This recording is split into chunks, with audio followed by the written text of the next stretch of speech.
I am unleashing a mysterious revival in Marvel. This video is purely for entertainment and does not infringe on copyrights or laws. The rights to the novel and image belong to the original author. We do not claim ownership. Don't like waiting and want to listen to this fanfic in full now? Subscribe to our Patreon, where you'll find the best fanfics. Chapter 176 The Choice of Fate. Thinking of this, Dr. Banner sighed. What a convincing trick. If you were to perform on stage, perhaps the world would have another master magician. Halfway through his words, Dr. Banner, sensing something was amiss, stopped talking and glanced awkwardly at Ailin. These days, magicians weren't held in high esteem. Even the most accomplished of them were only on par with some big-name stars. Would a mysterious figure like Ailin the clown consider it an insult to be compared to a master magician? Dr. Banner swore he meant no such thing. His words had simply been a subconscious reflection after seeing Ailin the clown reach out into the air and a set of clothes materialize from that empty hand. The incredible performance, carried out almost entirely under his very eyes, truly astonished him. However, to Dr. Banner's surprise, the mysterious figure in the clown mask across from him, far from being angry, actually looked incredibly pleased. Like a magician truly appreciative of his audience, he even bowed slightly and gave Banner a magical salute, as if thanking him for the compliment. That's the best thing I've heard all day. Well, for that, I'll give you another choice. With that, Dr. Ailin the clown removed his clown mask, revealing a face smeared with a hint of paint. Seeing Ailin the clown remove his mask, Dr. Banner instinctively glanced at him. But when he saw the same clown face, painted in paint, the corners of Dr. Banner's mouth twitched slightly. He suppressed the urge to complain. Dr. Banner, recalling what the clown Ailin had just said, was silent for a few seconds before he said, "Another choice." "What is that choice?" "Excellent." With a smile and a snap of his fingers, Ailin said, "I believe I told you when you came here that I can use special methods to help you suppress the anger within you and allow you to live a normal life." Dr. Banner's heart skipped a beat, his pounding heartbeat accelerating slightly. Living a normal life was the one thing Banner had longed for and anticipated most since the accidental experiment. Dr. Banner, possessing extraordinary academic ability, had tried many methods, but they had all ultimately failed. He still couldn't suppress the rage within him and truly destroy the monster within him, distorted by the massive gamma radiation exposure. If Banner hadn't been completely powerless to control the monster within him, he wouldn't have followed Bucky to this cold storage facility, desperately trying his best. Therefore, upon hearing the news he most desired, Banner was inevitably a little excited. Across from Banner, the clown, Ailin, seemed to sense Banner's excitement and said with a smile, "Don't get excited, Dr. Banner. I don't want to fight the Hulk right now." After a joke, Ailin continued, "There are many ways to stop the Hulk from bothering you, but I currently only know two. One is that I use deep hypnosis to put the Hulk inside you to sleep, then place a seal deep within your mind to temporarily seal the Hulk's will. The Hulk's mind is not strong, and my power is enough to keep him dormant for a long time. However, this power has a drawback. The hypnotic seal won't completely solve the Hulk's problem. On the contrary, a long period of forced dormancy will make the Hulk inside you even more angry. One day, its accumulated anger will break through the seal I have placed, and it will awaken again." Then, Ailin didn't say the rest. But with Dr. Banner's intelligence, he certainly understood. After the endless seal, there will surely be a grand explosion. When the Hulk's will breaks free and awakens again, he will face an incomparably angry and powerful Hulk. At that time, it is hard to say whether his body is dominated by the Hulk's will or his will is dominant. Banner did not wait for too long to think. The clown Ailin continued, "I won't go into details about the side effects of this method. Even if I help you reinforce the seal every once in a while, it's only a temporary solution." Of course, at this point, the clown Ailin suddenly changed the subject and said in a relatively cheerful tone, "Although this method has certain flaws, it's still much better than your current condition. At least, it can allow you to live a normal life temporarily. This is also the bargaining chip I originally intended to use to recruit you. However, I like what you said just now, so I'm giving you another choice now." Banner, who was already tempted by the first method mentioned by the clown Ailin, took a deep breath and said, "What is the second option?" "The second option is to join us completely. After you join us completely, I will do my best to help you sort out and guide you to master the Hulk's power in your body." Of course, compared to the previous method that can see results immediately, this option will take a long time. Even until the end, I cannot guarantee that you will be able to fully control the Hulk's power, but it is better to channel it than to block it. If you block it for too long, the anger in the Hulk's body will one day overwhelm your strength. But channeling it is different.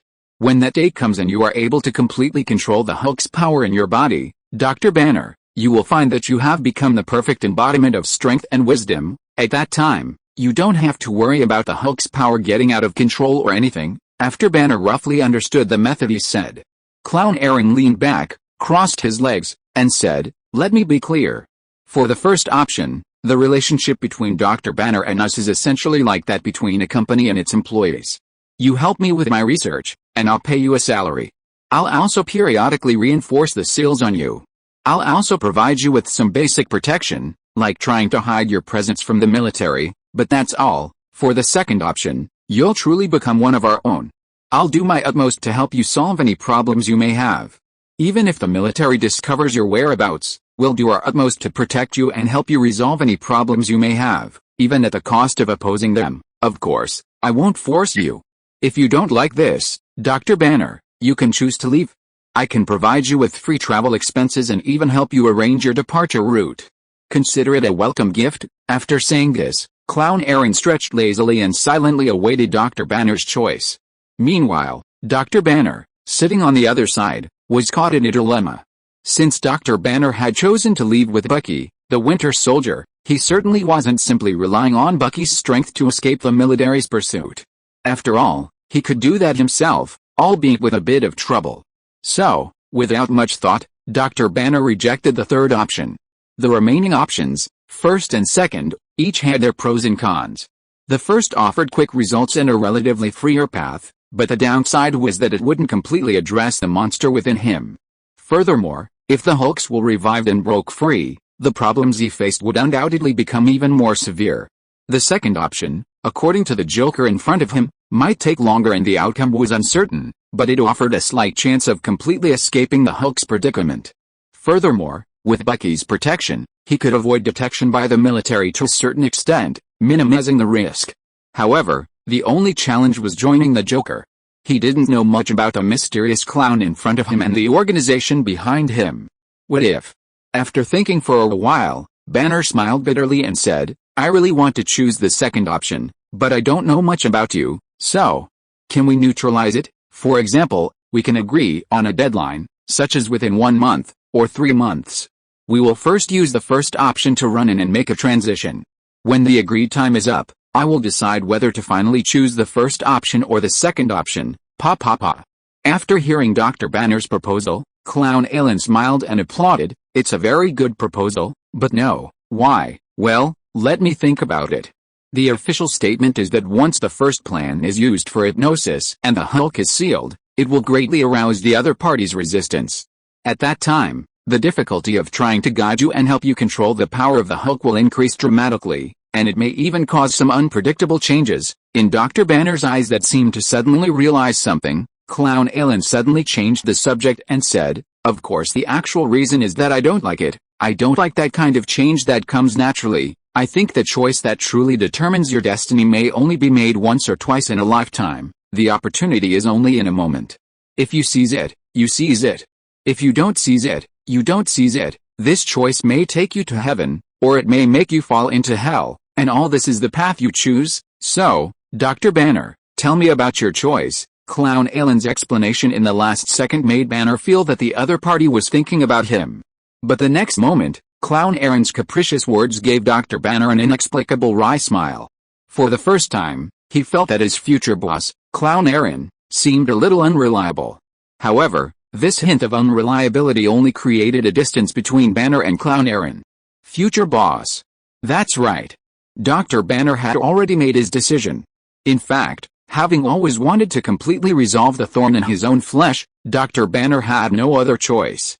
With this thought, Dr. Banner said to Ailin, "In that case, I'll choose the second option." Upon hearing Banner's response, a broad smile suddenly spread across Ailin's face.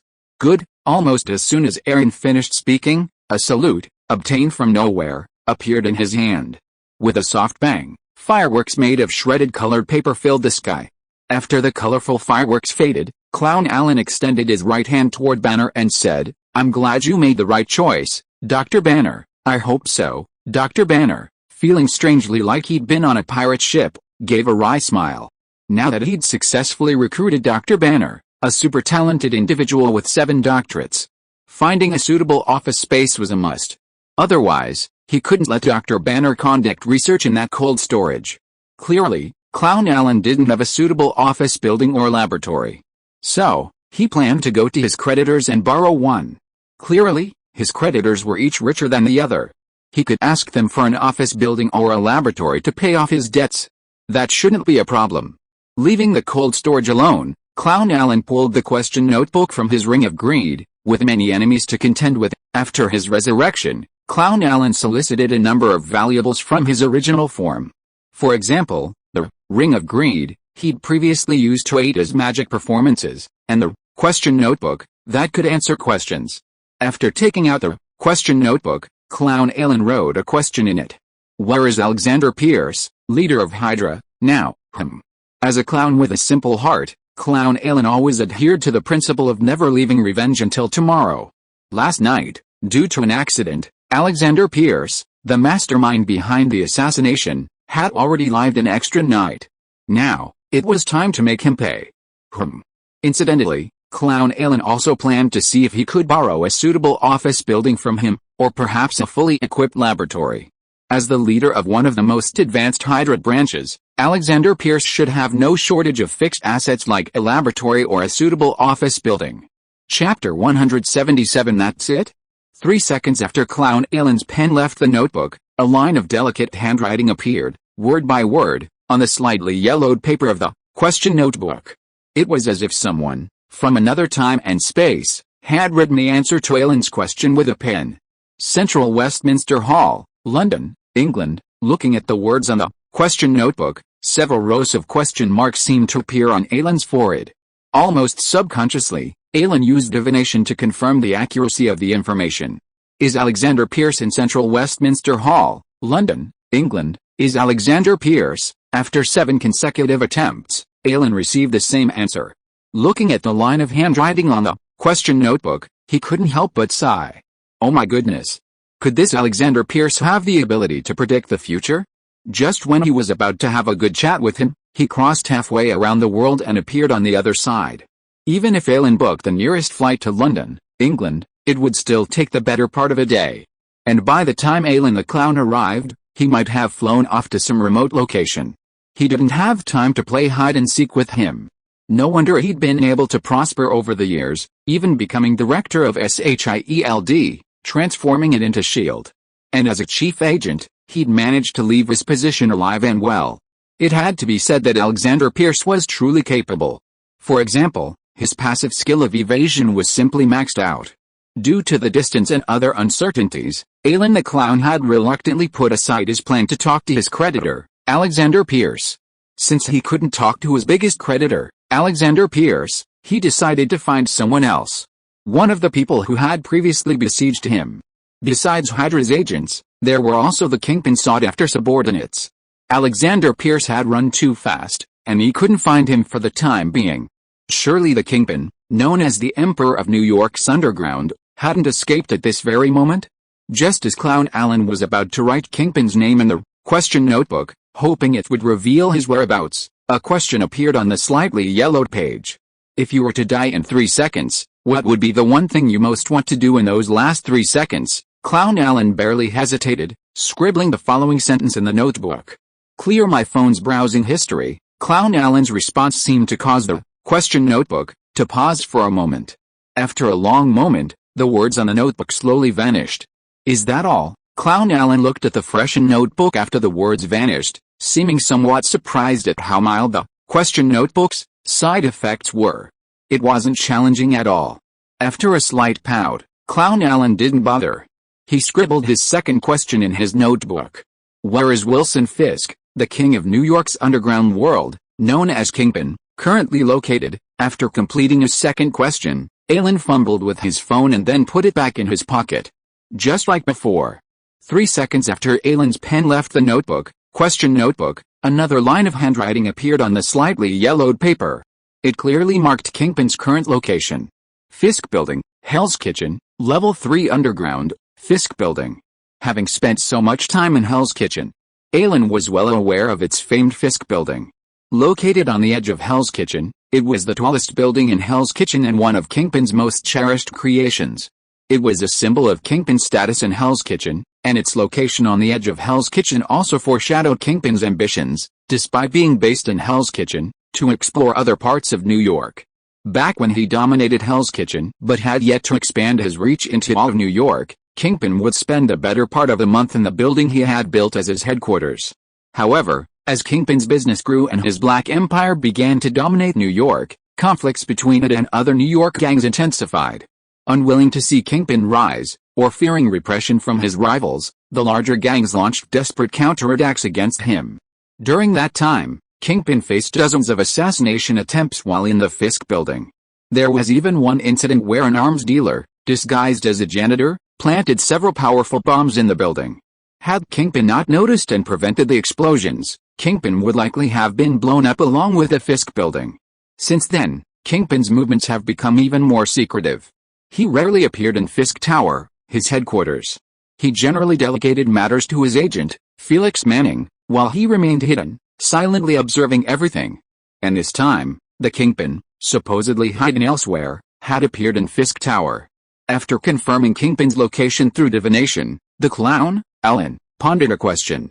Is it a coincidence, or is it that the Kingpin, rumored to be rarely seen in Fisk Tower, has actually been secretly there? Is the most dangerous place the safest? Does this Kingpin possess a deep understanding of military strategy? But this makes things easier for me, saving me from having to search for help. After answering, another question appeared in the question notebook. If you were to die in 3 seconds, would you choose to delete the records on your phone or the data on your computer's hard drive in those last 3 seconds of your life? Clown Ailin sneered disdainfully at the question notebook's repeated question. Does this question even require a choice? If it were me, I'd definitely choose to delete the study materials on my computer. As Ailin wrote down his answer, a question mark suddenly appeared below it. Why? As if sensing the question notebook's confusion, Ailin wrote calmly, does this even require a choice? Before you ask this question, I formatted my phone. Now, there's no browsing history on this broken phone. In this situation, wouldn't it be foolish for me not to delete the study materials on my computer's hard drive? After mocking the question notebook, Ailin wrote again, I only asked 2 questions, but I answered 3 of yours. So now, you owe me 1. Question notebook. A long pause. A slightly distorted OK appeared on the question notebook. A long moment passed before the distorted good gradually faded and vanished. With a snap, Ailin the clown closed the somewhat ineffective question notebook, with a hint of disdain. He'd agreed to answer questions that could easily lead to social disarray, yet he still wasn't answering them? That's all? Ailin the clown shook his head and placed the question notebook inside the ring of greed. The previous owner of this question notebook was no good. He looked like an honest man. Even such a simple question could lead to social disarray. It seems I need to find time to properly discipline this question notebook and teach it the dangers of this world. Otherwise, if it keeps asking stupid questions, wouldn't it make me, its owner, look foolish? The Fisk Building is quite high up. So, almost as soon as Ailin looked up, he could see the tallest building in Hell's Kitchen. Well, since we've decided to take on that Kingpin, let's make some preparations. For example, let's borrow some ammunition. Ailin the clown didn't want to perform any unprepared performances. A few minutes later, as Ailin, backpack on his back, emerged from a gang stronghold in Hell's Kitchen, the nauseating atmosphere that had permeated the building had completely dissipated. What a shame. I was thinking of asking if you'd like to join the resistance. 10 minutes later, as Ailin, the clown, walked briskly through an alley, he was shocked to find Elena, the long-legged beauty who had once helped him clean, pleading bitterly with a group of people in the alley. Davis, please, give me back the money. It's for Michael's surgery. If he doesn't get the surgery, he'll die. I'll make up yesterday's commission tonight. 1 day, I only need 1 day. In front of Elena, a tall, thin, white man with a cold demeanor shoved her, who was blocking his way, into the nearby garbage pile. He paid no attention to Elena's pleading, but said in an almost cold tone, rules are rules. In Hell's Kitchen, no one can violate the rules set by Kingpin. Yesterday you secretly hid the tips given by the guests, which has violated the rules of Hell's Kitchen. If it weren't for your first offense, we wouldn't just charge you a fine 10 times the amount of the hidden tips. However, Elena, Kingpin's mercy is only once. If you do it again next time, it won't be something that can be solved with money." As he said that, the tall and thin Davis glanced at Elena and said, "As for your useless brother, why leave him to suffer in the hospital? It's better to let him die. In this way, without that burden, maybe you will have an easier time in the future." "No." Elena struggled to crawl out of the garbage dump after hearing this, hugged Davis's right leg with both hands and said, "No, Davis, please, please help me this time. As long as Michael can be saved, I will let you do anything in the future. I will do anything." Hearing this, the tall, lanky Davis took in the stunningly beautiful Elena, dressed in an incredibly sexy outfit, and a flicker of desire flickered in his eyes. But just as he was about to speak, a cough echoed from behind him. Hearing this cough, which seemed like a warning, Davis seemed to recall a time when his own friend, out of soft-heartedness, had disobeyed Kingpin's rules, leading their leader to personally rip his beating heart from his chest. Recalling his companion's plight, Davis's nascent desire was instantly suppressed.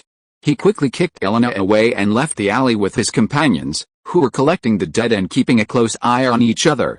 Elena, left behind, lying on the ground, nearly paralyzed by the pain, watched them leave, wailing in despair. "No," he listened to the wailing echoing from the alley. A few passers-by glanced at the alley quickly before looking away, going about their business. Hell's Kitchen was populated primarily by illegal immigrants from around the world, criminals hiding their identities, and numerous gang members. In Hell's Kitchen, no one pitied the weak, and no one meddled. Here, sympathy was a precious luxury. Looking at Elena, curled up in a ball, weeping amidst the garbage, a thought struck Elena, the clown. He turned and walked toward the alley. A few seconds later, he knelt before the collapsed Elena and asked with a smile, "Miss, are you free tonight?" Elena removed the clown mask he'd worn on his way out, revealing the face he'd previously presented to Elena. The exaggerated smile, rendered in paint, seemed imbued with a special emotion, possessing a powerful appeal that seemed to amuse anyone who saw it. Elena, hearing the voice, instinctively looked up. The next second, that familiar yet unfamiliar face came into view.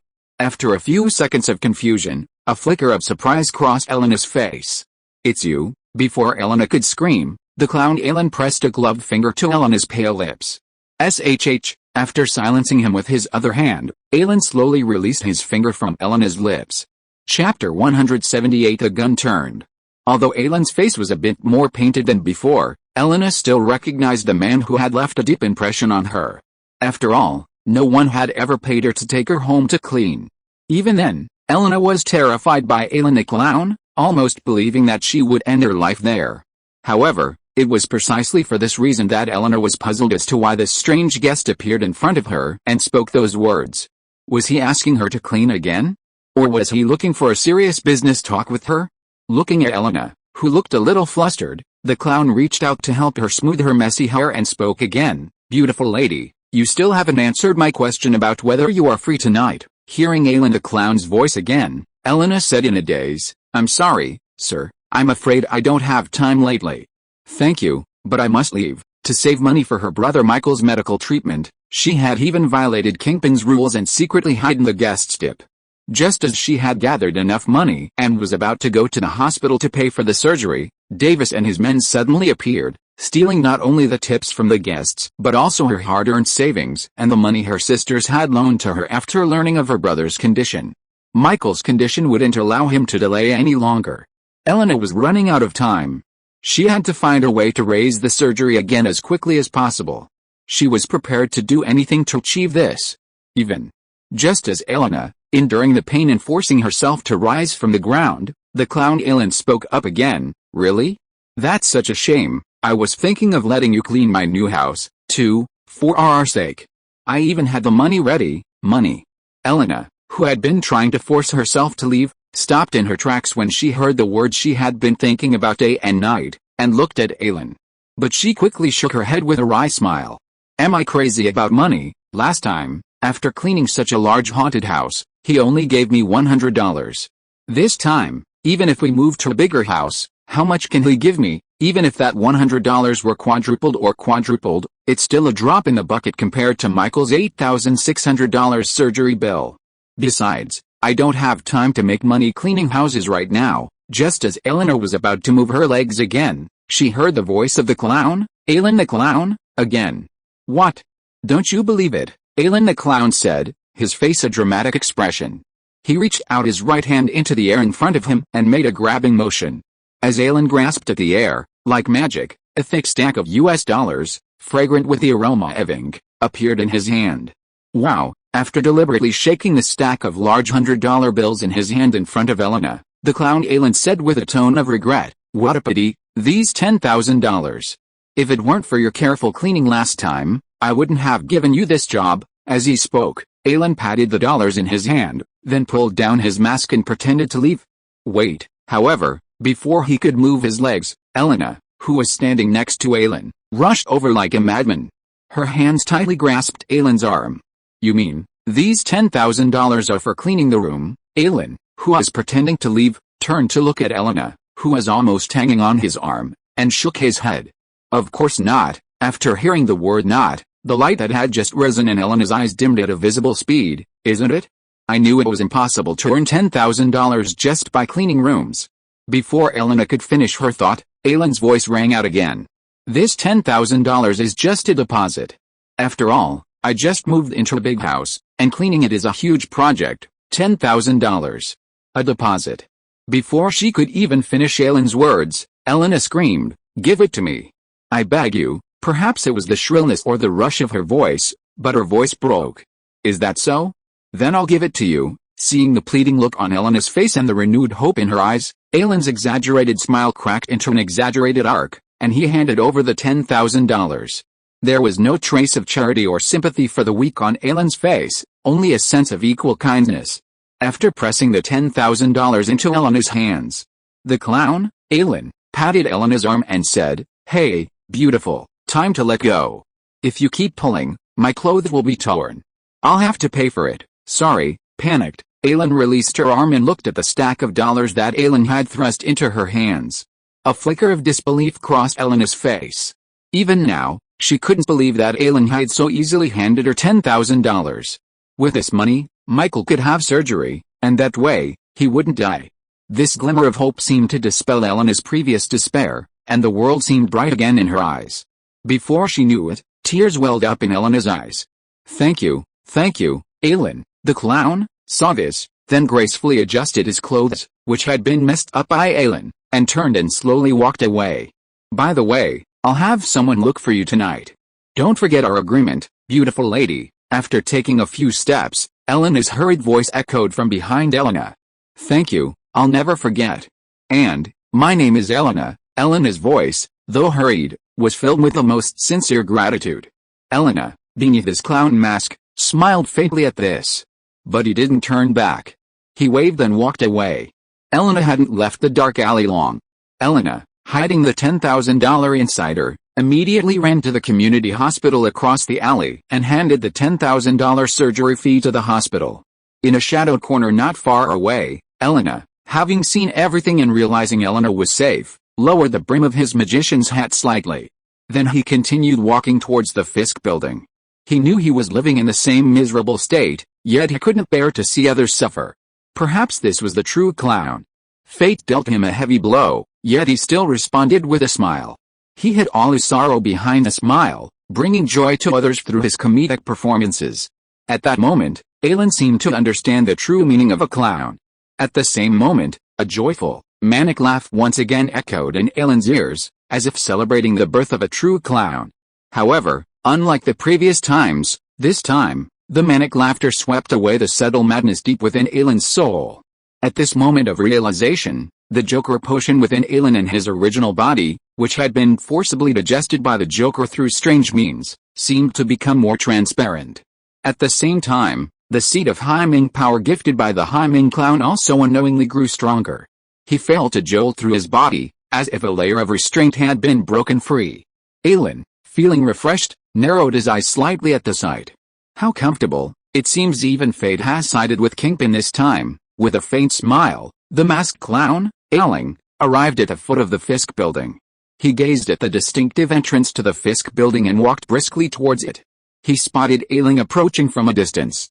The guards guarding the gates of the Fisk building not only didn't stop him, but even stepped forward to help Ailin open the entrance and exit, then bowed to Ailin.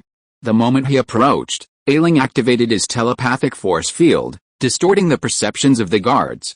Simultaneously, he used his magician ability to create illusions, in conjunction with the telepathic force field. He successfully tricked the guards into mistaking Ailin for one of their direct reports. He passed through the entrance and exit, which required identification but was opened by the security guards. Ailin the clown shouted at the security guard with the title of security captain on his chest, "You blind idiot. Press the elevator button." "Ah. Yes," the security captain, sweating profusely at Ailin the clown's scolding, sprinted towards the nearby elevator with a look of terror on his face. His slightly rounded belly made him look incredibly comical as he ran. The other security guards, hearing the scolding, quickly lowered their heads like ostriches. The crowd nearby, seeing the guards' respectful gestures toward the newcomer, instinctively assumed Ailin the clown was some important figure. They quickly averted their gazes from Ailin, fearing their gazes would anger the important figure. With the security captain's permission, Ailin the clown smoothly boarded the elevator to the basement level of the Fisk building. To curry favor with the supposedly big shot, the Fisk Tower security captain even stood inside the elevator, intending to lead the way for Ailin. Ding! The moment the elevator doors closed, Ailin felt a surge of palpitations. At the same moment, a vision of a shattered elevator, strewn with blood and shredded flesh, filled with smoke and bullet holes, suddenly surfaced in Ailin's mind. The moment that image faded from Ailin's mind, Ailin used his venomous love thread to carve a large, accessible hole through the seemingly deliberately welded shut elevator access hatch. Then, with a flick of his hand, he emerged from the specially reinforced elevator roof, piercing through the venomous love thread. Almost as soon as Ailin leaped onto the elevator roof, barely pushing it back up, the elevator door slowly opened with a ding. The security captain, whose perception had been temporarily altered and who hadn't realized Ailin had escaped, was about to step out. 7 or 8 submachine guns fired frantically at the security captain. Da. In a matter of seconds, hundreds of bullets blasted the slightly portly captain into a pile of sieves. All that remained was a pile of mangled corpses in a bullet-riddled box, evidence of his presence. After a full 7 or 8 seconds, after completely emptying a magazine, the 7 or 8 tattooed men slowly stopped firing. Idiots. They're all gone. Why are you shooting? The moment they stopped firing, Bullseye, clad in tight combat gear, raised his rifle and, with a bang, fired a single shot at the mark left by Ailin's cut on the elevator roof. Bang! Chase him! Without further ado, several of Bullseye's men quickly stepped forward, reloading their submachine guns. But before they could raise their rifles, they fired at the gaping hole in the elevator roof. A strange rustling sound suddenly reached their ears. There, in a trance, the 3 gangsters who rushed into the elevator seemed to see a dark shadow suddenly pass by them, and then quickly raised their legs and ran out of the elevator. The moment they saw the fleeing figure, an extremely strong emotion surged in the hearts of the 3 gangsters in the elevator. Almost without any guidance, they raised the submachine guns in their hands and started the strafing mode at the figure who had just run out of the elevator. Da. Looking at the men who suddenly turned the gun head and pointed the gun at them and pulled the trigger, Bullseye's face suddenly changed and said, "Not good, get out of the way." Chapter 179. This is interesting. Oh no. Get out of the way. Bullseye, sensing something was wrong, slammed his right leg against the ground, sending him tumbling sideways like an arrow. As he tumbled, he hurled 3 icy gleaming flying knives. Snatch, snatch, snatch. Almost as soon as Bullseye landed, the 3 icy gleaming knives pierced the eyes of the 3 gang members entering the elevator. Bang, bang, bang. The 3 knives, nearly piercing their eye sockets, instantly claimed the lives of the 3 gang members. However, similarly, the 4 other gang members who had gathered around Bullseye were also swept away in a pool of blood by the 3 submachine gun fire. Damn it. What the hell just happened? In a matter of seconds, all 7 of his followers were lying in a pool of blood. This scene brought a chill to Bullseye's face. But even more concerning to Bullseye than the deaths of his men was the strange reaction of his 3 men after entering the elevator. Those allowed into the 3rd basement level of the Fisk building were carefully selected by Kingpin, and could be considered his most trusted men. While these men enjoyed unimaginable treatment from Kingpin, Kingpin also held a firm grip on their lives. Under these circumstances, familiar with Kingpin's character and terrifying nature, It was impossible for them to easily betray the New York underworld king, let alone betray three of them at once. Wait, it seems they only became suspicious after entering the elevator, recalling the surveillance footage of the Fisk building man nodding and bowing to the clown mask stranger. Bullseye had an unbelievable idea. Could it be that those three were doing the same thing as the security guard, all, before Bullseye could elaborate on his hypothesis? Bang! With a single gunshot, a bullet traced a graceful arc through the air, instantly turning a corner in the elevator and piercing Bullseye, who was not far away. The moment the bullet aimed at Bullseye was fired, he felt a surge of danger, and a faint stinging pain rippled through his left chest. Almost instinctively, he jerked his body forward, narrowly avoiding the bullet headed for his chest. A deflecting bullet? The Assassin Brotherhood. Watching the bullet pierce a nearby pillar, Bullseye quickly recalled the Assassin Brotherhood, a group that had dominated New York for millennia, only to be declared annihilated by the police not long ago. His eyes quickly turned cold, and he sneered, "So what if you're an assassin from the Brotherhood? Dare to offend Kingpin here, and you'll die just the same." Suppressing his anger, Bullseye unhesitatingly pulled the three high-explosive grenades strapped to his waist and hurled them into the elevator where the important criminal might be hiding. Since you want to hide, then hide forever. 3 grenades traced a parabola through the air before landing precisely on the shattered elevator. Bang, bang, bang. Before the 3 grenades could even be flung into the elevator, 3 bullets, gleaming with silver light, fiercely struck the 3 grenades in midair. Then, with a resounding boom, the 3 high-explosive grenades detonated prematurely in midair. The shockwaves unleashed by the nearly simultaneous explosions, like a hurricane, swept through the luxuriously decorated elevator lobby at the elevator's exit. Even Bullseye, who had launched the 3 high-explosive grenades, was blown away by the powerful shockwave. In the flickering flames, Bullseye seemed to perceive a strange figure wearing a clown mask, emerging from the flames. Not good. The moment he saw that figure, his heart raced with fear. Bullseye, his sense of danger surging, flipped his wrists, and 2 gleaming flying knives, glittering with cold light, crossed in midair, forming a deadly X shape, instantly hurtling towards the heart and head of the clown, who had just appeared in the flames. Watching the 2 deadly flying knives, a flicker of fear crossed the eyes of the clown, who had just appeared in the flames. But just as the knives were about to reach him, that fear strangely transformed into a hint of amusement. The next second, before Bullseye's astonished gaze, the clown, Ailin, appeared suddenly and then vanished in the flames, like a phantom. Or as if this were all an illusion, and Ailin had never been there the entire time. How is this possible? A flicker of disbelief crossed Bullseye's eyes as he watched Ailin, the clown, vanish into the flames. Then, losing his balance midair, Bullseye tumbled to the ground with a resounding thud, rolling twice before hitting the wall with a dull thud. Suppressing the pain, Bullseye quickly jumped to his feet and glanced around cautiously. But aside from the elevator hall, shattered by the blast and a few scattered bodies, there was no other standing object, let alone a clown-like figure. He scanned the area but couldn't find the clown, Ailin. But he refused to believe that what he had just seen was an illusion. His unspoken instincts told him he was being watched by a dangerous individual.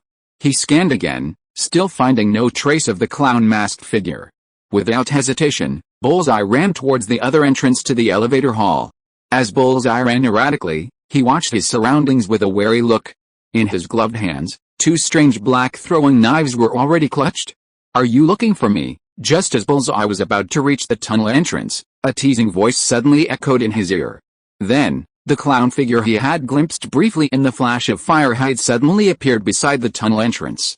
He folded his arms, staring at him with boredom. Seeing the figure blocking his escape, a fierce glint flashed in Bullseye's eyes. Die! With a roar in his heart, Bullseye swung his right hand violently. Like a meteor in the darkness, the strangely shaped jet-black throwing knife appeared before Ailin's eyes at incredible speed. As he flung the strange black knife away, Bullseye pressed his feet, and like a car slamming to the brakes, his sole scraping against the ground, leaving 2 nearly 1-meter-long tracks. Then, he came to a stop on a red, diamond-shaped brick. What a swift speed! Is this your ultimate weapon? Elsewhere, watching the black flying knife appear before him in an instant, a hint of admiration lingered in the clown's voice. It had to be said that as the Kingpin's top assassin, Bullseye possessed some abilities far beyond the ordinary. At least, the speed of this flying knife astounded even the clown. This speed even surpassed the speed of the paper knives, which were imbued with spell-like abilities by the magic potion pulling paper into soldiers. Even as the clown marveled at the speed of the black knife, Bullseye's strange black knife pierced the clown's body. Boom! Almost instantly, the black throwing knife pierced the clown's body, and an explosion, even more powerful than the 3 high-explosive grenades exploding simultaneously, erupted.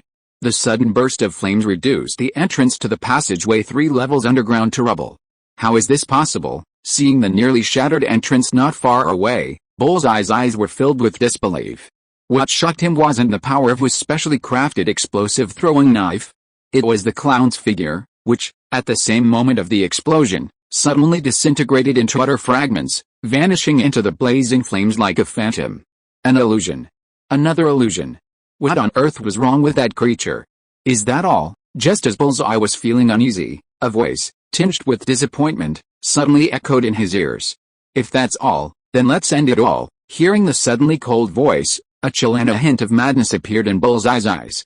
Hell, I admit your strength and those strange methods are a bit beyond my expectations, but killing me won't be that easy, arrogant fellow. Die with me. Amidst a frantic roar, a glint of madness flashed in Bullseye's eyes, and he silently pressed a special button beneath his tights. The moment that button was pressed, a faint electronic beep suddenly echoed in the elevator lobby. The next second, numerous electronic bombs buried beneath the elevator lobby were activated. Bombs?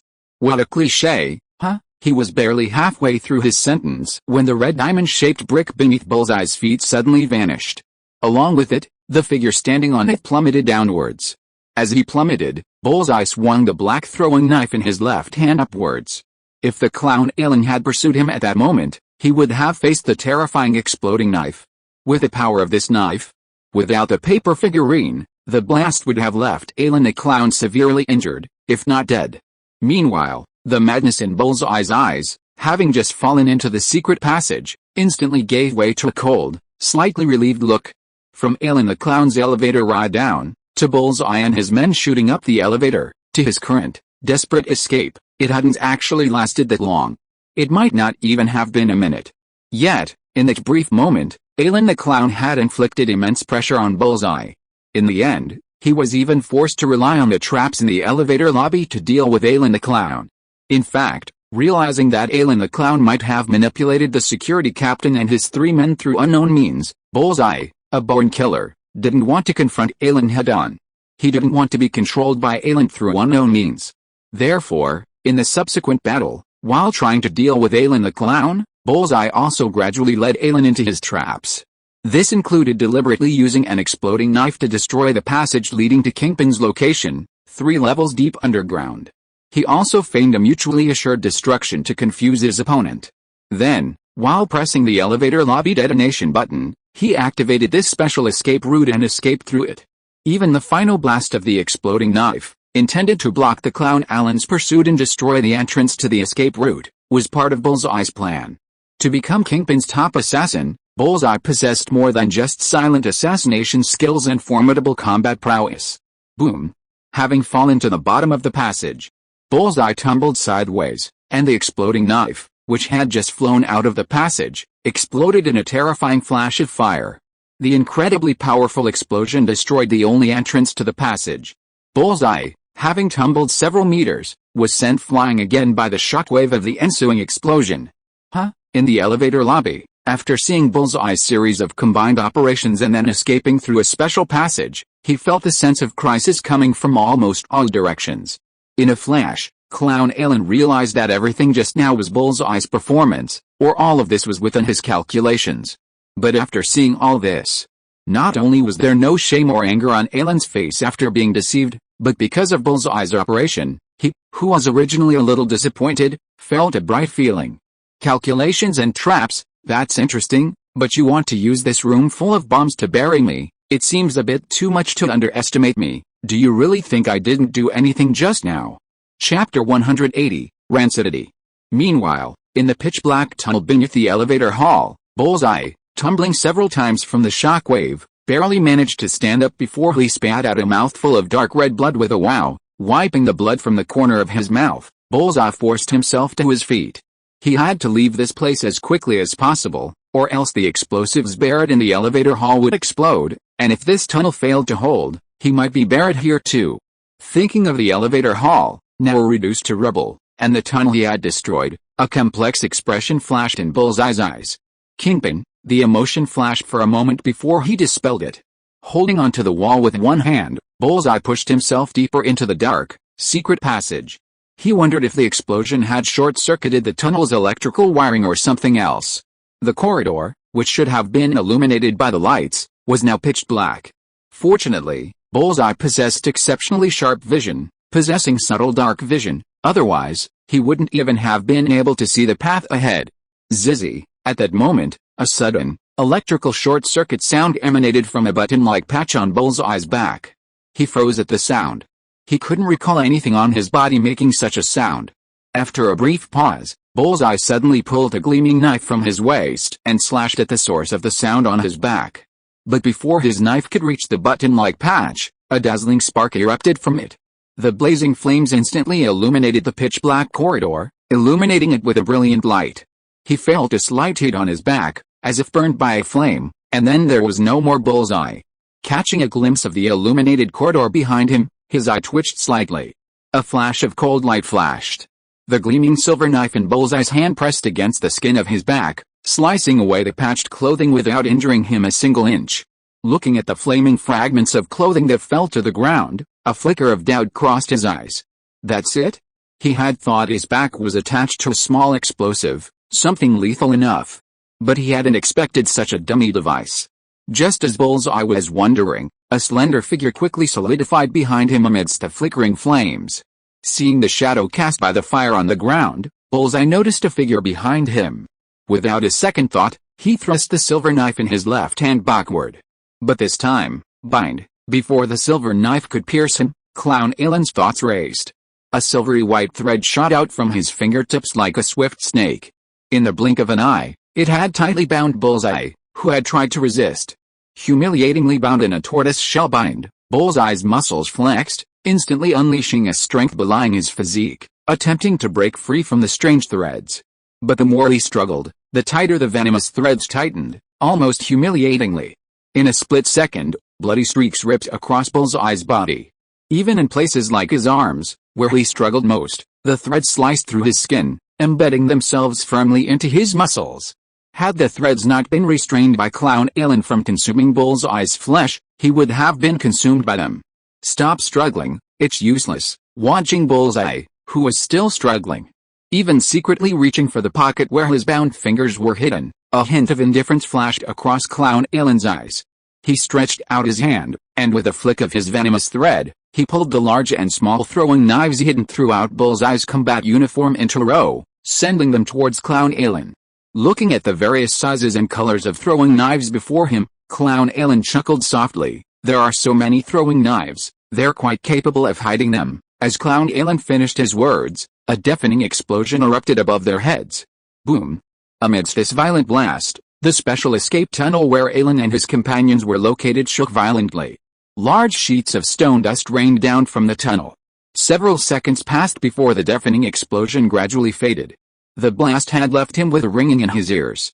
Clown Ailin, his pinky finger scratching at his ear, irritated. Only after the ringing subsided slightly did he look angrily at Bullseye, who was also shaken by the blast. With such a violent explosion, aren't you afraid of collapsing the Fisk building above ground? This is your base camp. Bullseye, whose ears were also stinging from the blast, looked at the Clown Ailin in front of him and said, "How, I think the explosives weren't buried enough. A little more would have collapsed this escape route, and you'd be buried with me." Hearing Bullseye's words, the Clown Ailin scoffed, "PFFT, don't act so fearless. If you really wanted to die with me, you wouldn't have run away. If you hadn't run, with such a violent explosion, you might have actually dragged me down with you." He glanced at Bullseye with disdain. A thought struck the clown, and the threads of resentment, manipulated by his spirit, moved the row of flying knives aside. After glancing at the knives, he reached out again and hooked them. Bullseye's head, bound by the tortoise-shell bindings, was lifted by the threads of resentment. After struggling several times, seeing his strength unable to shake the threads of resentment that held him captive, Bullseye gave up and looked up at the mysterious figure in the clown mask before him. "Who the hell are you?" Seeing Bullseye's eyes filled with resentment, the clown said calmly, "You don't need to know that." As their eyes met, the clown's mental force field swirled fiercely, silently corroding Bullseye's mind. A flicker of confusion quickly crossed Bullseye's eyes. But before the clown could ask, it vanished, transforming into a look of furious horror. "That was hypnosis, damn bitch. You actually tried to hypnotize me." Ignoring Bullseye's angry curses, Clown Ailin shook his head as he watched Bullseye quickly awaken from his psychic field. As expected of a well-known villain from the original novel, he managed to break free from the psychic field's cognitive manipulation so easily. It seems hypnotizing characters like you with your own missions is not easy. In that case, look at me, bastard. Despairing gaze. This was the first time Clown Ailin had used the despairing gaze psychic spell since his psychic ascension. Fueled by the powerful psychic power of his ascension, the despairing gaze spell once again demonstrated its power before Ailin. As Clown Ailin and Bullseye locked eyes, their gazes met. The invisible, despairing gaze seemed to materialize within Ailin's eyes as a roaring, six-eyed dragon, flapping its terrifying wings, obscuring the sun and sky. Carrying a devastating, earth-shattering power, it descended from the heavens, through his eyes, a channel that led directly to his soul. It swooped down with terror. Even before it even approached, the terrifying, almost tangible, pressure caused Bullseye to choke. The moment the six-eyed dragon's spiritual dragon image roared and plunged into Bullseye's heart, the terrifying pressure instantly shattered his heart and his soul, which was far more resilient than any other. Crack, with a sound like shattering glass, Bullseye's eyes instantly filled with blood and burst open, revealing two streaks of blood. With a deft turn, avoiding the splattering blood, Ailin discovered that Bullseye had already become nearly dead. Blood covered his face, and dark red plasma continuously flowed from all his orifices. If his body weren't still bound to the spot by the threads of resentment and love, his dying body, like a candle in the wind, would have collapsed to the ground long ago. Hiss, hiss, hiss. Clown Ailin gasped with an exaggerated gesture at the destructive power of despairing gaze. This power has been upgraded, a brief comparison with the power displayed by despairing gaze. Before, Ailin the clown noticed that the power of this despairing gaze had undergone a near-complete transformation. Previously, despairing gaze could only destroy the opponent's mind, but now it almost possessed the power to warp reality. Not only could it destroy the opponent's mind, it could even tear apart the opponent's soul and cause certain damage to the enemy's physical body in reality. It was truly worthy of being called mental sorcery. Ailin's spiritual realm directly made despairing gaze once again a trump card for Ailin. With such a powerful mind spell, Ailin could already imagine that if his enemy didn't have some form of mental defense, a single glance would likely cause their eyes to pop out. Not bad, but he'd have to be careful with the power of despairing gaze next time. Otherwise, using too much force all at once, as he did now, could be a hassle. Ailin had originally bound Bullseye with a thread of hateful love, hoping to hypnotize him and extract useful information from him. But who would have thought that this time, he'd overexerted himself and destroyed him? What a hassle. I don't know if I can get anything useful out of this. Looking at Bullseye, who lay dying on the ground, Ailin scratched his head in frustration and approached him again. It was just as Ailin had expected. Because his heart lake was shattered and his soul was torn apart. Although Ailin had successfully hypnotized the opponent through his mind field this time, his soul was shattered and the information he provided was sporadic. More importantly, before Clown Ailin could extract the information he most desired from him, Bullseye breathed his last. Devour. Watching Bullseye, who had already lost his last breath, Clown Ailin waved his hand, instructing the already eager thread of malice to devour Bullseye's body and the remaining fragments of his soul. As a renowned villain in the Marvel Universe, Bullseye's flesh and soul seemed to possess some special properties. Perhaps it was Clown Ailin's illusion, but after consuming Bullseye's flesh and soul, the thread of malice seemed to become sharper and more agile. He removed a blade from the thread of malice and placed Bullseye's meticulously crafted throwing knives into his greed ring. While toying with a special black throwing knife, Clown Ailin reached out and drew a stream of orange-red flames from the still-burning flames on the ground. Under Ailin the clown's control, the stream of orange-red flames transformed into a fist-sized fireball, floating a meter in front of Ailin, illuminating the dark corridor. To prevent the flames from extinguishing, Ailin even added a block of solid alcohol he'd scavenged from who knows where to increase the flame's durability. Using the glow of the orange-red fireball, Ailin the clown made his way to the other end of the passage. As Ailin continued to go deeper, the corridor seemed to gradually become filled with a strong odor of blood and decay. Hoo-hoo, Ailin, with his keen sense of smell, sneezed several times at the intense stench. What's going on? Why did it suddenly become so smelly? After manipulating the fireball in front of him for a while, he moved around. Clown Ailin discovered that the strong smell of blood and rotten air seemed to be emanating from the cracks in the tunnel that were shattered by the explosion. Looking at the cracks that were still emitting a foul smell, Clown Ailin couldn't help but think, when Kingpin built this tunnel, he wouldn't have built a lot of corpses into the wall, otherwise why would this tunnel smell so bad after these cracks appeared in the wall? However, as Clown Ailin went deeper, he quickly changed his mind. Because, at some point, the passage in front of Clown Ailin suddenly became. Chapter 181 Flesh and Blood Monster. Fixed, readers, please enjoy reading. Suddenly, the passageway before Ailin the clown took on a strange appearance. Tread, footsteps echoed. A trickle of water suddenly gushed from the cracks surrounding the passageway. The streams were initially clear and pure, but soon stained a crimson red, a blood red, an intensely rich crimson. The color of blood reflected in Ailin the clown's eyes, his nearly frozen gaze. No. It wasn't just the cracks around the passageway. Even the passageway itself seemed to be undergoing some unknown transformation. The walls, once pristine and clean in the upper half, had become worn and mottled here. Layers of wall, as if soaked in blood, were covered in bulges. Within these bulges, a faint, dark red liquid seemed to flow. It seemed as if behind the bulging wall, filled not with air but with pools of foul-smelling blood. And from the ceiling of the corridor, within the lamps that should have illuminated the area but had been extinguished by electrical wiring, one could see cold, dark pupils filled with hostility, glaring down upon Ailin the clown as he was about to step deeper into the corridor.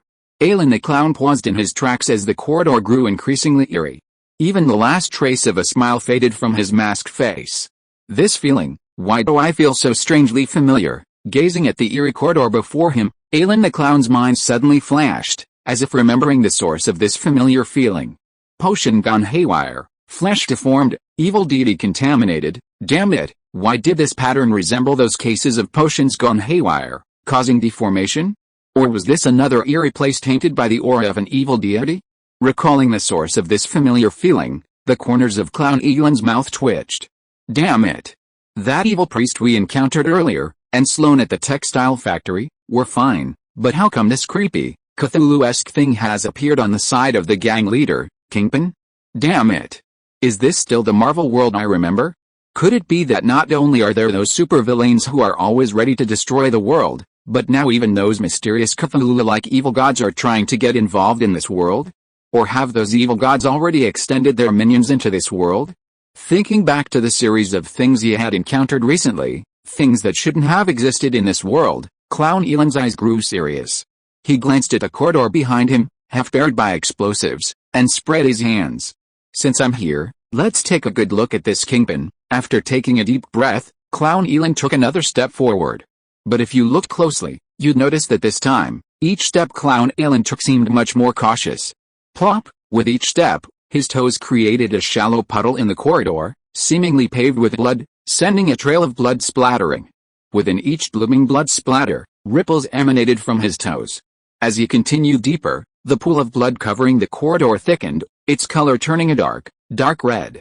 Meanwhile, the stench of blood and decay in the air grew thicker. It seemed as if they hadn't walked far, yet it felt as if they had passed through the corridor for ages. Deep within the corridor, a dim, yellow-brown light seemed to appear. Are we nearing the exit? With a flick of his finger, a flimsy paper figure flew off. Clinging to a corner at the top of the corridor, Ailin the clown walked straight toward the glowing tunnel exit. As Ailin continued to deepen, each step he took created an ankle-deep pit beneath his feet. After Ailin pulled his toes out, the sticky, dark red blood seemed to solidify, refusing to heal. This left clear footprints in the tunnel behind him. The walls around Ailin seemed to come alive, veins of flesh and blood appearing.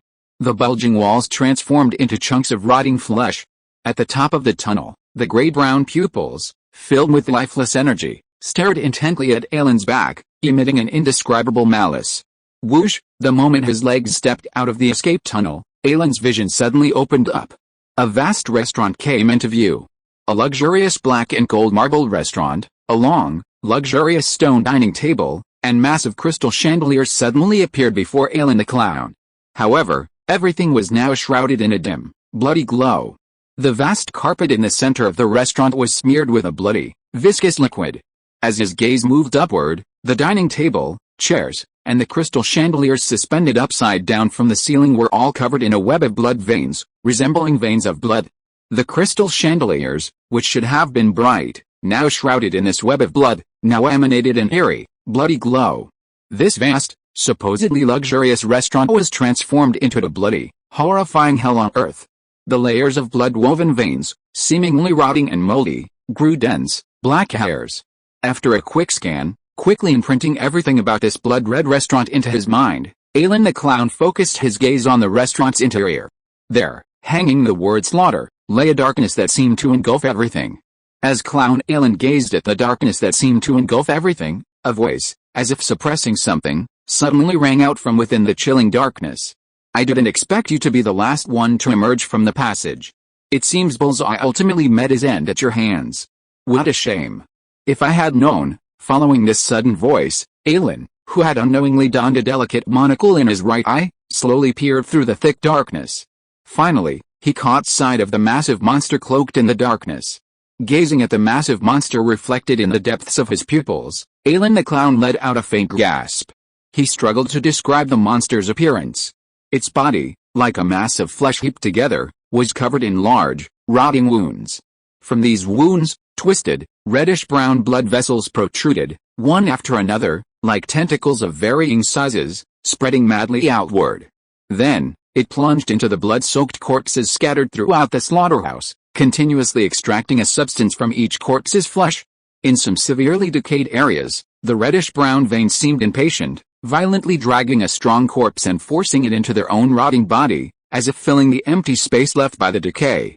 Among the bloody corpses were the corpses of enormous pigs and cows, as well as the pale corpses of humans.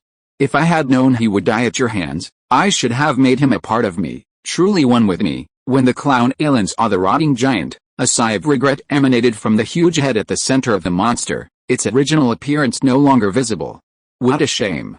Bullseye's body is much stronger than these idiots. As he spoke, his head, which had swelled to 1/2 meter in size, suddenly rose.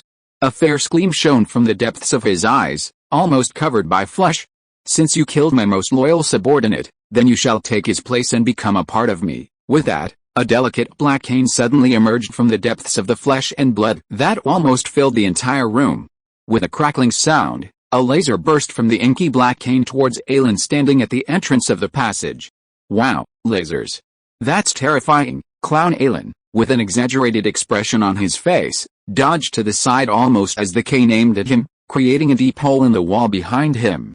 Huh? Seeing that Clown Ailin had actually avoided his attack, the huge monster in the slaughterhouse's eyes flashed with anger, and then swung the inky black cane across fiercely. The dangerous laser shot out from the staff, transforming into a dangerous lightsaber as it moved, slashing towards the clown, Ailin, who had just dodged the laser's direct attack. How terrifying, Ailin, shouting, instantly dodged the laser's sweep with his body as if boneless. With a flick of his wrist, the special black throwing knife seized from Bullseye slashed a graceful arc in midair, flashing through the air like a meteor, instantly crossing layers of space, and then, with a ding, it stabbed into the exquisite black staff. Almost at the moment of impact, a barely perceptible glint of light flashed from the black explosive knife. Then, a violent explosion, as powerful as a C4 bomb, resounded. Boom. The violent blast directly destroyed the exquisite black staff, followed by a wave of heat and shockwaves that spread outward layer by layer. The monster, so close at hand, bore the brunt of the blow. With a sizzling sound, rotting flesh was instantly shredded by the heat and shockwaves of the explosion. Piece after piece of stinking flesh was shattered into a hail of blood and gore, scattering everywhere. In the blink of an eye, a massive crater, 1/2 meter deep, was blasted into the flesh of the immense flesh monster, which filled most of the slaughterhouse. When the heat and shockwaves dissipated, a fat hand reached out from the monster's massive head. Wiping the blood foam from its face, the obese, deformed head let out a sinister laugh. Bullseye's exploding throwing knife, haha, that little gadget won't kill me. The massive monster let out a sinister grin. Twisted, blood-red tentacles surged out from the wound inflicted by the blast, instantly sweeping across 7 or 8 meters. They quickly wrapped around the fleshy corpses blown away by the explosion, dragging them back and stuffing them into the massive hole created by the explosion. As the blood-red tentacles squirmed, the corpses seemed to sprout their own tendrils. Soon, the corpses were rapidly assimilated, becoming part of the monster. After being assimilated, the faces, pigs, cows, and humans, suddenly lifted their heads, gazing grimly at the clown nearby. Huh? Clown Ailin uttered a soft exclamation as he gazed at the nearby monster, which still possessed a shred of sanity. Even distorted into this monster's state, he's still able to resist the contamination of distortion and maintain a degree of sanity. His willpower is incredible, but with such a strong will, how could Kingpin lose control and become so horrible? Although the massive flesh and blood monster before Clown Ailin had been distorted beyond human form, from its words and its iconic cane, Clown Ailin could confirm that the seemingly out of control, distorted monster before him was Kingpin himself. Merge with me, immortal clown. I can sense the immense power within you. After consuming you, I will surely become even more powerful. Accompanied by Kingpin's furious roar, the entire space, contaminated by Kingpin's distortion, seemed to begin to vibrate. The next second, writhing blood-red tentacles shot out from all directions. The blood vessels woven into a web on the tables, chairs, furniture, floor, walls, and ceiling suddenly came alive amidst Kingpin's roar. Like a series of sharp spikes shooting out, they launched a most fierce attack towards the clown Ailin. Chapter 182, Bloody Battle with Kingpin. Blood-red tentacles, shimmering with an eerie light, emanated a sharp aura that made the hair stand on end. It seemed as if these weren't tentacles made of flesh at all, but rather sharp spikes forged from steel. Thousands of tentacles surged back, like waves in a sea of blood, carrying a bloody storm across the sky. Before the clown, surrounded by billions of tentacles, could even move, they were pierced simultaneously by them. Like 1,000 arrows piercing his heart, he was pinned directly to the carpet of flesh. Hidden in the darkness of the slaughterhouse, Kingpin saw the figure pierced by his own countless tentacles. A trace of cruelty flashed in his eyes, almost obscured by layers of fat. Just as he was about to control the blood-red tentacles that had penetrated the clown, opening his mouth parts to suck at the clown's powerful and mysterious flesh, transforming it into sustenance for his own evolution, a sound of tearing paper echoed. The clown, stabbed to pieces by countless blood-red tentacles, blurred for a moment before Kingpin's stunned gaze, transformed into a pale paper figurine. A deliberately painted smile glared at the figure, silently mocking Kingpin. How terrifying! If I were actually stabbed by all those disgusting barbs, wouldn't I be sick to death? Just then, a faint voice echoed from the pitch-black slaughterhouse. Wearing a clown mask, he stood atop the carcass of a beef cattle, a mark still etched on its rear end. He gazed at the paper figurine, instantly ripped to shreds by the enraged tentacles. He patted his chest and feigned fear. However, the obvious mockery in his words made it impossible to believe that the clown was truly frightened. Following the voice, he quickly spotted the clown, who had somehow slipped into the slaughterhouse. Kingpin, feeling pranked, felt a surge of uncontrollable rage. The next second, countless blood-red tentacles within his massive fleshy body, as if enraged, rapidly wriggled, like a crimson wave. Under the surge of the crimson wave, the masses of flesh and blood, forcibly plundered from various corpses, seemed to come alive. Weaving together through the blood-red tentacles, it quickly transformed into a massive hand over 2 meters long. Almost the instant it took shape, the rotting giant hand, composed of countless pieces of rotting flesh and bones, fiercely slammed down on the nearby clown Ailin. Through the crystal eye, above his right eye socket, Ailin, who had somewhat adapted to the abnormal darkness of the slaughterhouse, could clearly see worm-like creatures wriggling within the giant hand. The moment he saw those blood-red worms, Ailin, the clown's exaggerated smile, suddenly felt like hair stood on end. Worms again. The sight of these worms reminded Ailin, the clown, of the worm plague he had prevented not long ago. It also reminded Ailin of the time he was taken down by that evil god priest who had seemingly emerged from nowhere. Damn it! Could Kingpin have also been tainted by the worm god worshipped by that evil god priest, causing him to lose control and become distorted? In a flash, Ailin the clown quickly memorized the evil god who used worms as a symbol. If Kingpin's distortion was also related to that evil god, then things would be troublesome. No, to be more precise, the world would be in danger. The fact that he could continuously spread contamination throughout the Marvel world meant that the evil god might not be far away. For Ailin, this was not good news. Snap! Before Ailin the clown could even think about it, the rotting giant hand, carrying an endless stench of decay, slammed down towards where clown Ailin stood. Bang! A resounding muffled sound echoed. At Ailin's feet, the beef cattle, presumably Kingpin's stored food, were instantly crushed into a pool of pulp by the rotting giant hand. Blood splattered everywhere. Ailin, who should have been crushed along with the cattle, was, in Kingpin's rage, transformed once again into a paper figurine with a strange, mocking smile. Just as the rotting giant hand crushed another of Ailin's paper substitutes, Ailin, his fingers covered in pins, hurled a massive package precisely at Kingpin's massive head. Surprise! You've attacked me so many times, enjoy this little gift. At the center of the massive flesh mass, upon seeing the package Ailin had thrown, Kingpin's increasingly ferocious, obese face seemed to reveal a hint of fear. The gift that clown Ailin gave Kingpin was nothing less than a gift. On his way here, he'd robbed the gang's armory and seized grenades from their base. The pins in Ailin's hand were the safety pins for those grenades. HMPH, Kingpin, who had previously withstood Ailin's explosive knife, looked on with a fearless expression as he watched the massive bag of grenades hurtling toward him. Unlike the ordinary flesh and blood that had been shattered to dust by the explosive knife, his brain was completely different. While no longer a fatal flaw for Kingpin, it was the part he least wanted to harm. Because it was the last remaining source of his sanity. If it were destroyed, Kingpin, already irreversibly deformed, would completely lose his last shred of sanity, plunging into madness, transforming into a monster obsessed with devouring flesh and blood to evolve. At that point, Kingpin would no longer be Kingpin. Such power was not what Kingpin desired. In an instant, the rotting giant hand that had killed the clown Ailin's paper substitute suddenly retracted, blocking Kingpin's massive head and tightly covering it. At the same time, near the rotting giant hand, a ferocious, bloody mouth suddenly opened from within the rotting mass of flesh and blood on Kingpin's body. It bit down and swallowed the bomb gift package thrown by the clown Ailin. Boom! With a loud bang, a huge cloud of blood suddenly exploded. The thick blood mist, mixed with countless pieces of flesh and blood, was swept in all directions by the huge shockwave. In the slaughterhouse, the huge flesh mass, which was over 10 meters long, was also violently blown away, creating a huge crater about 2 meters in diameter. Even though Kingpin's body was now extremely large, the huge crater still occupied a considerable part of his body. Each charred, blood-red tentacles twitched slightly, twisting and wriggling constantly, as if trying to relieve the excruciating pain within them. Good opportunity. Using the thread of resentment piercing the ceiling, the clown, Ailin, who had fallen into the slaughterhouse, showed no intention of letting Kingpin go. With a flick of his wrist, the two explosive throwing knives, once again in Ailin's right hand, appeared.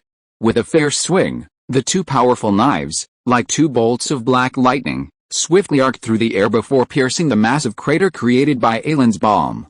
A second later, another deafening explosion echoed. This time, countless limbs and severed arms and legs were blasted through the Kingpin's massive body, already punctured by a large hole. A wave of blood flew everywhere, and even Ailin was splattered by the overwhelming gore. This smell is truly awful. Clown Ailin's masked face twitched slightly as he sniffed the stench of decay that splattered him.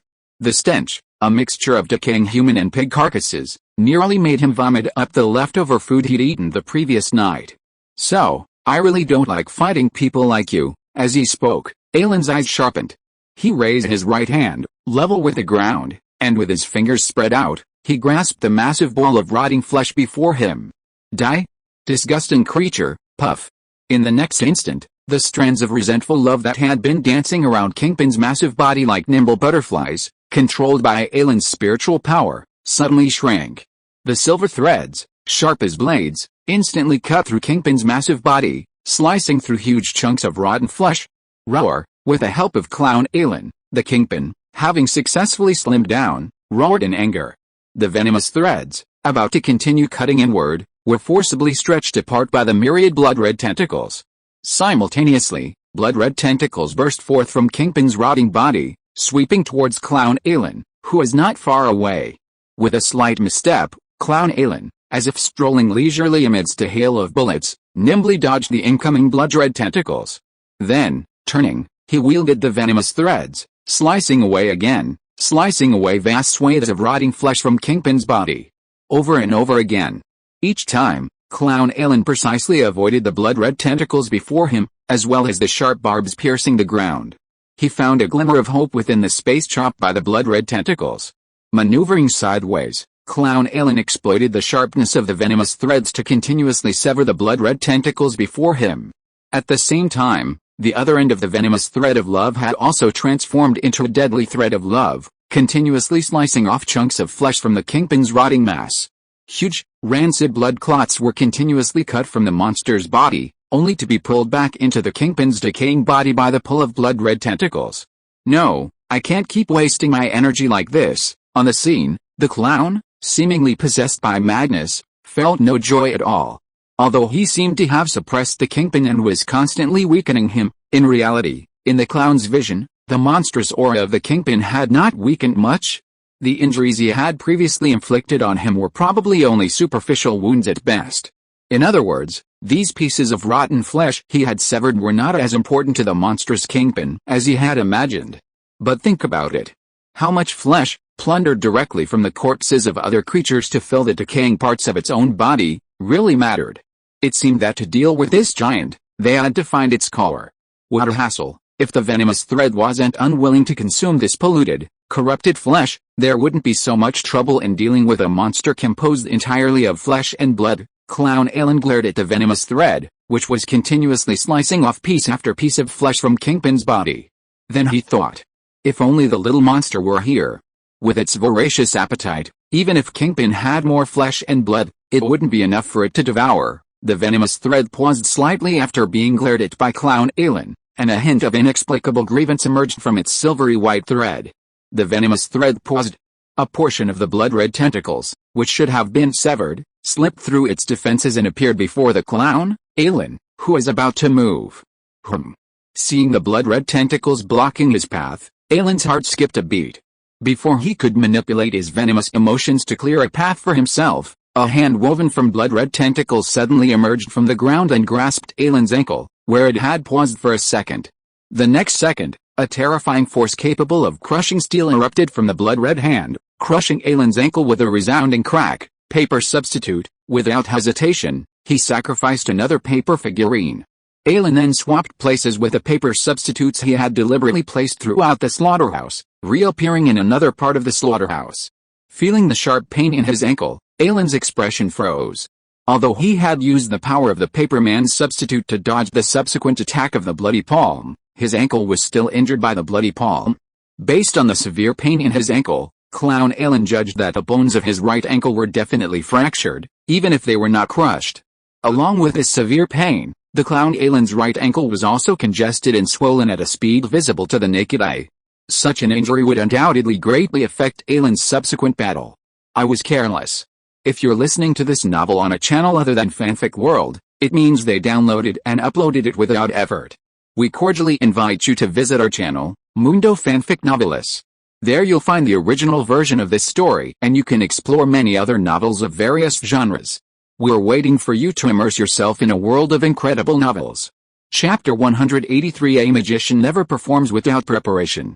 I was careless. Clown Ailin's mask betrayed a hint of helplessness as he watched the crimson wave sweeping toward him once again, leaving him no chance to breathe.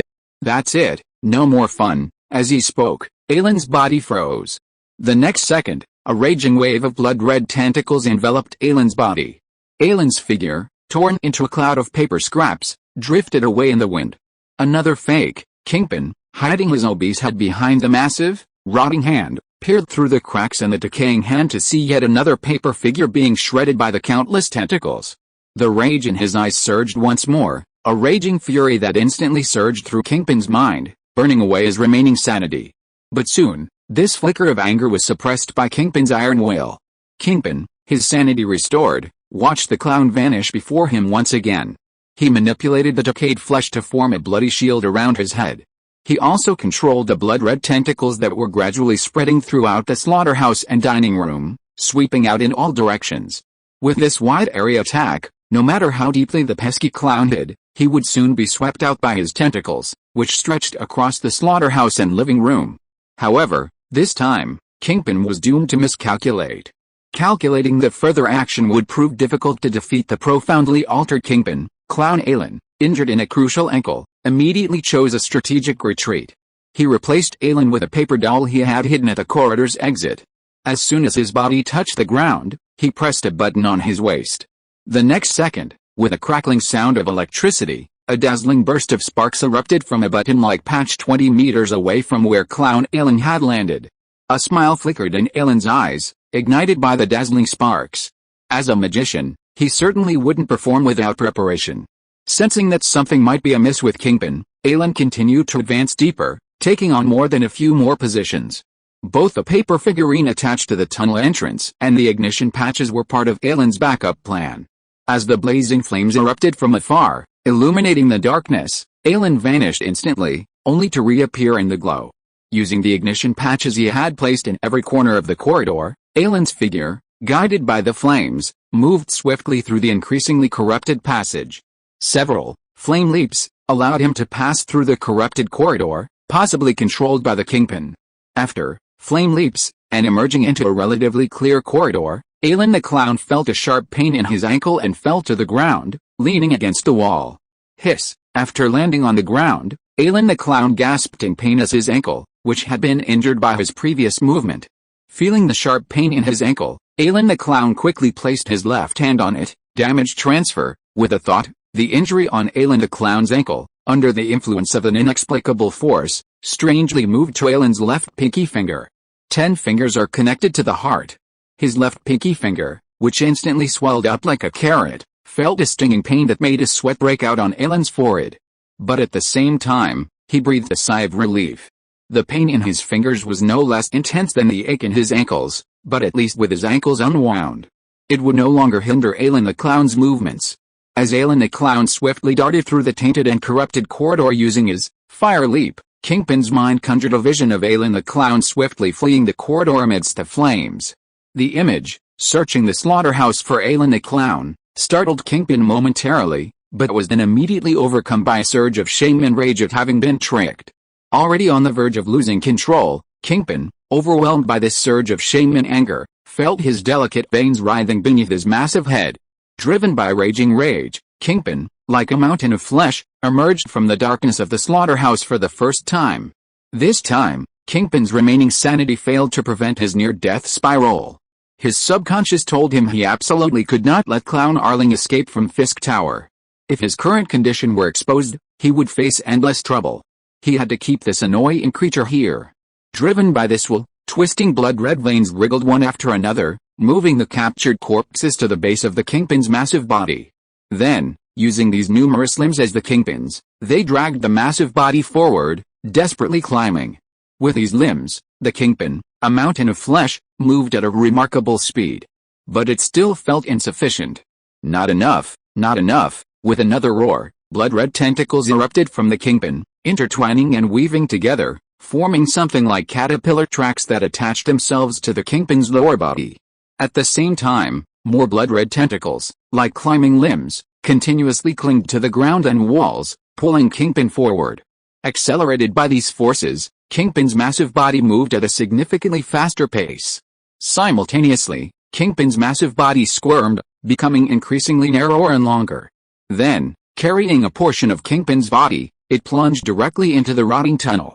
As the massive flesh monster Kingpin continued to squeeze its body into the rotten tunnel, the already polluted and corrupted tunnel's deformation accelerated. The blood that had already spread throughout the tunnel gurgled like a floodgate opened. Clown Ailin, who had transferred the injury to his ankle through damage transfer, had just reached the destroyed entrance to the tunnel when he heard the sound of water rushing from the tunnel behind him.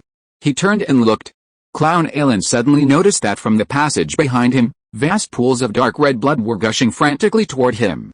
Simultaneously, the passage beneath him trembled slightly, as if some enormous creature, at the entrance to the passage he had just entered, was advancing towards him. This aura and this vibration frequency, could that creature really have gotten in? Feeling the increasing vibrations, Clown Ailin narrowed his eyes and halted his thoughts of leaving immediately. He stood there, quietly waiting. Clown Ailin didn't wait long. Soon, deep in the passage behind him, a massive ball of flesh, dragged by dozens of pale, Rotting arms and countless dense, blood-red tentacles appeared before him. Seeing the figure emerge from the passage, Clown Ailin narrowed his eyes, surprised but also expressing a sense of predictability. The figure that appeared behind the clown? None other than the Kingpin, his body covered in rotting flesh. It can squeeze through such a narrow passage. It seems this big guy's more agile than I thought. Compared to the behemoth in the slaughterhouse, the Kingpin in the corridor was undoubtedly much smaller. It was unclear whether the Kingpin that appeared before him was a part of the behemoth in the slaughterhouse or a flesh and blood clone. Looking at the caved-in entrance at the end of the corridor, the huge head at the center of the huge flesh ball revealed a hideous and terrifying smile. Haha, you can't run away, merge with me. Clown Ailin scratched his ears, which were ringing from Kingpin's thunderous voice, and said calmly, sorry, I refuse to merge with a man, but since you're so enthusiastic about seeing me off, I'll give you a generous gift. Look at me, bastard. With a roar, Ailin the clown stood still, activating the long-awaited mental sorcery, Despairing Gaze, instantly into Kingpin's eyes. Roar. At the moment of Despairing Gaze's activation, Ailin the clown seemed to resonate with the roar of an ancient dragon. An incomparably terrifying aura erupted, and Ailin the clown seemed to transform into a six-eyed ancient dragon, obscuring the sky and sun. With a terrifying power that could destroy all the world, he instantly rushed into Kingpin's eyes. Bang, bang, as if unable to withstand the pressure of the mind spell, Kingpin's two decaying eyes exploded. Then, they rushed into the depths of Kingpin's soul. Soon, the mind spell surged directly into his heart, colliding with the struggling sanity within. Boom. As Despairing Gaze collided with Kingpin's iron will, which had suppressed the distortion and allowed him to control the power of distortion without falling completely into madness, a resounding roar like spring thunder erupted from Kingpin's heart. Immediately afterwards, a terrifying mental storm swept across, churning Kingpin's sea of consciousness into chaos. Even Kingpin's unbreakable iron will was shattered by the relentless impact of Despairing Gaze. Roar. Losing the last shred of his sanity, Kingpin let out a roar that was not human. The countless blood-red tentacles hidden within the Kingpin's massive, rotting body suddenly erupted as if unrestrained. Each one instantly grew dozens of times thicker, transforming from barbs into thick spears, spreading out in all directions. Simultaneously, a powerful, rancid odor permeated and contaminated everything around the Kingpin, seemingly rotting everything. Walls, pipes, even the steel bars within them were subject to decay before the aura. However, Ailin the clown could no longer see any of this. After gazing into the Kingpin's eyes, Ailin the clown used his Despairing Gaze to instantly appear in the blast-ravaged elevator hall using Flame Leap. Thanks to the explosion, the wreckage was littered with exposed, sparking wires. In the corners of the ruins, flaming fragments of debris clung to the surface. For this very reason, Clown Ailin forgot all the backup plan he'd laid out, and simply used the burning flames to leap into the elevator lobby. Meanwhile, deep underground in the Fisk Tower, having lost his target, Kingpin, having lost his last shred of sanity, instinctively rushed towards the ground above, carrying a terrifying aura of corruption. Feeling the terrifying aura creeping in from below, Clown Ailin didn't pause. He nimbly climbed upwards through the gap he'd created in the unfortunate elevator, which had been completely destroyed by the explosion. Before Clown Ailin reached the ground floor, he was met with countless cries of surprise. Because of the ground-shaking explosion that had even caused the Fisk Tower to tilt, the Fisk Tower was already in chaos. Countless terrified gang members, desperate for their lives, swarmed down the building, rushing towards the single exit of Fisk Tower. Seeing the utter chaos before them, a flicker of delight crossed the face of Clown Ailin. Wow, what a chaotic scene. I love it. Snap. With a crisp snap of his fingers, Ailin, who had just stepped out of the elevator, immediately activated his illusion and telekinesis, disguising himself as a member of Fisk Tower and blending into the crowd. Amidst a countless people's shoves and jostling, he followed the crowd toward the outside of Fisk Tower. Chapter 184, Artillery fire washes the ground. Covered by the illusion, Clown Ailin merged into the crowd, disappearing silently like a drop of water merging into the ocean. Not long after, Ailin reappeared in a room facing the Fisk Tower, 200 meters away. From here, he could clearly see everything happening in the nearby Fisk Tower. It was a prime viewing platform. The only problem was that the room Ailin had chosen was occupied. As Ailin, using the venomous thread of love, leaped into the room, he saw a voluptuous woman bathing in the frosted glass bathroom. Glancing at the figure vaguely visible through the frosted glass, Ailin commented, "Nice figure." The moment he finished speaking, the venomous thread in Ailin's right hand suddenly extended and pierced his wrist, as if issuing a warning. "Hiss, you idiot. I don't even have a girlfriend. What the hell gives you the right to stab me? I'm not a heartless person, even if I'm attracted to Gwen. What does that have to do with me, Joker?" He cursed the thread of vengeance in his hand, causing it to admit its mistake and promise not to make the same mistake again.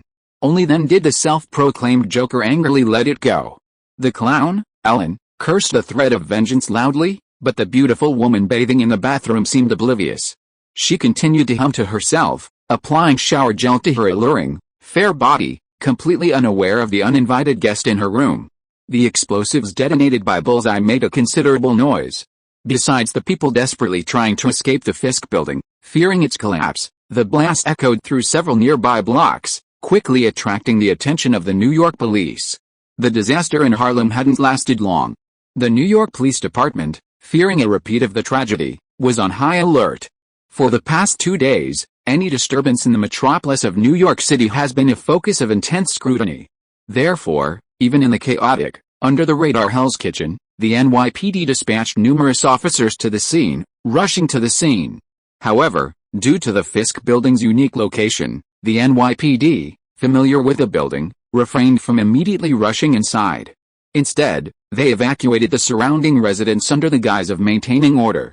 Meanwhile, they were waiting for the Fisk building's leader to come forward and provide an explanation. Due to the unique circumstances of this time, the NYPD's top brass, under immense pressure, had recently issued a warning to all gangs, large and small, to behave themselves for the time being. But just moments after their warning, a devastating explosion erupted from the Fisk building. It could be said that this devastating explosion reignited the passions of the reporters from newspapers and television stations, who had finally calmed down. Those NYPD brass. It was almost a no-brainer that tomorrow morning, New York's major news outlets would once again be filled with reports of the New York Police Department's incompetence. This, in effect, had put the NYPD under fire once again. If King couldn't give them a satisfactory answer, even as the king of New York's underground, the NYPD would teach him a lesson. However, just as Lauren Clyde, the chief of the 31st Precinct, who oversaw this area, stood grimly outside the Fisk Tower, awaiting King's explanation, a sudden, cascading cry erupted from the slightly tilted Fisk Tower not far away. "Damn it! Run, help, oh my god! What the hell is this?" Amidst the shrill screams, Lauren Clyde, through the windows of the Fisk Tower, vaguely saw a gigantic figure suddenly appear on the first floor. And with that gigantic figure appeared those who had descended from the various floors of Fisk Tower and had not yet fully evacuated the building suddenly rushed out of the building like crazy, with expressions of terror on their faces. The speed of the evacuation of Fisk Tower suddenly increased several times compared to before. However, before many people could rush out of Fisk Tower, a flesh wall woven from countless blood-red tentacles directly blocked the exit of Fisk Tower. Accompanied by desperate screams, soon, like a trickle of dark red blood, it seeped out from the cracks of the flesh wall. The moment they saw the flesh wall woven by countless flesh hands at the gate of Fisk Tower, they were shocked. A somewhat mature detective's expression suddenly changed as he ran over to Chief Lauren Clyde and said, "Chief, something's wrong. We might need backup." Halfway through his speech, the detective looked at the flesh and blood wall on the first floor of the Fisk Tower, not far away, and the shadowy figure reflected in the building's glass. His expression darkened. "It seems a monster has appeared in the Fisk Tower as well." "A monster? Another monster?" The moment he heard the word, Chief Lauren Clyde's heart sank. There was a time when the word monster was merely a metaphor for horrific fictional creatures from movies. Aside from specific files, Lauren Clyde had never seen a monster in real life. But since when, all sorts of monsters have begun to spawn in every corner of the world. Previously, police departments everywhere, the FBI, Homeland Security, and even the military had all encountered similar monsters to varying degrees. However, back then, those monsters, while terrifying and powerful, were no match for the formidable firepower of humans. To avoid causing panic, the federal government kept the details of these monsters a secret. That was until the Harlem incident. Those terrifying monsters finally emerged from fantasy into reality, truly entering the public eye. Recalling the monsters that appeared in Harlem, director Lauren Clyde shuddered. Recovering from his wits, he pulled his cell phone from his pocket. While rapidly tapping the buttons on his phone, director Lauren Clyde instructed the detective beside him, "I'll contact the General Administration for support immediately. Before then, we must." Halfway through his speech, director Lauren Clyde realized he was also at the scene and quickly changed his words. "We'll try our best to confine the monster to the Fisk building and prevent it from leaving." At the end, director Lauren Clyde added a subtle sentence. "I don't want to see the best of the guys in the department die here. Their lives are far more important than those of the gangsters in Fisk Tower." The detective next to Chief Lauren Clyde's eyes shifted, then quickly nodded. "Understood, I know what to do, Chief." With that, the detective quickly went down to relay the chief's orders. Chief Lauren Clyde quickly reported the situation to his superiors and requested reinforcements. He also instructed the remaining officers to rush all the heavy firepower in the arsenal to the scene. As the police surrounding Fisk Tower hurriedly evacuated the crowd as if facing a formidable enemy, someone standing by the window, staring at the clown in the Fisk Tower 200 meters away, seemed to sense something and silently said to himself, "Here they come." The next second, a wave of blood emptied out. Thousands of blood-colored tentacles formed a crimson wave, directly shattering countless windows in the Fisk Tower. Simultaneously, the scene inside the Fisk Tower was exposed to everyone's eyes. Compared to the appearance that the clown Ailin had seen on the third floor below ground, the Kingpin, now appearing in the Fisk building, seemed to have undergone a significant transformation. In the first-floor lobby, a scene resembling a bloody hell, carpeted with countless corpses, dark red tentacles covered in rotting fur continuously emerged from the crimson ground. Their sharp, mouth-like slits pierced the still-bleeding corpses on the ground. As each dark red tentacle penetrated, strange patterns resembling fine blood vessels suddenly appeared beneath the skin of the corpses. As these strange patterns squirmed, the flesh and blood of the corpses seemed to transform into fluid, flowing strangely. As the dark red tentacles sucked, the flesh and blood from the corpses were rapidly absorbed, gathering in the nearly 12-meter-high lobby of the Fisk building. There, a massive monster, over 10 meters tall, composed of countless faces and arms, slowly took shape. Its body was riddled with rotten holes, and within these holes, dark red blood vessels twisted and intertwined. From these wriggling veins, streams of flesh and blood, sucked from corpses, oozed out, filling the gaping holes. If one looked closely, one could faintly discern the features of Kingpin above the giant's ever-forming head.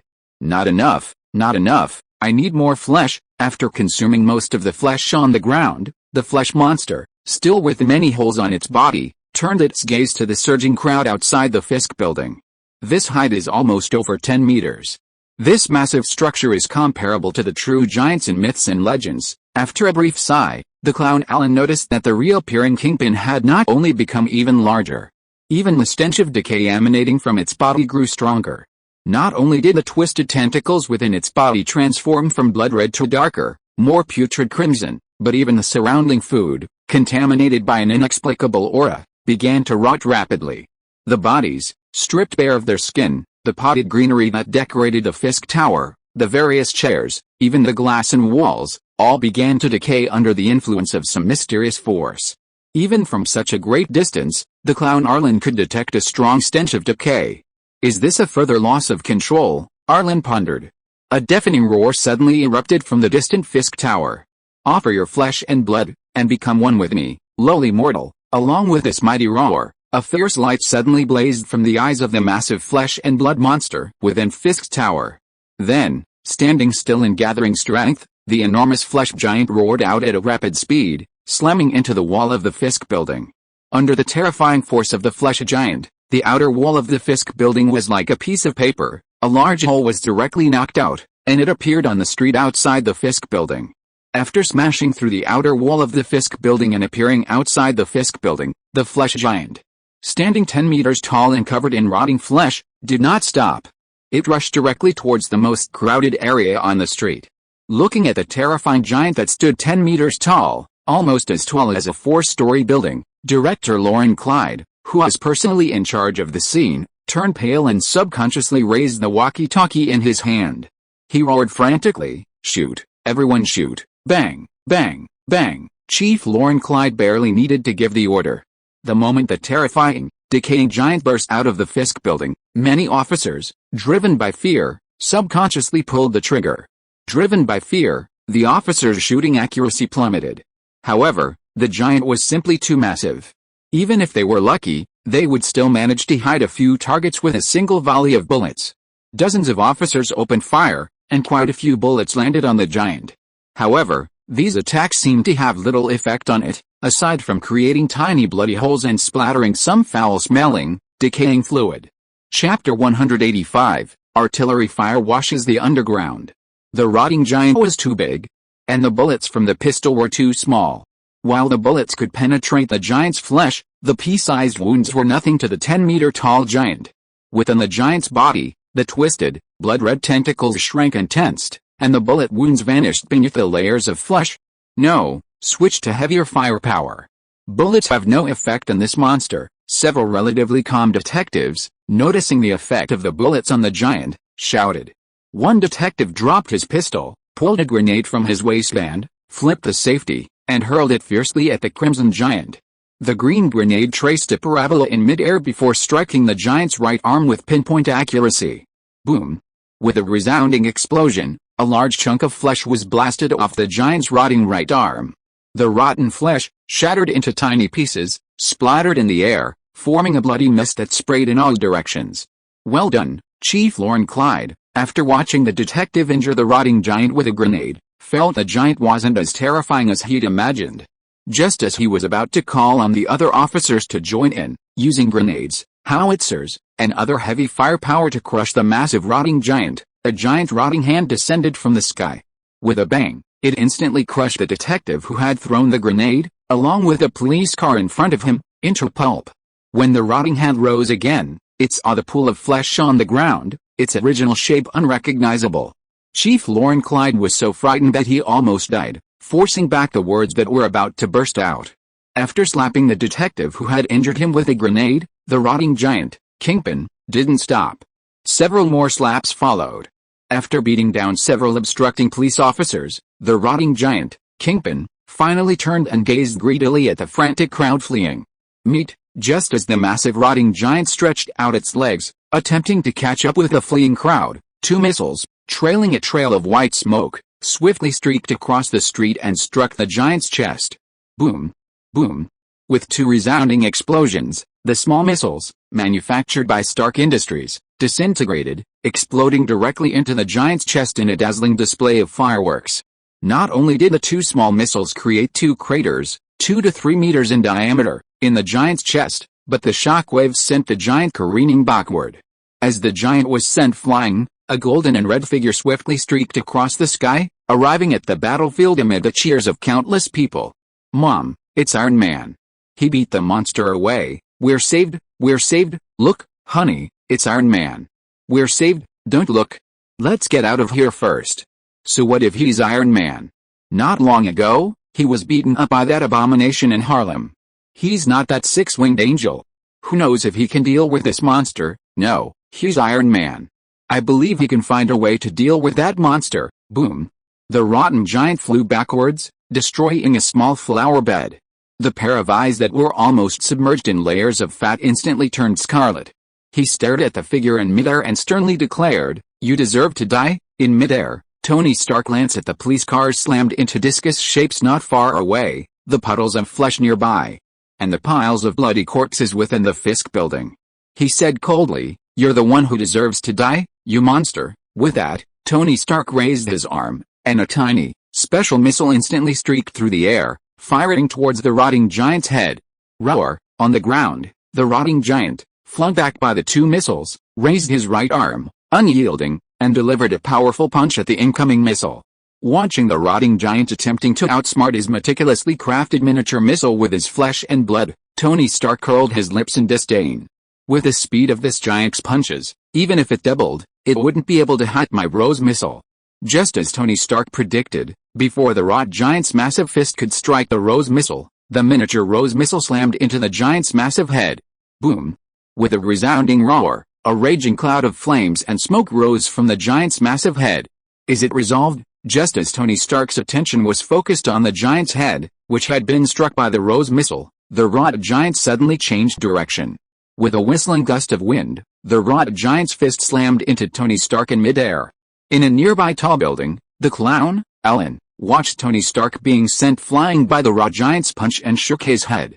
You never learn your lesson. It seemed Tony Stark's previous close quarters beating at the hands of the abomination wasn't enough. The iron body of the Mark armor was no match for ordinary people. If you were to use it in close combat against those physically formidable monsters, he'd be the only one to suffer. And now, he's been sent flying by another punch from the rotten giant. Crackle, the punch blasted directly into the mobile office building, smashing through half a floor before the Mark armor was crushed beneath a pile of rubble. Shaking his head, a bit dizzy, Tony Stark inside the Mark armor finally climbed to his feet, looking flustered. It was thanks to the vibranium, a special metal that absorbs shock, that the Mark armor was infused with. It absorbed and released much of the force from the rotten giant's punch. Otherwise, Tony Stark would have been feeling more than just dizzy.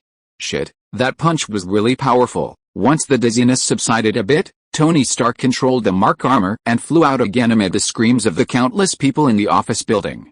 Just as he flew out, Tony Stark realized that in the brief moment he was hurled into the building and then flung back out, the rotting giant had already inflicted an incalculable number of casualties. Blood stained the ground crimson. The street in front of the Fisk Tower was littered with countless fallen corpses. And that blood-soaked street had suddenly become covered with what looked like a network of blood vessels.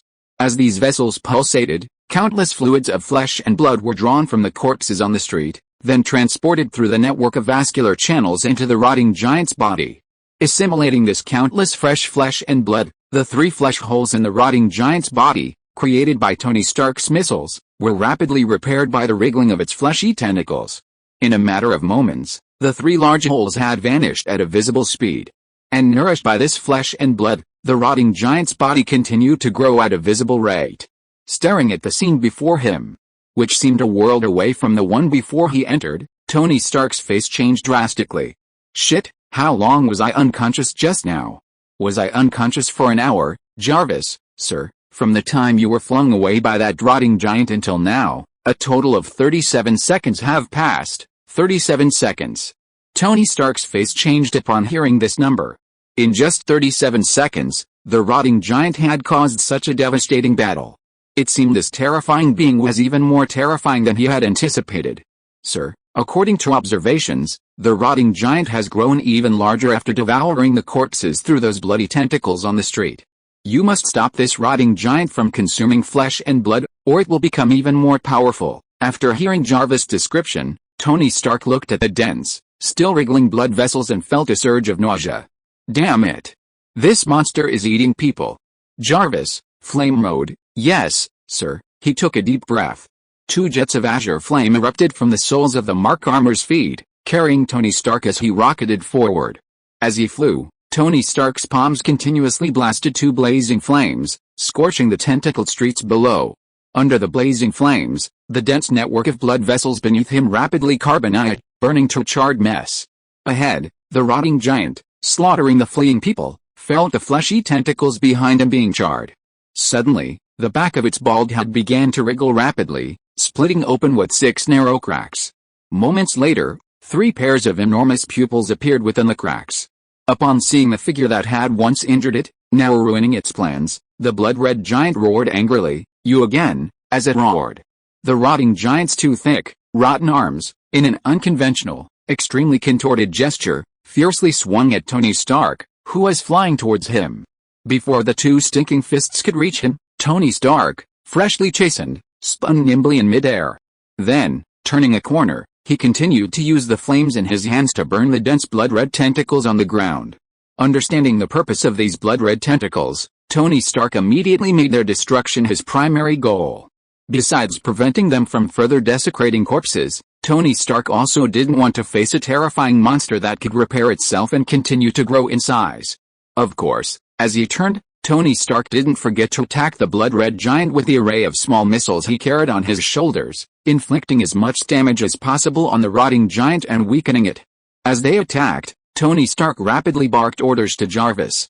"Jarvis, contact the military immediately and request heavy fire support. I'll hold this giant back until they arrive." Jarvis, "Understood, sir." Before Jarvis could finish his reply, The extremely enraged rotting giant launched another attack at Tony Stark. Meanwhile, the Federal Department of Defense and the Pentagon also received several requests for fire support. General, a gigantic monster has suddenly appeared in Clinton, New York, causing heavy casualties among the surrounding population. The NYPD and several other departments have requested federal military intervention. Yes, Tony Stark, Stark Industries' Iron Man, has arrived on the scene and is currently engaging the rotting giant. He's also requested heavy firepower support, according to our estimates. This monster possesses multiple abilities, including devouring evolution and corrupting and contaminating.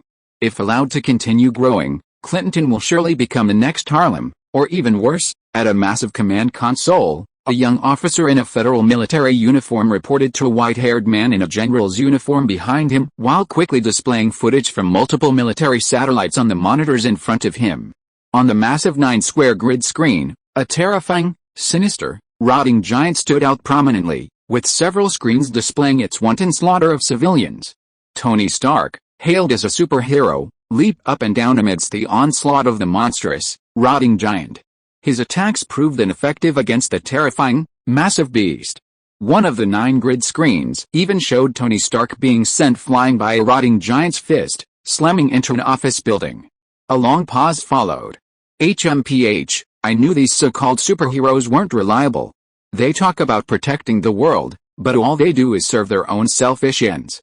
If only he had given our military the technology to manufacture the Iron Man armor sooner, allowing us to mass-produce it, we wouldn't be so vulnerable against these monsters. With a cold snort, the white-haired elder issued a direct and forceful command: order several military bases near New York to immediately dispatch fighter jets to launch a saturation attack on the rotting giant in Clinton. We must not allow this high-growth, polluting monster to survive. Yes. Chapter 186. Rod, Tony, you are really embarrassed. Under orders from the Department of Defense, sirens blared simultaneously at several military bases near New York. Then, fighter jets laden with ammunition took off from the bases. After mobilizing fighter jets from several nearby bases, the military, bypassing General Ross, who was being court-martialed, and redeployed his troops, who were still cleaning up the mess in Harlem, to support Hell's Kitchen. General Ross's troops, who remained in Harlem, were tasked with clearing the remaining mutated worms from the city's sewers. To prepare for any potential emergencies, this force was equipped with formidable firepower. Of course, this might also be the reason for their withdrawal. Harlem is not far from Clinton, where Hell's Kitchen is located. After assembling, armored vehicles quickly arrived at Hell's Kitchen. Even before reaching the battlefield, many soldiers on the vehicles spotted the massive, rotting giant, a massive figure that was almost level with the houses along the street. Many soldiers' faces began to twitch. Damn it. First, those terrifying monsters in Harlem, and now this terrifying, intimidating giant. Why did all this bad luck happen to them? As if sensing the low morale within the vehicle, a middle-aged officer leading the team shouted, "Those of you who don't want to die on the battlefield, cheer up, stop looking so sad. If we can complete this mission and intercept this monster right here in this neighborhood before air support arrives, we'll be rewarded with medals of honor and bonuses. So, everyone, give it your all." The officer leading the team didn't specify what would happen if they failed, but the soldiers knew it. Facing such a terrifying monster, failure meant only one outcome: death. Spurred on by the threat of death, the federal soldiers forged their spirits. Upon arriving at the battlefield, fully armed soldiers disembarked from several roaring armored vehicles. Almost a moment they exited the vehicles. Shoulder-fired rocket launchers were mounted on the shoulders of soldiers. After a brief aim-fire, with a shout, dozens of rockets roared towards the massive, rotting giant. "Enjoy it, big guy." Tony Stark, who had already spotted these Federation soldiers through Jarvis's intelligence system, fired his rocket launchers almost as quickly as the soldiers pulled the triggers. He then used a long-charged palm cannon to interrupt the evasive giant. Then, leveraging the Mark armor's powerful maneuverability and Jarvis's calculations, he precisely dodged a dozen rockets. With a roar, the heavy and ferocious firepower sent the rotting giant reeling, and a vast cloud of dust enveloped its form. Simultaneously, a terrifying gust of air swept in all directions, sending many objects near the rotting giant flying backwards. "Well done, Tony Stark," in his Mark armor, cheered as he watched the rotting giant, its body ravaged by a barrage of concentrated fire, its body pierced by dozens of bloody pits of varying sizes. While the Mark armor was powerful and its array of weaponry was exceptionally sophisticated, its storage was limited. When it came to instantaneous concentrated fire suppression, a military bombardment was undoubtedly more effective. The bazooka fire wasn't the end, on the contrary, it was the beginning of the artillery bombardment. But when the smoke cleared, the rotting giant reappeared. The heavy machine guns on the armored vehicles, after being adjusted, aimed at the massive rotting giant, unleashing fiery flames. Bullets powerful enough to pierce thin steel plates streaked through the air, creating faint spirals of air ripples. Hiss! A storm of countless bullets, like a meat grinder, instantly ripped through the layers of rotting flesh, emitting a strong, pungent stench, shredding the flesh giant into a cloud of blood. Next came the blood-red tentacles within the rotting giant, resembling blood vessels. Despite their incredible powers, these tentacles continuously wielded blood whips, lashing out at the exploding bullets. Under the endless hail of bullets, the eerie tentacles, emitting a dark red glow, shattered bullet after bullet, until their bloody glow faded. They were then broken and shredded by the bullets, ultimately becoming a mass of tough, rotting flesh. Their former mystique was gone. Seeing the rotting giant battered and bruised by their own firepower, the conscripted Union soldiers were instantly shaken and intensified their firepower. Bullets and shells rained down upon the rotting giant like they were free. But no one noticed. A cold, sobering look suddenly appeared in the eyes of the rotting giant, whose body had shrunk considerably under the fierce military fire. Go, go, go, hurry and reload. The Air Force fighters will soon arrive at the battlefield. We absolutely cannot afford to give that monster time to recover. Don't worry, sir. We won't let that monster react. That's right. When I first saw this monster, I was intimidated by its size. I didn't expect it to be so useless. Compared to those invulnerable monsters in Harlem, this one is so weak. Its size is a waste. Seeing these veteran soldiers regain their usual smiles, even daring to chat with him, the leading officer also smiled. But then, the blood mist, splattered by the heavy machine gun fire, slowly drifted down over the men's heads. It rained down on them head-on, splattering them all. As the mist descended, a sickening, overpowering stench of putridity filled the air, instantly filling the mouths and noses of the Union soldiers. Ugh! This fucking stench, damn it! This blood mist is in my eyes. It's so awful, it's burning. What's going on? My face is burning, ah! My eyes, wait, something's wrong. Everyone, take cover. Don't get hit by this blood mist. The Union officer, who had initially dismissed the falling blood mist, realized it was too late. Including himself, everyone whose skin was stained by the mist felt a sharp stinging sensation. Within moments, their skin felt as if it had been doused in sulfuric acid, seeping with blood. Those whose eyes were stained by the blood mist covered their eyes and fell to the ground, wailing. Visible streaks of blood could be seen flowing from the cracks in the palms of the soldiers who covered their eyes. Damn it! Get out of the way! Drag all the wounded into the bunker. With a roar, the federal officer, suppressing the discomfort, rushed into the blood mist, dragging a soldier, who had covered his eyes and wailed, back to the armored vehicle. But in just a few seconds, the federal officer's exposed skin was corroded and bloodied, and even his uniform showed varying degrees of corrosion. Even more terrifying, the areas around his corroded and bloody wounds seemed to be festering, revealing traces of rotten flesh. Damn it! A federal colonel, temporarily assigned as commander in an armored vehicle, saw this and cursed loudly, immediately changing his strategy. While all soldiers outside sought cover to avoid the blood mist and await an opportunity to counterattack, a special group was also dispatched to rescue those injured on the battlefield who had been corroded by the blood mist. A wave of blood mist descended, completely crippling the unit's bazooka batteries. Without the rocket fire, the previously suppressed and retreating rotten giant finally had a moment to breathe. However, as if Kingpin's will had been revived, the rotten giant, regaining a bit of clarity, did not seize the opportunity to attack the military. Instead, it turned and fled. Not good. Tony Stark's face changed when he saw the rotten giant turn and flee. The consequences of being evaded by this monster flashed through his mind. Without hesitation, Tony Stark activated his Mark armor, appearing in the rotten giant's path.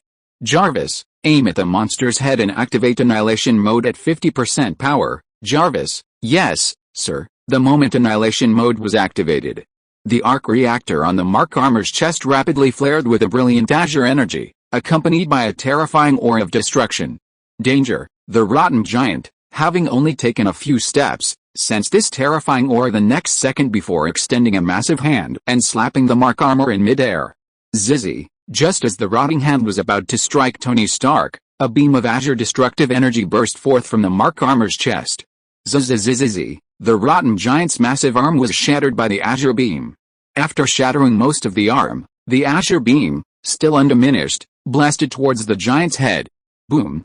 The moment the azure beam reflected in his eyes, a hint of terror crossed his enormous face, covered in rotting flesh. But before that terror could fully materialize, its face was blasted to smithereens by the azure beam, brimming with destructive energy. Success! Tony Stark's face flickered with a smile as he watched his fatal strike, wielding 50% of his mark armor's energy, shatter the raw giant's skull. Suddenly, from the raw giant's shattered arm, dozens of twisted tentacles, each as thick as a bowl, shot out. Like a vast net, they enveloped Tony Stark. This bastard isn't dead yet. Unable to resist a curse at the sight of the dozen or so blood-red tentacles, Tony Stark erupted from his feet, launching himself into the sky. Before he could even ascend, he was pursued by dozens of snake-like tentacles. Although Tony Stark's palm cannon shattered 5 of the tentacles, 2 still entangled his legs. His body paused, and 2 terrifying tugs ripped through his feet, dragging him downward. A thought suddenly crossed Tony's mind. Shit, I'm getting beaten again. Just as Tony Stark thought he was about to be beaten again, an AIM anti-aircraft missile streaked through the sky, instantly hitting the rotten giant's severed arm at supersonic speed. With a loud bang, the blood-red tentacles that had entangled the mark armor were instantly shattered by the explosion. Taking advantage of the opportunity to rise into the air, Tony quickly escaped the danger of another attack and heard the voice of his friend, Colonel Rod of the Federation Air Force, over the communication channel. "Hey, men, I saved you again. Honestly, you looked really messed up just now, after the mark armor's radar quickly detected the 7 or 8 rapidly approaching fighter jets in the distance." Tony Stark breathed a sigh of relief. But after hearing Rhodes' words, he immediately frowned and said, "Very good. I was originally planning to ask Pepper to include you on the invitation list for the party next week, which is full of beautiful women. Now, I've changed my mind. Hey, men. Come on, I saved you once, you can't be so stingy." Tony Stark, stingy? Haha, next time, I won't invite you either. Rhodes, you're so cruel. After a while of joking, Rhodes' voice became serious and said, "Tony, now, you step back and leave the rest to us." What? Before Rhodes could answer, Tony quickly understood what Rhodes meant. Because the next second, Tony saw more than a dozen powerful missiles, tails swaying, roaring towards him. They slammed into the rotting giant. Chapter 187 Dance Invitation. Rumble. A series of apocalyptic explosions continued. Moments later, a mushroom cloud rose above Hell's Kitchen. The terrifying force swept across the sky, seemingly capable of annihilating everything. The glass within a kilometer radius surrounding the bombing site was completely shattered by this terrifying baptism. Even Tony Stark, retreating high in the sky not far away, saw the scene, his pupils shrinking slightly, and a trace of cold sweat broke out on his forehead. Bombing New York with missiles. Rhodes, have you and your military gone mad? Rhodes, who had turned his fighter plane around and launched another missile, heard this and deliberately turned off the voice chat with the other fighter planes and headquarters, then spoke to Tony. "We're not going crazy. Facing a monster with multiple abilities, such as devouring evolution and corrupting pollution, if we don't strike hard and it escapes, we'll truly go crazy once it grows in secret. There are some things I can't say now. We'll talk at your party next week." Without waiting for Tony Stark to reply, Rhodes ended the call. Then, piloting his fighter jet, he aimed at the rotting giant, which had been blasted to pieces, and fired 2 more missiles. What a shame, watching the aura quickly dimming amid the endless artillery fire not far away, the clown, standing by the window, sighed regretfully. The military artillery fire was incredibly intense. Even from a distance, Aaron could feel the gusts of smoke-filled air bearing down on him. Faced with such heavy fire, he didn't dare go down to pick up heads or anything like that. Otherwise, instead of picking up heads, he'd end up losing his own. That would be a complete joke. Shaking his head, Clown Ailin laid a buxom woman, wrapped only in a bathrobe and remarkably resembling a young Aunt May, on the bed. He carefully tucked her under a blanket, then swaggered open the door and left. Amidst the intense bombardment, Clown Ailin had implanted a false memory in her mind. Even if she woke up soon, she wouldn't realize she'd just been in the same room with a stranger. Having just exited the building where he'd watched the battle, Clown Ailin, about to leave, suddenly turned around, struck by a premonition, and glanced towards the area engulfed in the artillery fire. This glance revealed a faint, dying presence in the heart of the ravaged ruins. It suddenly fell, sank into the ground, and then began to move rapidly beneath the surface. Hey, that aura just now, he was able to escape like that. Shouldn't I say he's worthy of being the Marvel Universe's renowned big villain?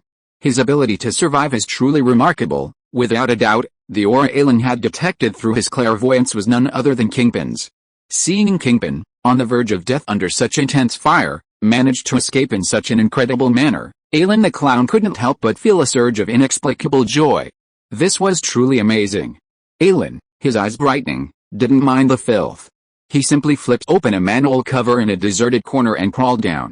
Using the fleeting glimpse he'd taken of Kingpin's aura and the direction he'd taken after entering the sewer, along with his divination at the intersection, Ailin the clown swiftly pursued in the direction of Kingpin's escape. 10 minutes later, at an unknown sewer junction, he found himself. Clown Ailin spotted a pile of rotting flesh, desperately battling a giant rat in the sewer with its blood-red tentacles. What a mess, can't even defeat a rat. Looking at the fist-sized piece of rotting flesh, Ailin felt a flicker of pity, and without hesitation, he lit 2 cans of solid alcohol. Sensing the rising heat, a single crimson eye opened in the center of the rotting flesh, covered in blood-red tentacles. The moment it caught sight of Ailin, it unhesitatingly abandoned the rat, entangled by countless tentacles, and, controlling dozens of its blood-red tentacles, leaped forcefully into the sewage. However, before it could plunge into the water, a giant fiery python, controlled by Ailin, opened its bloody maw and swallowed it whole. Bang! A few minutes later, after burning the last shred of rotting flesh trash, Ailin gracefully saluted the pool of ashes that washed into the sewer. I sincerely thank you for escaping the military bombing and giving me a chance to resolve the feud between us. To be honest, if Kingpin hadn't used some unknown means to split off this core piece of flesh and blood and enter the sewer to escape the military bombing, Clown Ailin really wouldn't have found a chance to kill Kingpin in the baptism of artillery fire. He used the flames that had not yet been extinguished to burn the little cutie next to him, who was pierced all over by Kingpin's bloody tentacles, into ashes, burying the last trace of Clown Ailin. He raised his hand and extinguished the flames in the sewer. Then he disappeared into the darkness of the sewer. After Clown Ailin completely burned Kingpin into ashes, Ailin himself also received a prompt sounding. Congratulations to the host for killing the corrupted Goldpin and receiving a gift from fate, plus 2,000 fate points. A smile crept across Ailin's face as he gazed at the string of numbers. Just a stroll, and I've already earned back the money I spent on rebuilding my body? Is this the power of fate's favor? This feeling isn't bad. He smiled and turned off the TV in front of him, which was playing the Hell's Kitchen news. Returning to his desk, Ailin picked up his origami and began folding another paper doll.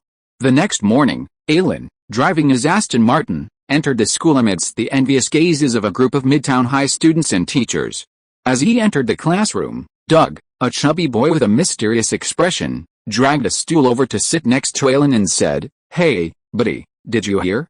The date for the school's winter dance has been set." The date set, so soon. The tradition of various dances at Federal High School is a long-standing one. It's considered a unique part of the school's culture. Most dances of this type are organized by the students themselves. As for the school, aside from providing the venue and necessary oversight, they have no involvement in the entire process. About a week ago, rumors of the impending winter dance began circulating among the students. However, the specific date still needed to be approved by the school. However, news of the dance is always a focus for the students. Therefore, as soon as the school approved the student council's application yesterday afternoon, rumors, both large and small, spread quickly among the students at Midtown High School. Upon hearing Ailin's words, the chubby Doug approached and said excitedly, "Of course. The student council went to the school gymnasium last night to start preparing. The school will announce the specific date for the dance soon. So, have you found a partner for the winter dance?" With a date confirmed, the next step in the winter dance naturally became the focus of the students. The period before each dance is always the busiest time at school, finding a partner. For tall, handsome men or beautiful young ladies, finding a suitable dance partner is no problem. However, for those in school who are average-looking or even unattractive, Finding a suitable dance partner is undoubtedly a daunting task. Every year before and after dance, there are always news reports of boys and girls fighting over dance partners at various schools. Even Central City High School, known for its elite education, is no exception. However, as long as such incidents are not too extreme, the school will not intervene. After all, they have all been through that period. Of course, Ailin is not one of those people. In terms of temperament and appearance, Ailin stands out among the students at Central City High School. Ailin is already very handsome, and after practicing the cosmic brain meditation method, his slightly thin body has become stronger. His previous method of suppressing the school bully, Freddie, has even added a sense of dominance and masculinity to him. Add to that the ever-present charisma that emanated from Ailin after his spiritual ascension, and the impressive financial resources implied by his Aston Martin commuting to school. In short, Ailin had been attracting considerable attention from the girls at school for some time. Many bolder girls had even confessed their feelings for him. Therefore, finding a dance partner wasn't a difficult task for Ailin. However, upon hearing the word dance partner, Ailin's mind instinctively conjured up the image of Gwen. After all, she was someone he'd shared a bed with, so it wasn't surprising that he felt a special connection. Ding-ling-ling. Just then, the bell rang in the hallway. Doug, the chubby boy, watched the math teacher enter the classroom as the bell rang. He hadn't heard Ailin's response, so he could only dejectedly return to his seat. After the first class ended, the math teacher announced the date for the winter dance. Instantly, the classroom erupted in the excited screams of the students. After the teacher left the classroom, some students couldn't wait to invite their favorites to dance. Inviting a dance partner isn't about being the last to appear. If they were too late, and the attractive person they liked was already invited, then even if they regretted it, it would be too late. Hey, Ailin, can you be my dance partner? As soon as get out of class ended, Ailin received invitations from several girls, including a member of the school cheerleading squad. She was tall, beautiful, and had long legs. Among the girls in her grade, her looks were definitely in the top 10. After a moment's surprise, Ailin declined all the invitations, even from the school cheerleader, Hillary. Doug, the chubby kid standing nearby, was so jealous after seeing Hillary's invitation rejected that he turned down hers. That was Hillary. If she had invited him, he wouldn't have said no. Even if he got beaten up by the boys pursuing her afterward, he would have accepted it. Therefore, after Hillary left with a look of disappointment, the little chubby boy couldn't help but ask, "What the hell are you thinking, man? She's Hillary. Those long legs, if they were mine. I could play with them for a year." Ahem. Ailin coughed kindly at the chubby boy, who was about to reveal his idiotic appearance. Responding to Ailin's warning, the chubby boy looked up and saw Hillary, who hadn't yet left, not far away. Disdain flickered in her eyes. HMPH, Hillary glared at Doug, the little chubby boy, and with a cold snort, she angrily left the classroom, her long, stocking ramp legs swaying. The chubby boy's face paled at Hillary's glare. "It's over, my image is completely ruined." Seeing this, Ailin patted the fat boy's shoulder and said with a smile, "Think about it. You don't have much of a reputation in Hillary's eyes to begin with. Of course, if she tells her friends what you just said, you're really finished." Hillary was a member of the school cheerleading squad and one of the most well-connected girls in the school. If she spread the fat boy's words among the girls, it would be extremely difficult for the fat boy to find a dance partner at the winter dance. This was undoubtedly terrible news for the fat boy, who was not very good-looking and lacked motor skills. The fat boy, who was listening to Ailin's kind comfort, turned even paler. After a day of learning and a fulfilling day at school, Ailin said goodbye to the distraught fat boy Doug, then put on her backpack, grabbed her car keys, and headed to the parking lot outside the school. In the parking lot, a beautiful figure had been waiting for a long time. Chapter 188. It's Oops. Today was the day Ailin and Gwen had agreed to go to the hospital to treat Mrs. Ailin's injuries. So, as soon as school was over, Gwen turned down a group of boys who had approached her, wanting to invite her to the dance, and arrived at the parking lot early. To avoid being disturbed by the boys, Gwen stood directly next to Ailin's iconic Aston Martin, silently dissuading those who wanted to approach. Seeing the beautiful scenery standing in front of the sports car, Ailin greeted her from a distance, then quickened his pace and quickly approached Gwen. "I thought I'd be waiting for you this time, but you'd be here first," she said with a smile. Gwen, clutching several books, smoothed her hair from her ear and smiled sweetly. After all, I'm asking you to help with my mother's treatment. I can't be late, but come to think of it, I thought you'd be late today. I heard quite a few people have invited you to the winter ball, even Hillary Lee." Gwen winked playfully at Ailin. At Gwen's teasing, Ailin shrugged and said, "You're out of date. I've already declined all their invitations." Gwen's response gave her a look of surprise, and she said, somewhat surprised, "Really? I thought you'd agree." After all, Hillary Lee is a famous beauty at school. Seeing the perfectly balanced surprise on Gwen's face, and sensing her unwavering emotions, Ailin was silent for a moment, then sighed silently. "Sure enough, women are born actresses. If I hadn't sensed your surprise, I might have actually believed you." Shaking his head, Ailin didn't answer Gwen directly. Instead, he opened the door of the Aston Martin and said to Gwen, "Let's go. If we're late, the hospital will run out of parking." As one of the hospital's best-selling products, parking spaces are always in short supply. Especially after get-off work, the number of people rushing to see patients surges. If you arrive late, it's not easy to snag a space among the office workers. After hearing Ailin's words, Gwen couldn't help but recall the distressed expression on George's face every time he rushed to the hospital after get-off work and couldn't find a parking space. Thinking of this, Gwen decisively opened the passenger door of the Aston Martin and got in. After Gwen slid into the passenger seat of the Aston Martin and fastened her seatbelt, Ailin closed the door and stepped on the accelerator, steering the Aston Martin towards the hospital where Madame Helen was staying with ease. Nearby, Ailin and Gwen's admirers watched Ailin drive the sports car away with Gwen in tow, and their hearts sank. After leaving the school parking lot, looking at the quiet Gwen in the passenger seat, with a hint of calmness, Ailin thought for a moment and said, "Can you be my dance partner at the prom next Saturday?" Gwen, caught off guard by Ailin's sudden invitation, tilted her head to look at Ailin's handsome face, which shone with a hint of gold in the sunset. She asked, "Are you inviting me, Mr. Ailin?" "Of course." Looking at Gwen, who was sizing him up, Ailin said without hesitation, "Ms. Gwen Stacy, I'd like to invite you to the prom." "Why me?" Gwen looked intently at Ailin's handsome face, which shone with a hint of gold in the sunset. After a moment, she pursed her lips and said, "Shouldn't you boys prefer girls like Hillary?" Gwen was one of those cool, academic goddesses at school. Plus, Chief George, who would occasionally visit Midtown High School to intimidate those horny beasts. Gwen had always been the kind of goddess to be admired from afar, not touched. While there were many students at school who secretly admired her, few dared to confess their feelings. Comparatively speaking, Hillary, with her outgoing, even fiery, personality, easily connected with boys and had more male friends. Perhaps in the eyes of the girls like Hillary seemed more popular with the boys. That was why, after hearing Hillary's invitation to Ailin to attend the winter prom next week, Gwen felt a strange discomfort and a vague, inexplicable worry. When asked about Gwen's death, Ailin shook her head and said, "Hillary, I don't know her well, and she's not my type. I like you better than Hillary. I like you better." Was this a disguised confession? Hearing Ailin's words, Gwen's face flushed slightly, and a charming smile curled up the corners of her mouth.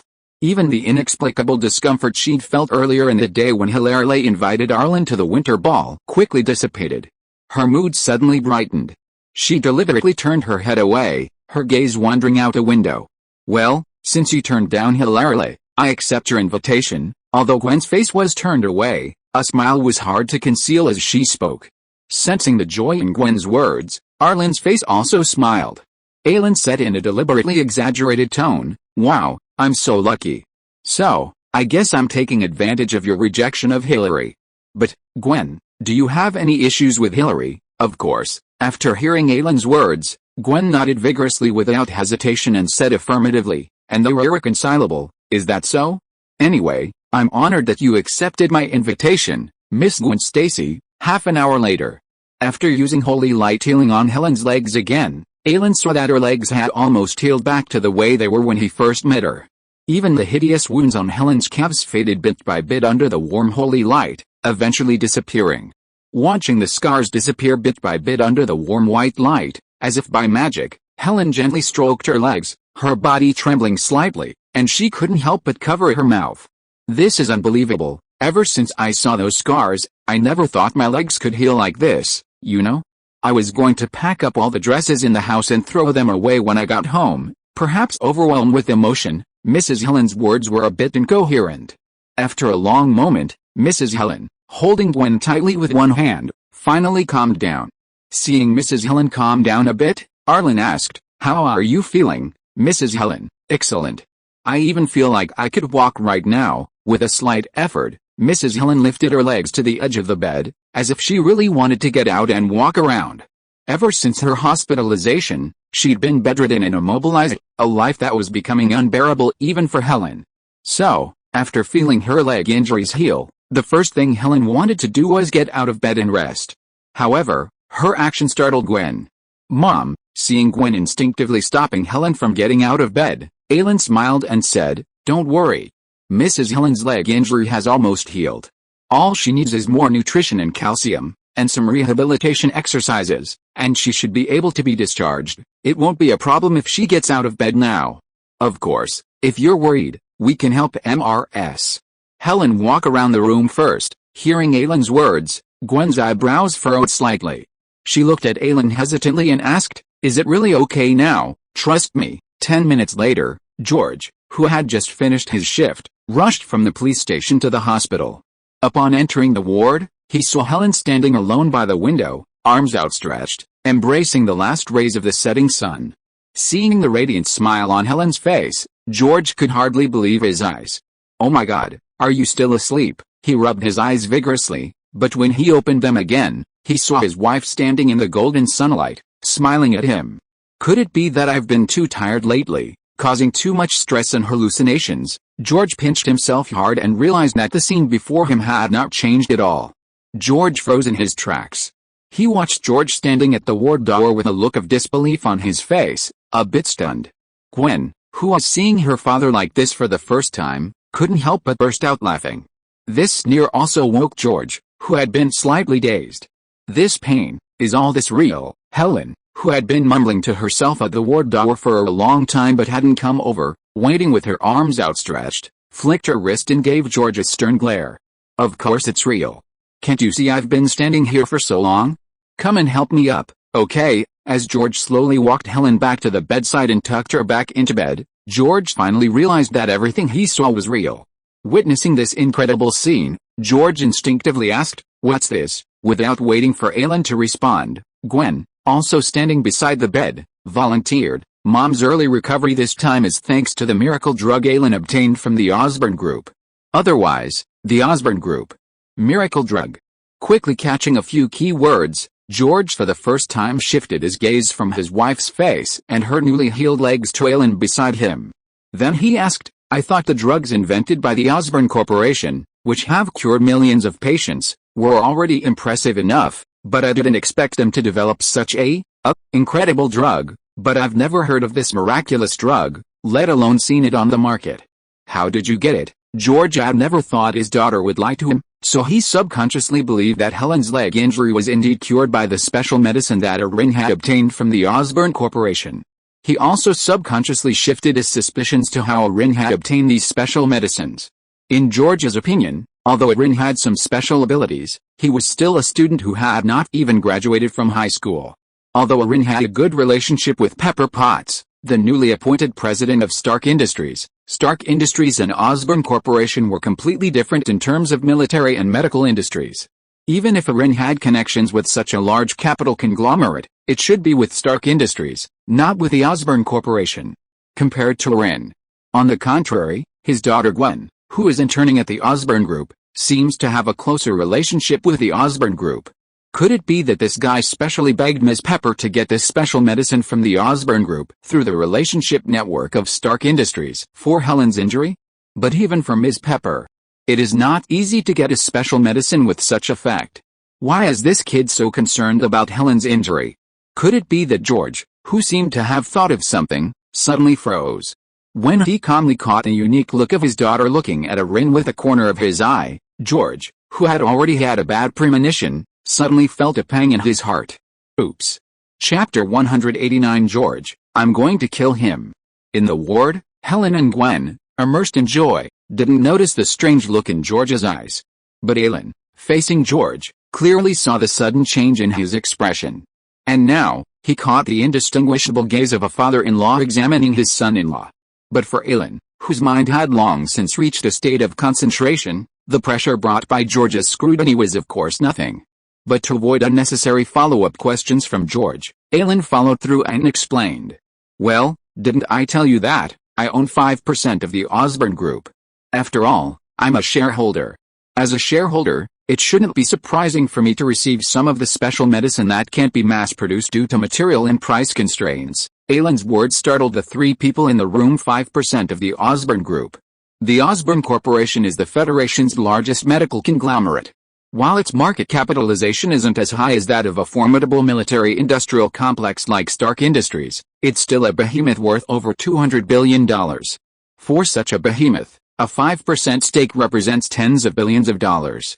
Tens of billions of dollars, for the average person, is an astronomical figure beyond their reach. Even for Director George, who has achieved a class elevation as director of the New York branch, $10 billion remains a fortune he will never reach. After his shock faded, George's gaze towards Ailin became complicated. On the one hand, he was astonished that Ailin, whom he had initially thought of as an ordinary orphan, possessed such astonishing wealth. On the other hand, he was troubled by this unruly boor, who only cared about his own little cabbage. He seemed a bit difficult to deal with. In the Federation, 99% of everything can be bought with money. If that bastard Ailin launched a financial offensive against Gwen, with his vast wealth, could his little cabbage really withstand it? Not to mention, they'd already had such a thing going on before. Ailin's phone call was truly a heroic act for his daughter. Furthermore, he'd found Helen just in time, indirectly saving her from the clutches of those cult-worshipping lunatics. And that special medicine from the Osborne Group. Damn it. Why do I feel a worse premonition the more I think about it? George, feeling a sense of uncertainty, felt compelled to accept Ailin's favor for Helen's sake. Seeing Helen's legs healed and the genuine smile on his wife's face, George understood just how much Ailin's help meant to her. Unlike George, whose father-in-law grew less and less fond of his son-in-law. Upon hearing that Ailin actually owned 5% of the Osborne Group, Helen's eyes softened as she looked at Ailin. With her rich life experience, she understood exactly what 5% of the Osborne Group meant. And what having a boyfriend like that meant to Gwen. Helen wasn't someone who despised the poor and loved the rich, but when she saw her daughter's crush was exceptionally talented and could provide her with a better life, she felt happy for her children. Thinking of this, she glanced out the window at the gradually darkening sky. Helen said to Gwen and Ailin, "Since George is here, you two should hurry back. It's getting late. The sooner you go, the better off you'll be. After all, you have school tomorrow, and I don't want my business to delay your studies." Helen then pleaded with Ailin, "By the way, Ailin, could you please take Gwen home? Security in New York has been a bit rough lately, and I'm a little worried about Gwen going home alone tonight." Ailin patted his chest and agreed, "Don't worry, Madam Helen, I'll take Gwen home without you asking. I don't want anything to happen to my winter prom partner, whom I've worked so hard to get." Gwen, standing nearby, blushed when Ailin told her in front of their parents that she had agreed to be their partner. Are they already winter prom partners? It seems the relationship between these two little ones is even closer than I imagined. After surveying her daughter with a half-smile, Helen turned to Ailin and said, "In that case, I'll leave Gwen to you." Without waiting for an answer, George, who had heard that Gwen had become Ailin's winter dance partner and felt like his little cabbage was about to be taken away by that wild boar, said, "It's late at night, I can just go there. No need to bother anyone." Helen, who immediately saw what her husband was up to, rolled her eyes at him and said, "If you leave too, what will I do later, George?" George had just spoken when Gwen, her face still flushed, said, "Dad, if you leave, who'll take care of Mom?" Ailin then said, "I'm on my way back." "It's not a big deal, on my way." Helen and George only then realized that they wanted to visit the hospital where they were staying, the temporary residence they had moved to after the incident, and the location of Chinatown. This actually seems like it could be on the way. George, suddenly without a reason to refuse Ailin, felt his face darken. What a coincidence. "In that case, Gwen's in your hands. Don't worry, Madam Helen, I promise to get Gwen safely." After bidding farewell to Madam Helen, Ailin left the ward with Gwen, under George's increasingly hostile gaze. Gwen, sensing George's unfriendly gaze, blushed. Feeling somewhat guilty, she quickly took Ailin's hand and left the hospital after leaving Helen's room. Unbeknownst to Gwen and Ailin, George, who had quickly rushed to the ward window, caught sight of Gwen and Ailin as they walked down the hallway. Seeing how close his daughter and Ailin had become, George's face darkened, and his breath seemed to freeze for a moment. It was all over. That damn wild boar really ate the cabbage he had raised for 18 years. Damn it, I'm going to kill him. Just as George's eyes flashed, and he was about to rush out of the ward to teach that bastard who was holding his daughter a lesson, Helen Fury on the side rolled her eyes at her husband. Okay, don't meddle in what's going on between those two little guys. Didn't you see the look in Gwen's eyes when she looked at Ailin? If you have the time to spare, you might as well think about how to explain the injury on my leg to the doctor on duty, and then find a better reason to get me discharged. I've been lying in the hospital for so long, I don't want to stay here any longer. If you're listening to this novel on a channel other than Fanfic World, it means they downloaded and uploaded it without effort. We cordially invite you to visit our channel, Mundo Fanfic Novelis. There you'll find the original version of this story and you can explore many other novels of various genres. We're waiting for you to immerse yourself in a world of incredible novels.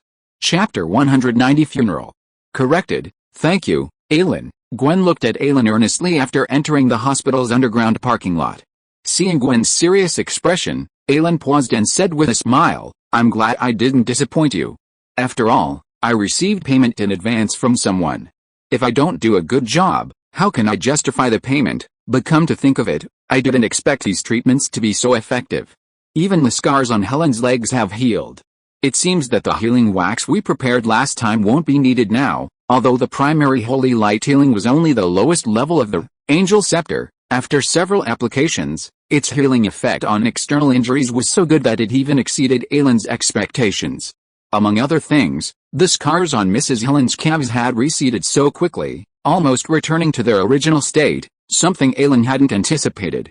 This also made the healing solution Ailin and Gwen had originally prepared from the textile factory somewhat redundant. Right, Ailin started to say, but before he could continue, Gwen, beside him, suddenly stood on tiptoe, leaned forward, and kissed Ailin on the lips again. Feeling the warmth on his lips once again, Ailin reached out his arms, about to wrap them around Gwen's waist, savoring this rare experience. But Gwen retreated quickly, slipping away from Ailin's closing fingertips like a golden fish. Seeing Ailin's eyes flicker with disappointment, Gwen smiled playfully. Ailin pursed his lips at the smile, savoring the thrill he had just felt. Then, smiling, he said to Gwen, "Is this a reward, Gwen?" "Yes." A few minutes later, Ailin approached the Aston Martin and opened the passenger door. "Let's go, I'll take you home, thank you." After driving out of the hospital parking lot, Gwen turned sideways and said to Ailin, "Who is driving? Do you need me to give you directions?" "Of course not. I've memorized the route to your house." Gwen, standing beside him, raised her eyebrows and gave Ailin a deep, meaningful look. Catching Gwen's meaningful glance from the corner of his eye, Ailin explained calmly, not wanting to be seen as a pervert with ulterior motives. "Don't get me wrong, after getting this car, I simply memorized every route on the entire map of New York City for convenience." Actually, it wasn't just the route to Gwen's house. Over time, Ailin, whose memory had been improving thanks to his cosmic brain meditation, had memorized every route, big and small, on a high-definition map of New York City, just in case. By comparing it with a map etched in his mind, Ailin could quickly find the best route to Gwen's house with just a little thought. Really? Gwen pursed her lips slightly at Ailin's answer, seemingly unsatisfied, but she didn't dwell on it any further. Instead, she turned and asked Madame Helen about the precautions for her recovery. After Ailin's treatment, although Helen's injuries had apparently healed, she still felt a slight soreness and weakness when walking. The soreness and weakness are simply the after effects of the injury and the prolonged bed rest. All she needs to do next is some rehabilitation exercises and supplement with nutrients and trace elements like calcium. Well, wait, I'll give you a nutritional diet. If you prepare one for Madame Helen every day, it will speed up her recovery. That way, Madame Helen will be back to normal in no time. Upon hearing Ailin's words, Gwen's eyes lit up, and she took out a pen and paper to write down the nutritional diet Ailin had dictated. This nutritional diet was a simplified version of a nutritious meal, or rather, a medicinal diet, that Ailin had compiled from the nutritionist's manual. This nutritious meal included a number of foods that promote blood regeneration and bone repair. Furthermore, Ailin had specifically adjusted the dosage based on Madame Helen's condition. Consuming this targeted herbal diet daily could shorten Madame Helen's recovery time by at least half. As a highly educated intern who had joined the Osborne group while still in high school, Gwen's medical knowledge rivaled that of ordinary medical graduates. Therefore, she could easily determine the amount of beneficial trace elements in her nutritious meal recipe. Most importantly, the ingredients combined seamlessly. Even before she'd even prepared the meal, Gwen felt a sliver of her appetite for the recipe she'd concocted. With this in mind, Gwen immediately decided to prepare one of these nutritious meals for Madame Helen tomorrow, hoping her mother would quickly return to normal life. Thinking of this, Gwen said to Ailin, "Can we go to the supermarket before you take me home?" Of course. Over half an hour later, Ailin, carrying a large bag of groceries, took Gwen to the Harlem neighborhood in Queens. Harlem is a middle-class community in Queens, New York. It's known for its harmonious, friendly, supportive neighborhoods, and excellent public safety. After all, it's not far from the NYPD's 13th precinct. If someone calls the police, it takes them less than 5 minutes to get from the station to the neighborhood. How could such good public safety be possible? Ever since Helen was kidnapped in her apartment, George had lost his sense of security in their former duplex. After staying in a hotel for a while, George used his connections to rent a house in Harlem, near the 13th precinct where he worked, equipped with a stark intelligent security system. After personally inspecting the house's design and the stark intelligent security system installed within it, if it weren't for his limited funds, George would have bought the house outright. With the stark intelligent security system and the Harlem neighborhood practically under his watch, George believed he wouldn't find a safer place anytime soon. On the first day his family moved into their new neighborhood, George used his deputy chief's authority to quietly increase patrols. George, due to his personality, had always been averse to such abuses of power, but after his family faced danger so many times, he suddenly understood why the NYPD's brass were quietly increasing patrols in their neighborhood. It wasn't for any other reason, they simply wanted to provide their families with a little extra security. After all, in the federal system, where gunfire raged daily, public security was always terrible. And as a police officer dealing with criminals almost daily, their families faced even more threats than ordinary people. However, George didn't realize that this action had actually made him even more integrated into the New York police system. Previously, George's integrity and even somewhat eccentric behavior earned him the respect of many rank-and-file officers, but it also caused hesitation among the NYPD's brass about promoting him to the position of chief of the 13th precinct after the retirement of the old chief. This time, however, George's abuse of power and collusion with corrupt officials have actually dispelled some of their concerns and estrangement. After unlocking the door to their new home with her key, Gwen looked at Aaron and said, "Would you like to come in?" Aaron shook his head. "Forget it. George has already called you 7 or 8 times along the way. If I go in again, I'm afraid he'll rush back from the hospital with a gun." Because they'd taken a detour to the supermarket, Gwen arrived home much later than usual. This worried George, a devoted daughter, deeply concerned. He seemed to be afraid Aaron had done something to Gwen. George had called Gwen frequently throughout the trip.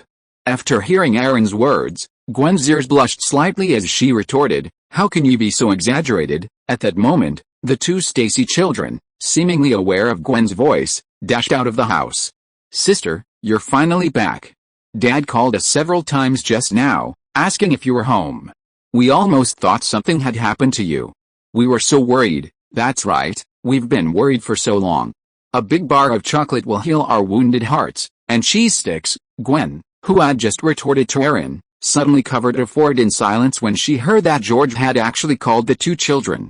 Aaron, on the other hand, smiled at this. As if prepared, he pulled out a bunch of snacks, including chocolate and cheese sticks, from the bags he was carrying and handed them to the 2 children.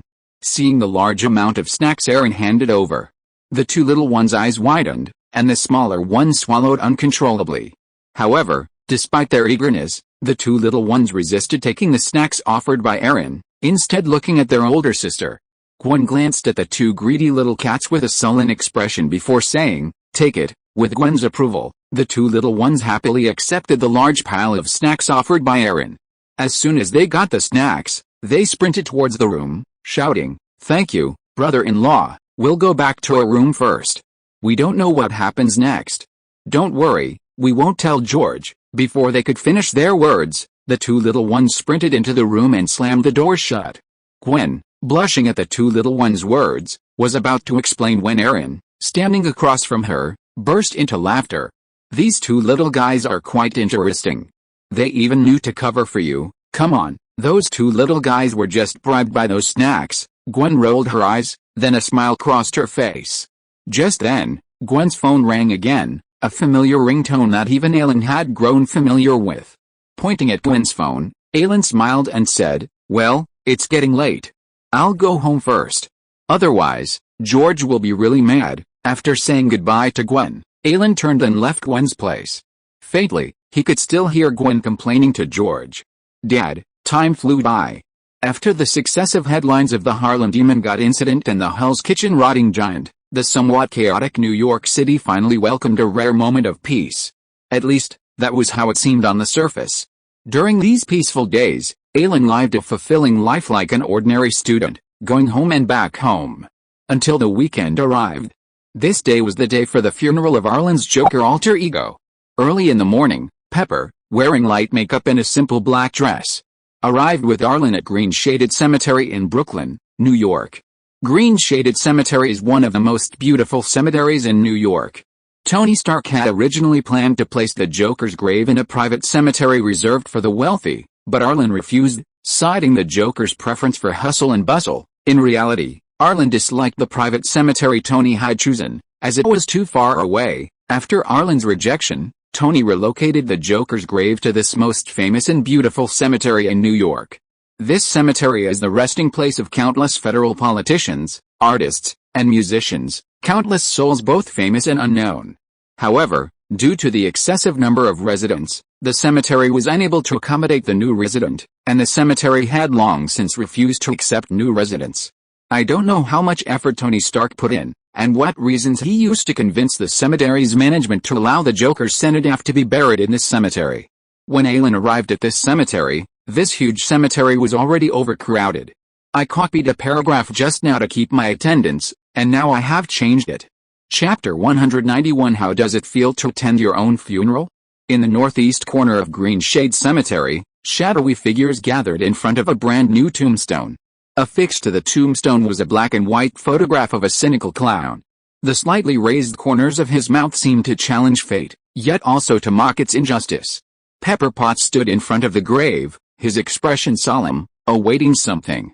A closer look revealed a hint of moisture in Pepper's eyes. Not long after, Aaron, Tony, Happy, and a young priest from St. John's Cathedral approached from a distance, carrying a black coffin filled with a handful of ashes. The procession was flanked by dense crowds of mourners, stretching from almost the entrance of Green Shade Park to the northeast corner deep within Green Shade Cemetery. Stretching for 1,000 meters, they lined the road, silently watching the coffin's journey. Among the tens of thousands of mourners, most of them were residents of Harlem. Upon learning that the hero who saved them, the Joker, would be buried today at Green Shaded Cemetery, they had gathered spontaneously early in the morning to attend the Joker's funeral, commemorating the hero who had sacrificed his life to save them. Ailin and Tony carried the coffin at the front of the procession. Even without clairvoyance, he could clearly sense the sorrowful, heavy atmosphere surrounding them. Looking at the solemnity and mourning on the faces of the people lining the road, a strange thought crossed Ailin's mind as he carried the coffin. When the Joker had taken action against the raging worm plague in Harlem, he had simply sought to disrupt the blood sacrifice of the evil god as much as possible. At the time, saving lives wasn't on his mind. Of course, his actions had inadvertently saved many lives. But at the time, neither Ailin nor the Joker's clone took the matter to heart. And that was precisely why. Ailin hadn't expected so many people to spontaneously come to see him off after his clone's death. It truly was a fortuitous outcome. However, if these people knew the Joker, the hero they considered sacrificed to save them, wasn't truly dead, who knows if they would be enraged and overturn the coffin. After Ailin, Tony, and the others lowered the coffin containing the handful of ashes into the grave, Father Pierre of St. John's Cathedral read a eulogy for Ailin, the deceased Joker. Everything concluded in an orderly, solemn, and somber atmosphere. With a rustling sound, the soil began to gradually cover the black coffin. Once the grave was filled, the crowd who had come to mourn the heroic Joker arrived one after another at the Joker's grave. After bowing deeply, They placed their flowers beside the grave, 100 meters away in the Joker cemetery. After removing the exaggerated oil paint on his face and changing his appearance, the clown Ailin disguised himself as an ordinary person. He looked at the crowd not far away who were offering flowers to his own tombstone. He silently lowered the magician's hat on his forehead. The feeling of watching himself hold his own funeral was really interesting. After a light laugh, Ailin the clown turned around and walked out of the Green Shade Cemetery without a word. He disappeared in the crowd of people. When Ailin the clown walked out of the Green Shade Park, a black Audi stopped steadily in front of him. When Ailin the clown opened the door and got in, the black Audi started again and drove away from the Green Shade Cemetery. In the black Audi sedan, Bucky, the Winter Soldier, sporting a prosthetic limb on his left hand, looked at Ailin the clown in the back seat and asked, "Boss, how was it attending your own funeral?" Ailin the clown glanced at Bucky in front of him and grinned. "Wow, not bad, huh? You've even used your instigator ability on me. You're really diligent in using it. Do you really want to become a witch?" Bucky, the Winter Soldier, had already devoted himself to him. Of course, Ailin the clown wouldn't keep the next stage of the witch path a secret. Not long ago, after killing the Kingpin, while he and Bucky were cleaning up the mess and integrating the underworld empire Kingpin had left behind, Ailin the clown had revealed the next stage of the instigator's advancement to Bucky. Ailin the clown still remembered when he'd told Bucky that the next stage of the instigator's advancement would be to become a witch, physically becoming a woman. Bucky's face was like a dye vat, suddenly awash in a riot of colors. His expression was extremely complex. He even pointed at his own red nose and cursed, "Fuck you, the transformation Bucky had originally sought wasn't this kind of transformation." Clown Aaron simply shrugged at Bucky's verbal abuse.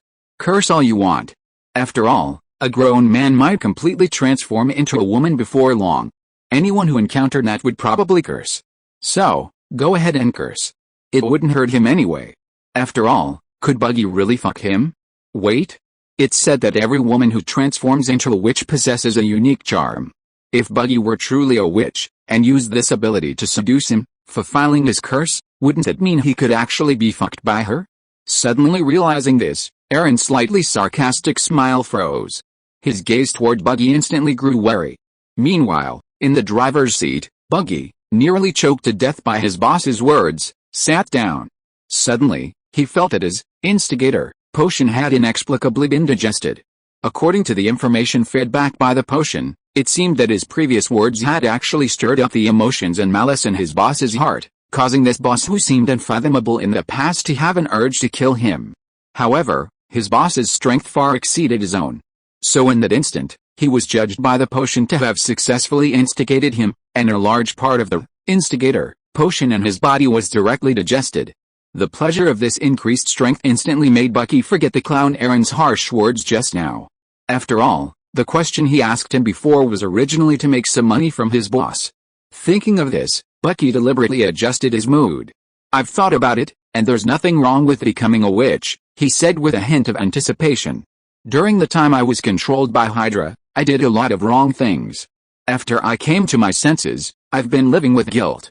Promising to work with you to take down Hydra is one way I can redeem myself. If one day in the future, I really do become a witch, and we take down Hydra, then maybe that day will be the day I completely say goodbye to the past and embrace a new life with a new identity. Come to think of it, I've actually been looking at some women's outfits lately. I wonder what I'd look like if I became a witch. I don't know if those clothes I've picked out recently would be useful. If I do become a witch, boss, I'll be your secretary." Shit. Already, recalling Bucky's earlier words, a sense of vigilance welled up in Ailin the clown. After hearing Bucky's words, the signature clown smile on his face could no longer be suppressed. "Be my secretary. Get out of here." Clown Ailin, whose mind had entered a state of trance, could sense that Bucky had used his instigator ability when he spoke. Bucky's final words were simply an attempt to stir up his own ill will and provoke him. Ailin could roughly guess Bucky's intentions.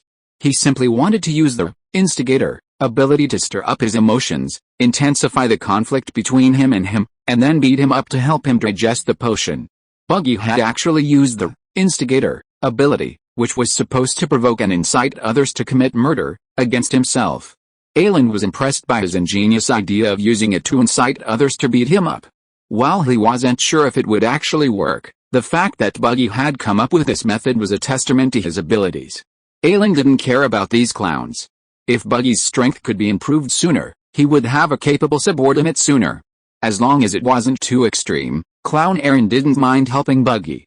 At worst, after Buggy digested the instigator potion, he could torture him to death and get his revenge. But with his telepathic perception, Clown Ailin could clearly discern that Buggy had meant what he had said earlier. Buggy, whose face had changed drastically upon hearing that the instigator's next stage would transform him into a witch, now no longer felt aversion or rejection of becoming a woman. He'd even taken the initiative to look at some women's outfits, which gave Ailin a chill.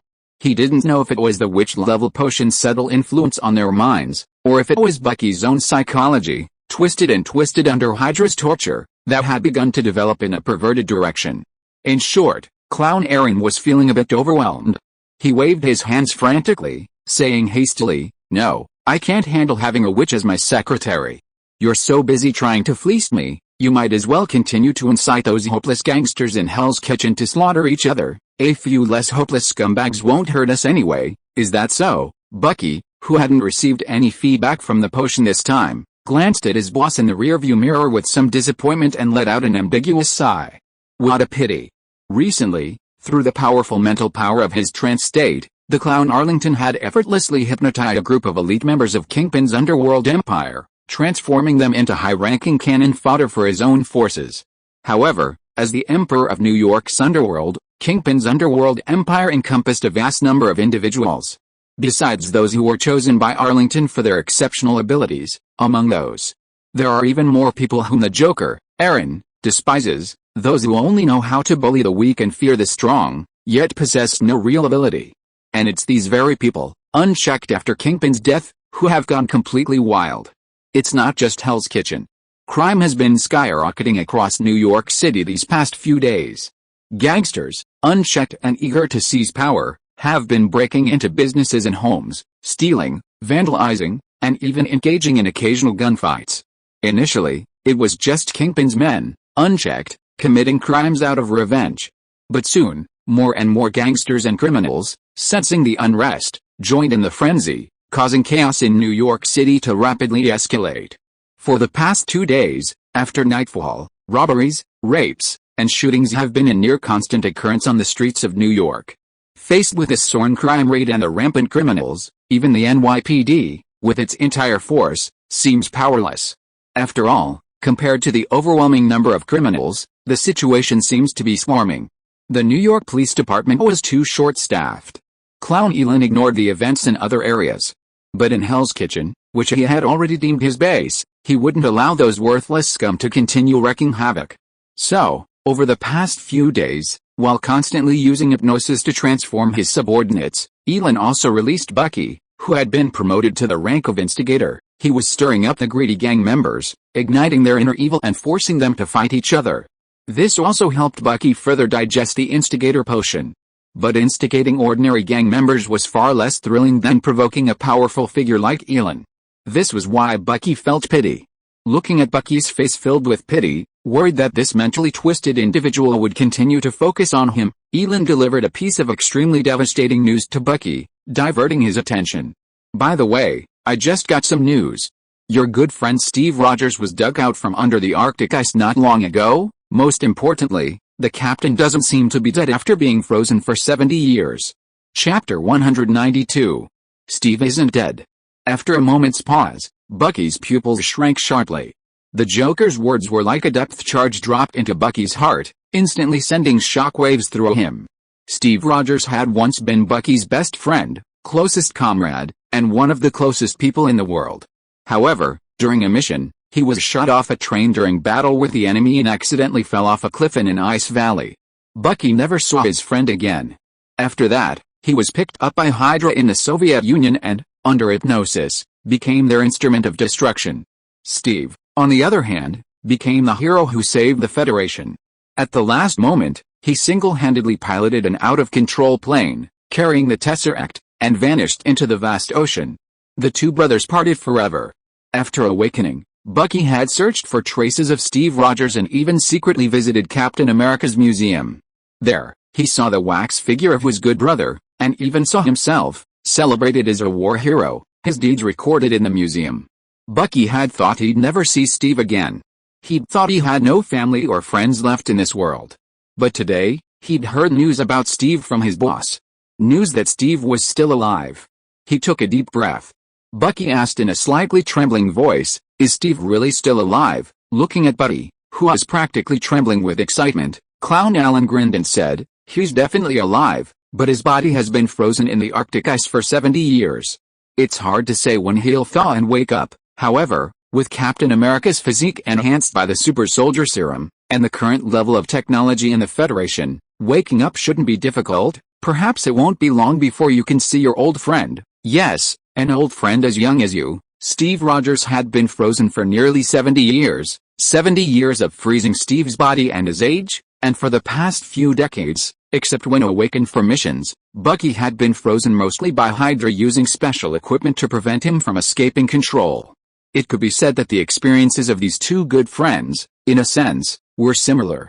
But it was precisely because of this, after 70 years, that they met again. Hearing that Steve might be awake soon, Bucky was silent for a long moment before a smile slowly crept across his frozen face. "That's great." After Bucky calmed down a bit, the Joker Ailin said, "When Steve wakes up, would you like to meet your old friend?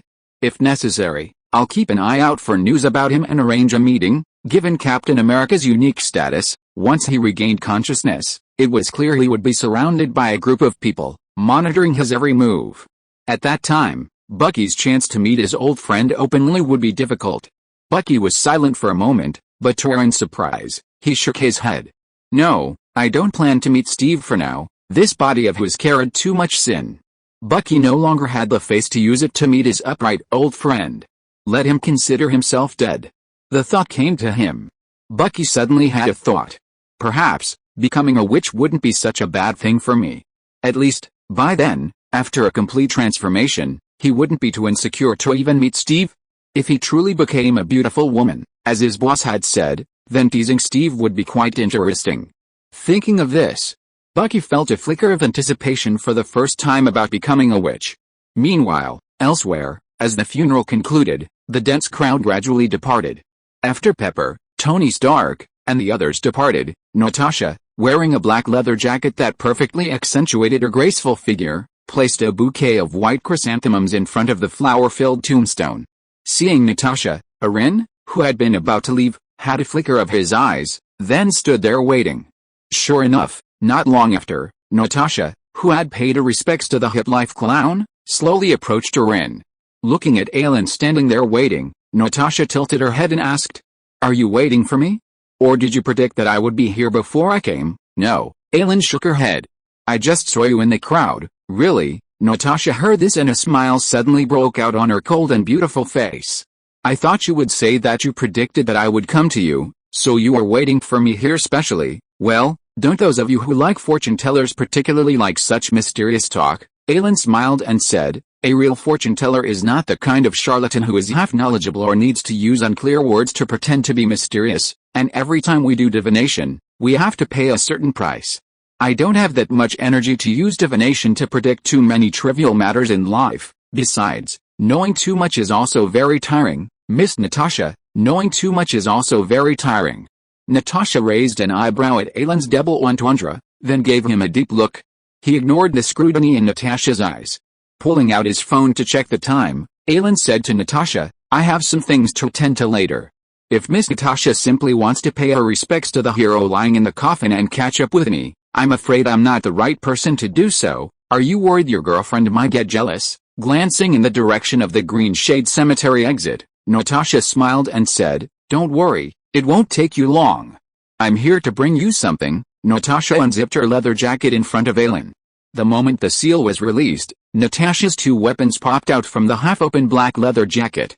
In an instant, the contrast between black and white was striking.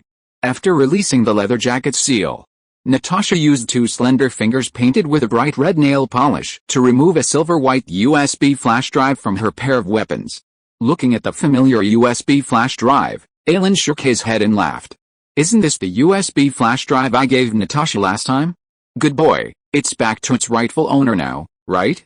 And Is this way of returning something a reminder of the little magic trick I performed on her last time? After taking the USB flash drive, which was still slightly warm, from her chest, Natasha directly handed it to Ailin. The document you gave me last time was a huge help. We've already locked down quite a few targets. Hearing this, Ailin didn't rush to grab the silver-white USB drive in Natasha's hand. Instead, he asked with a hint of surprise, "Locked down? You haven't taken down those on the list yet? It seems SYLD's efficiency is even lower than I imagined." "No," Natasha retorted, "our director is just trying to play the long game and catch the big fish. The list you gave me has a lot of names, but not many of them are truly crucial. With so many people planted within SYLD, we don't believe those guys are just small-time players. To ensure your list doesn't go to waste, we've put a lot of thought into laying out a wide net. Now we're just waiting for the big fish to jump out of the water." "Really?" After a non-committal response, Ailin slowly picked up the silver-white USB drive in Natasha's hand. Seeing Ailin take the USB drive, Natasha said, "The contents of the USB drive are the latest compilations by our SHIELD of some special events that have occurred around the world in the past 2 months. I don't know what kind of information you want, so I just packed all the information into the USB drive for you. A lot of the information in it is confidential, so our SHIELD has done special treatment on this USB drive. You can view the contents of the USB drive on a computer, but you cannot copy them or leak them out. After using it 3 times, the program set in the USB drive will automatically clear the contents." Having said that, Natasha paused and said, "By the way, I suggest you disconnect your computer from the internet when you open these materials, otherwise I can't guarantee you what will happen." "That's a lot of requirements." Hearing this, Ailin curled his lips and said, "You can't view it if the computer is connected to the internet, but you can open it when the internet is disconnected. Don't you think this is a bit of a self-deception? If I really want to leak the information in the USB drive, do you think your special treatment will be useful?" Hearing this, Natasha chuckled and said, "It doesn't matter. As long as the information is not leaked by our SHIELD, it's fine." "Huh?" After a slight pause, Aaron looked at Natasha's half-smile and suddenly understood what she meant. "Oh my goodness. It turns out that SHIELD doesn't care whether the information in the USB drive will really be leaked. What they care about is that the information in the USB drive cannot be leaked from their hands. At least, that's what it looks like on the surface. That's why they put so many little things on this USB drive." After understanding what Natasha, or SHIELD, meant, Aaron clenched his hand holding the USB drive slightly. When he opened his palm again, the silver-white USB drive in his hand had disappeared, so fast. Looking at the empty palm of Aaron's hand when he opened it again, Natasha's pupils shrank slightly. Because of the last experience, Natasha paid special attention to Aaron's movements this time. But even so, she didn't notice how the USB drive disappeared from Aaron's hand. After putting the USB drive away, Ailin said to Natasha, "Thank you for the information. If you have nothing else to do, I'll be leaving." He turned to look at the figure waiting in the shade of the trees in the distance. Natasha smiled. "Don't worry, I don't want to be an annoying light bulb." With a pointed remark, Natasha zipped up her leather jacket, sealing the pair of weapons that were about to be unleashed. She waved goodbye to Ailin and followed the crowd, disappearing into Green Shade Cemetery. "Goodbye, my little fortune teller." "Little fortune teller?" Ailin's eyes narrowed as he watched Natasha's swift retreat. This woman, she really knows how to exploit her own strengths. Anyone else, at Ailin's age, would have found a way to challenge Natasha after such a provocation, to make her realize her mistake. However, Ailin, already in a state of trance and with a deep understanding of Natasha. "Apologies. I'm not buying it." After watching Natasha leave, Ailin turned and headed for another exit from Green Shade Park. Soon, Ailin ran into Gwen, who had been waiting there for a long time, under a fir tree. Gwen was also part of the group attending the Joker's funeral today. Having made an appointment with Ailin long ago, she didn't leave immediately after the funeral. Instead, she waited quietly at the exit. Seeing Ailin approach, Gwen stepped forward and asked, "Is everything settled?" Ailin nodded. "The funeral company Tony Stark hired is very professional. Everything's taken care of. Let's go." "Okay," Gwen replied, and they walked side by side out of Green Shade Park. She didn't ask Ailin, like a typical little girl, who is the woman with the stunning face who had just spoken to him. However, Gwen didn't say. Ailin took the initiative to explain, The person just now was a secret agent of SHIELD, Natasha the Black Widow. Chapter 193. Shield? Secret agent? Natasha, the Black Widow? Gwen, initially excited at hearing Arlen's explanation, blinked her eyes and froze in her tracks. With Natasha's stunning face and curvaceous figure, Gwen had assumed she was a model or celebrity. But then Arlen revealed that Natasha was actually a secret agent. The nature of secret agent work is far more dangerous than that of ordinary agents. Gwen was puzzled. Why would such a beautiful woman like Natasha choose to become such an agent? And even if she was an agent, the title of Black Widow was a bit too harsh. Honestly, Gwen couldn't reconcile the sinister title of Black Widow with the alluring beauty she had just seen. Recalling George's words about the precautions of being an agent, Gwen recalled. Gwen hesitated for a moment, then said to Ailin, "If that person just now is a secret agent, wouldn't it be inappropriate for you to tell me her identity?" Ailin smiled and said, "As long as you don't tell anyone, who would know I told you her identity?" Gwen was stunned by Ailin's answer, then laughed as well. "Okay. Looks like I'll have to keep the secret from now on." Then, Gwen asked, "But, speaking of which, how did you know her?" "Well, my dad said that the identities of these secret agents are usually very secretive, and ordinary people don't usually have access to them. Ordinary people can't have access to them, but I'm not an ordinary person either." After winking at Gwen, Ailin said, "Let's talk as we walk, okay?" As Gwen and Ailin walked back out of Greenshade Cemetery, Ailin's words slowly echoed in Gwen's ears. "Speaking of which, the reason I first came into contact with them was partly because of you." Gwen's eyes widened at that. "What does this have to do with me? Remember when we were kidnapped? It was a gang called the Drown Gang. After I escaped, they actually bothered me and even came to my house. Back then, I paid $100,000 to the Zhongai Gang in Chinatown to help me. Who knew that when they went to the Morning Star Bar, the Drowned Gang's lair, to help me, they happened to encounter a very strange incident. That's when I ran into Natasha from S.H.I.E.L.D. Is that so?" As Arlen and Gwen were about to leave Greenshade Park, Gwen finally understood how Arlen knew Natasha, the beautiful woman. Realizing that Natasha and Arlen weren't as connected as she'd imagined, Gwen's expression relaxed slightly. After a brief hesitation, she added, "My dad said that those agents always have a strong agenda when they interact with people. If possible, we should avoid interacting with them. Don't worry, I don't usually interact with them. She came to see me this time just to repay the favor I did them last time." "That's good." After nodding, Gwen raised her wrist and checked the time on her exquisite lady's watch. "It's already 12:23. Time is running out. We have to get to MoMA, the Museum of Modern Art, to meet up with Teacher Tony and the others before 1:30 p.m. I don't want us to miss this rare extracurricular literature class." The extracurricular cultural class Gwen was referring to was an extracurricular cultural experience class organized by Midtown High School. It was considered a cultural legacy of some of the nation's prestigious high schools. Before graduation, these prestigious schools typically organize batches of graduating 12th graders to participate in meaningful cultural, sports, and other activities. This weekend, Midtown High's extracurricular class included a visit to New York's largest museum. Because the 12th graders have a heavy workload, this activity was specially scheduled for the weekend. 4 groups of students, led by different teachers, visited the Museum of Modern Art, MoMA, in the morning and afternoon. This activity wasn't mandatory for everyone. Students who dislike museums or had other commitments could contact their teachers in advance to opt out of this extracurricular activity. However, for most students, if only for the special 90% discount on admission, they didn't want to miss this unique experience.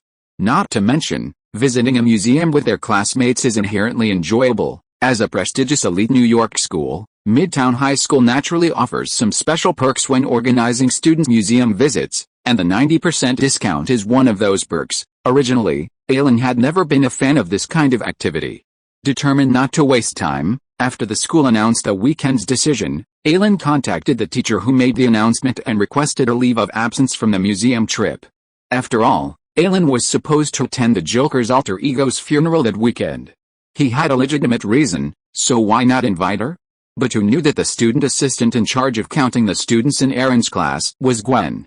Upon hearing Aaron's plan to ask for leave, Gwen immediately raised an eyebrow.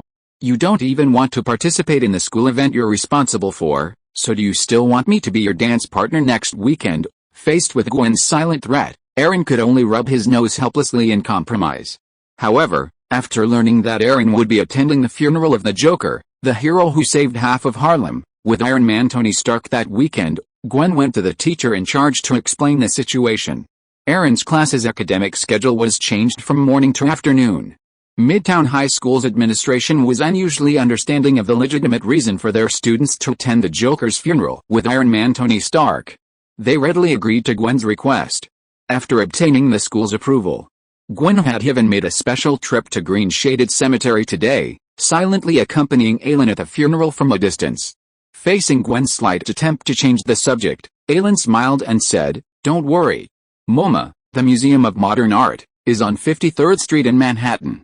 We'll be there in just over 20 minutes, which leaves enough time for us to find a place for lunch." After estimating Ailin's speed in the Aston Martin and feeling that Ailin's estimate was accurate, Gwen suddenly turned to Ailin and said, "Since we have enough time, I'll treat you to pizza. I know a restaurant that has a great new supreme pineapple pizza, and it's not far from MoMA. Okay, then you can show me the way. Speaking of which, I haven't tried pineapple pizza yet." "Really? Then you should definitely try it." Over 40 minutes later, Ailin devoured 2 large pizzas under Gwen's astonished gaze. Seeing Gwen, who was surprised by her appetite, Aaron smiled and said, "The pineapple pizza you recommended is really good. It's my first time having pizza with this flavor. It's sour and sweet, and it's quite appetizing." "Even if it's appetizing, you devoured enough pizza for 4 people by yourself. That's a bit too much. I don't know how you can maintain such a figure despite eating so much." Seeing Elena finish 2 large pizzas with no sign of a bulge, Gwen said with a hint of envy, "You know, to maintain her figure, she only treats herself to a cup of her favorite hot cocoa every 2 days." And Aaron, after eating enough pizza to fill 2 adults, she still seemed to be still not full. Gwen was really envious of her physique that could not gain weight.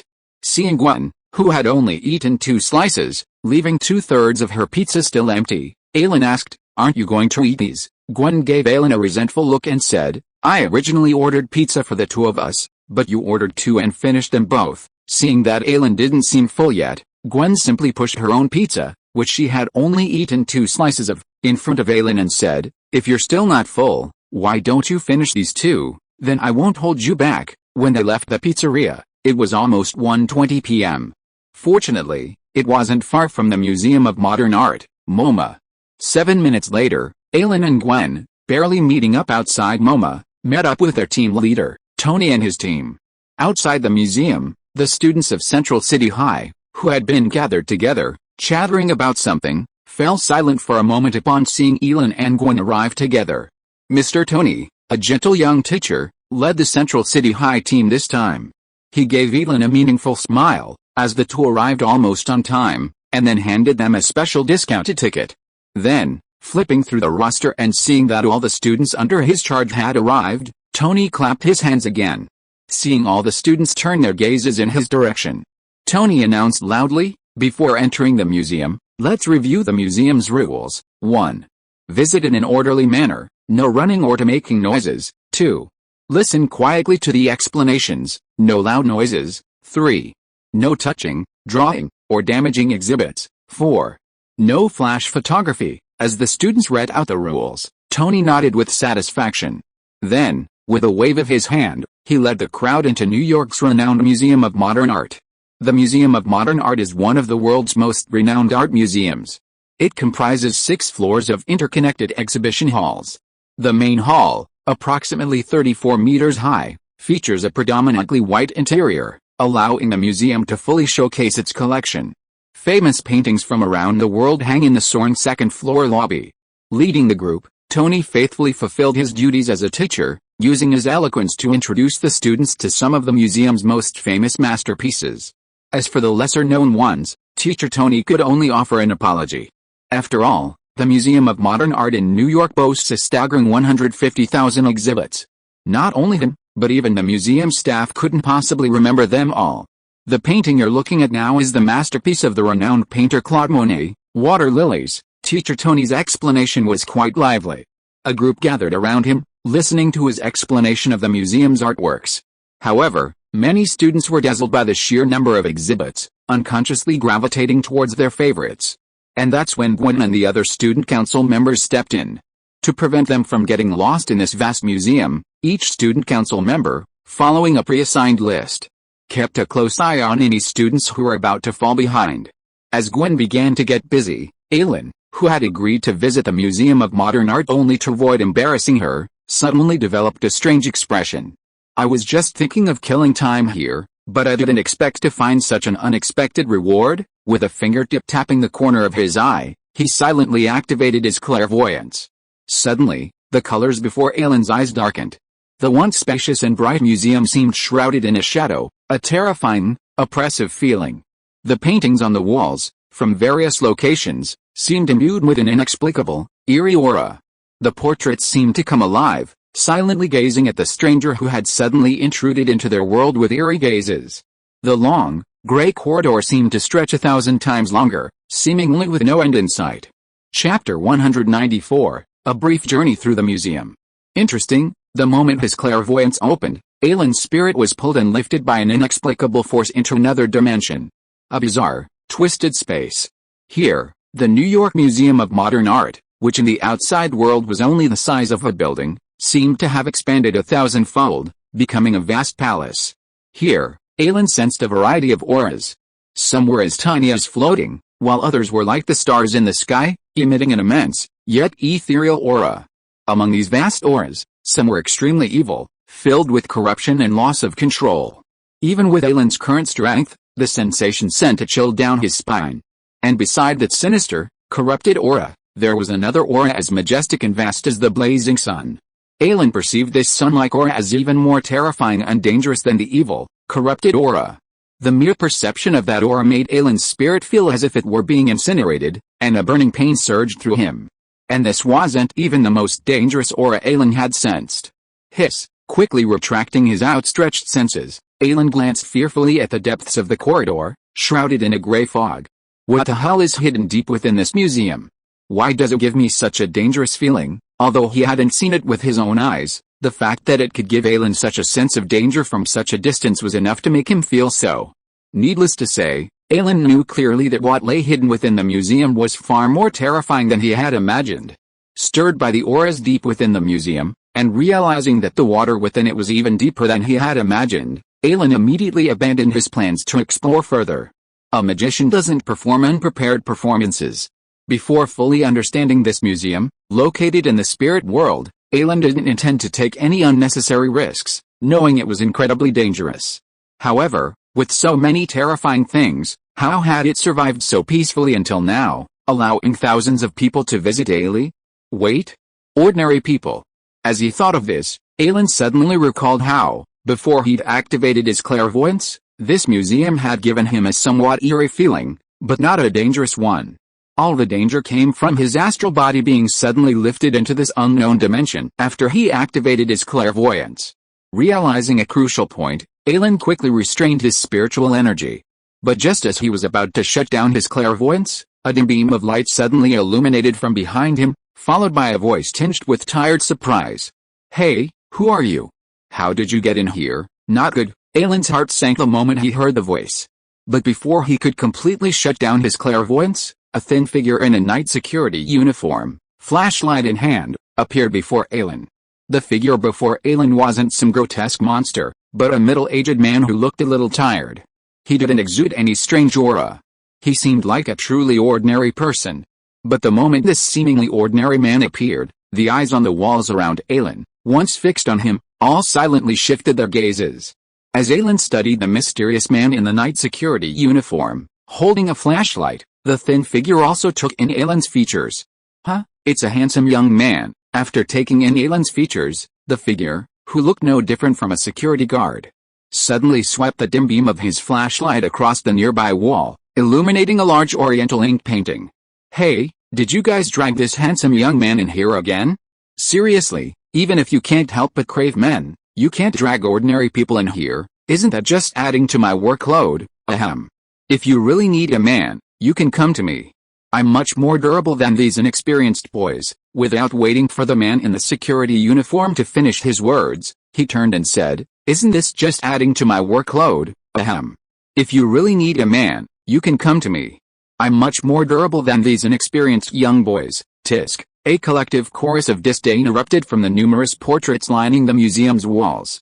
Within the painting illuminated by the dim light, several sharp gazes glanced disdainfully at the thin man's lower body. Following the dim beam, Ailin finally saw the painting. It was a vivid, lifelike spectacle of 100 beauties competing for attention. Enchanting and charming dancers, clad in light, gossamer gowns, danced gracefully within the painted world. Their graceful movements, alluring figures, every smile and frown filled the air with a thrilling excitement. As if noticing Ailin's gaze, the figures within the painting offered him a charming smile. In an instant, 100 flowers bloomed in profusion. A riot of color filled the air. Ailin could even faintly smell a tangible fragrance. Meanwhile, a wave of mental shocks, powerful enough to corrode the souls of ordinary people, corrupting them into a mind obsessed with mating, silently barreled towards Ailin. But at that moment, a thin figure in security uniform suddenly stood before Ailin, silently dispelling the shockwaves with a dim beam of his flashlight. HMPH. Enough. I'm still here, as if enraged by the tricks used by the glamorous dancers in the 100 Beauties competition painting right in front of him. The slightly slender security guard flicked his hand, and a blinding beam of light suddenly erupted from his large flashlight.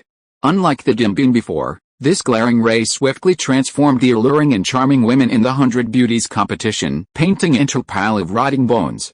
Maggots wriggled eerily within their hollow skulls. The faint fragrance that had been lingering for a moment transformed into a pungent stench. Under the relentless glare of the dazzling beam, the withered skeletons wailed shrilly, as if burned by the scorching sun. Their pale white bones quickly became charred black. The maggots wriggling among the bones were instantly incinerated into streaks of gray-black ash. Enough. Within the piercing beam, a beam of icy cold, as if freezing the very depths of the underworld, suddenly erupted from the depths of the 100 Beauty Tower, extinguishing the scorching sun. Simultaneously, from an attic deep within the 100 Beauty Tower, a figure in red, radiating a murderous aura, flashed by. Braving the scorching sun, it appeared at the center of the 100 Beauty Tower. The man in red glanced at Ailin and the security guard with an icy gaze. Then, in a voice tinged with savage anger, he said, "Put away your disgusting beams. We didn't drag him in. If it wasn't you, then who was it?" The thin man frowned slightly at the cold voice, but still retracted the piercing, almost tangible, burning beam, replacing it with a dim beam that had a certain dispelling and purifying effect. Although they had only met a few times, he had a certain familiarity with the distinctive red-clad figure in the 100 Beauties competition.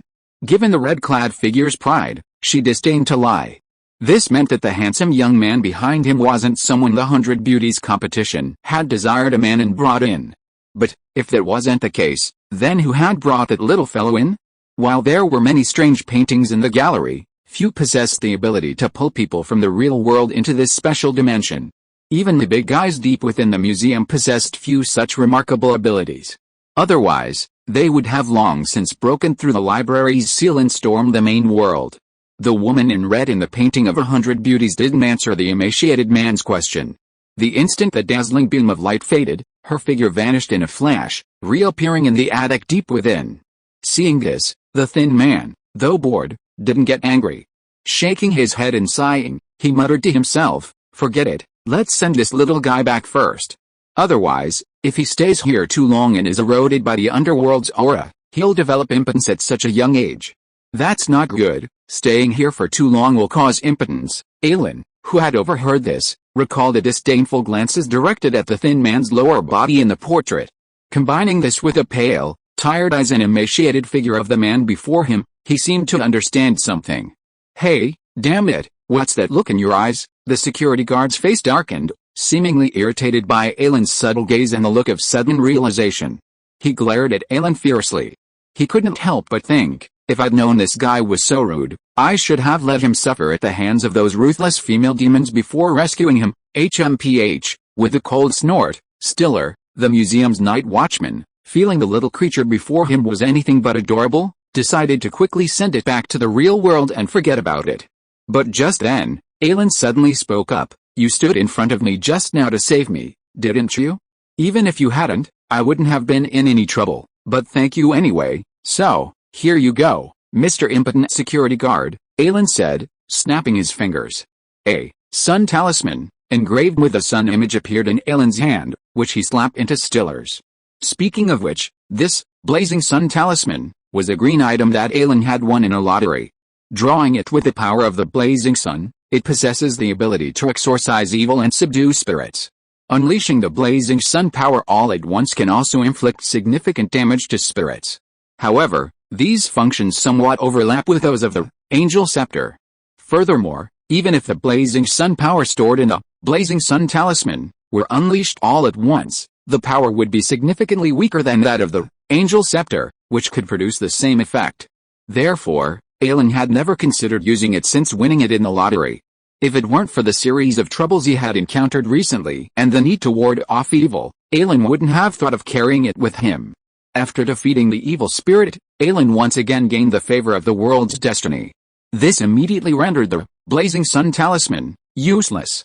After handing the Scorching Sun Talisman to Stiller, the museum's night watchman, Ailin smiled and said, "Well, goodbye, Mr. Security, who seems a bit weak and impotent." Ailin, having already restrained his spiritual energy, immediately closed his clairvoyance. The moment Ailin closed his clairvoyance, his spirit body twisted and vanished into that peculiar, vast museum. Seeing Ailin's dramatic revelation right before his eyes, Stiller's eyelids twitched, instantly realizing that the handsome boy who had just appeared before him wasn't as ordinary as he had appeared. A mage, or a psychic, never mind, why bother? I just need to be a good security guard. After casually pocketing the strange talisman Ailin had given him, Stiller shook his head and prepared to quickly inspect the museum again. Lately, for some unknown reason, the museum's collection seemed unusually active. The collection, which used to be able to be kept in peace after 2 patrols at night, now needs 3 or 4 patrols to be kept in peace. If it weren't for the sudden increase in workload that seriously took up his rest time, coupled with the invasion of the strange aura in the museum, Stiller would not look so tired. No, I can't hold on any longer after so many patrols. Tomorrow, no, tonight, let's go to the Pharaoh's place to bask in the sun and get rid of the bad luck on my body. I don't want to be really withered by then, however, just as Stiller took another step. Chapter 195 Tears of Envy. Just as Stiller took another step, the Fiery Sun Talisman he had just placed in his pocket suddenly released a warm current, like a spring breeze. The warmth rose from Stiller's right leg pocket and flowed throughout his body. In this balmy state, Stiller's pores seemed to open, and he couldn't help but close his eyes in pleasure.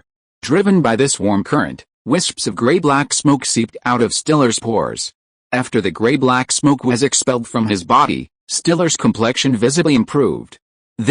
Noticing the change in his body, Stiller's eyes narrowed. He pulled the Fiery Sun Talisman out of his pocket again and examined it carefully. Is this a case of good deeds being rewarded? Looking at the obviously extraordinary Fiery Sun Talisman in his hand, Stiller suddenly smiled with relief. After putting the Fiery Sun Talisman back in his pocket, Stiller once again began patrolling this unknown museum. Step by step, he entered the depths of the fog-shrouded corridor. Within the Seer Museum, the collections, even for Ailin now, were considered incredibly dangerous. But when faced with Stiller, dressed in a security uniform and seemingly like an ordinary person, they all showed a hint of fear. Even the pervasive, cold, gray fog within the museum retreated to the sides as Stiller passed.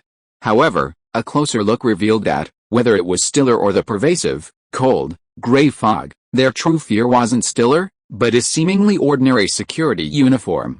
Elsewhere, after shutting off his clairvoyance, Ailin felt the space around him distort. The next moment, he was back in the sunny New York Museum of Modern Art. I'm back. Turning his head and glancing around, Ailin noticed the crowd around him, still absorbed in their own examination of the museum's various collections. Without realizing it, Ailin, whose clairvoyance had just been activated, had plummeted into the deeper levels of the mysterious museum right before their eyes. No, it was Ailin's spirit that had fallen into the mysterious museum. His physical body remained unmoved in the real world. He now stood directly in front of a painting. To the others, it looked as if Ailin was silently admiring the painting before him, like an ordinary student lost in the artistic conception of the painting. After all, the painting before Ailin was a masterpiece of unique style. It was a portrait of a middle-aged man. However, this man had a pair of distinctive goat horns and a pair of eerie pupils, a scarlet red that looked as if stained with blood. It was a portrait of a demon. The painting's overall tone leaned somewhat dark, and the inclusion of demonic elements made it unpopular with mainstream society. However, for young, passionate students experiencing a rebellious phase and admiring coolness, this style of oil painting proved particularly popular. Of course, compared to the mysterious paintings Ailin had previously encountered in that mysterious museum, this demonic portrait seemed a bit less interesting. Well, at least it wasn't as good as the painting of 100 beauties competing for attention. "Hey, do you like this painting too?" Just as Ailin was about to leave, a voice suddenly rang out. At the same time, a woman wearing glasses suddenly appeared beside Ailin. This is the work of Italian painter Roberto, the Demon Baron. Although it's not his signature work, it was very popular in the art world at the time. The woman with glasses who appeared beside Ailin and spoke slowly was familiar to Ailin. She seemed to be called Hannah, the bespectacled girl from the Amazing Spider-Man. Of course, while she was no stranger to him, Ailin wasn't exactly familiar with her either. They'd only met briefly a few times. Ailin only remembered that she seemed to enjoy painting. Looking at Hannah, who was present before him, detailing the artist and the historical context surrounding the painting's creation, Ailin silently crossed out the word seemingly in his mind. "Do you like painting?" Hannah answered subconsciously without turning around. "Of course, don't you think these paintings are cool? I like painting, and I also like looking at other people's paintings. A classic painting can be passed down for hundreds or thousands of years, which is much longer than a person's short life of just a few decades. In life, I feel that I must leave something in this world. With my ability, it is too difficult to stand out among the billions of people in this society, but to stand out among the less than hundreds of thousands of painters today, the difficulty has suddenly decreased tens of thousands of times. So, my biggest dream in this life is to paint a famous painting that can be passed down for hundreds of years, or even thousands of years, so that hundreds of years later, there will still be people who remember that there is a person named Hannah in this world. It's a very good dream." After listening to Hannah's words, Ailin nodded and made an affirmative evaluation. "Yet, you think it's a nice dream, don't you?" Hannah, her eyes masked by her glasses, smiled a cheerful smile, then shook her head in distress. Although the difficulty has suddenly dropped from impossible to hellish, creating a classic painting that will be recognized by the majority while I'm still alive is truly difficult. "Oh, I don't know if I'll ever have the chance to create such a painting." Ailin smiled at Hannah's annoyance. "As long as I'm alive, there's always a chance, right?" "You're right. So, can you block it for me?" Hannah deliberately moved closer to Ailin. Using Ailin and her own body as a shield, she secretly pulled out a camera from her bosom and quickly clicked the shutter on the portrait of the Demon Baron before them. The camera in Hannah's hand seemed to have been specially configured. As they photographed a portrait of the Demon Baron before them, aside from a few gentle clicks, there was no other sound, let alone any flashes. And judging by Hannah's expert demeanor, Ailin knew she had done this before. After quickly completing her crime, Hannah tucked the camera, which served as evidence, back into her bag to avoid detection. "Thank you." After retrieving the camera, Hannah breathed a sigh of relief and whispered a thank you to Ailin. Ailin didn't want to comment on Hannah's illegal photography in the museum. It was just some foreign paintings Ailin couldn't even name. Ailin didn't have the strong sense of justice to enforce. Instead, he looked curiously at the small camera in Hannah's backpack. "I remember that when entering a museum, you have to go through the access control. How did you get something that is expressly prohibited from being brought into the museum?" SHH. After making a gesture to silence the crowd, Hannah breathed a sigh of relief when she saw that the people around her didn't seem to hear Ailin's words. "This is my secret. Of course, if you want to know, I can tell you. But you have to cooperate with me and take more photos of the museum's collection. It's too difficult to copy the works of these great masters using images found online. I need these more authentic photos to promote my own growth." After hearing Hannah's words, Ailin shook his head. "Forget it. If the museum staff or the teacher in charge saw this, it would be a big trouble. I don't want to get myself into trouble because of such a little curiosity. Besides, I don't think your candid photos can be more detailed than those taken by the museum's professional photographers. You don't understand. I don't want to simply copy the painting. I want to copy the spirit of the painting and then integrate it into my own painting." After explaining this, Hannah didn't seem disappointed by Ailin's refusal. It seemed that Hannah was already accustomed to this kind of thing. After capturing the portrait of the demon she had been dreaming of, Hannah's face flickered with satisfaction. "Thank you so much for this. If it weren't for you, it wouldn't have been so easy for me to photograph this painting on my own." Next time I'm free, I'll treat you to a meal. Halfway through, Hannah seemed to remember something and said, "Never mind the dinner.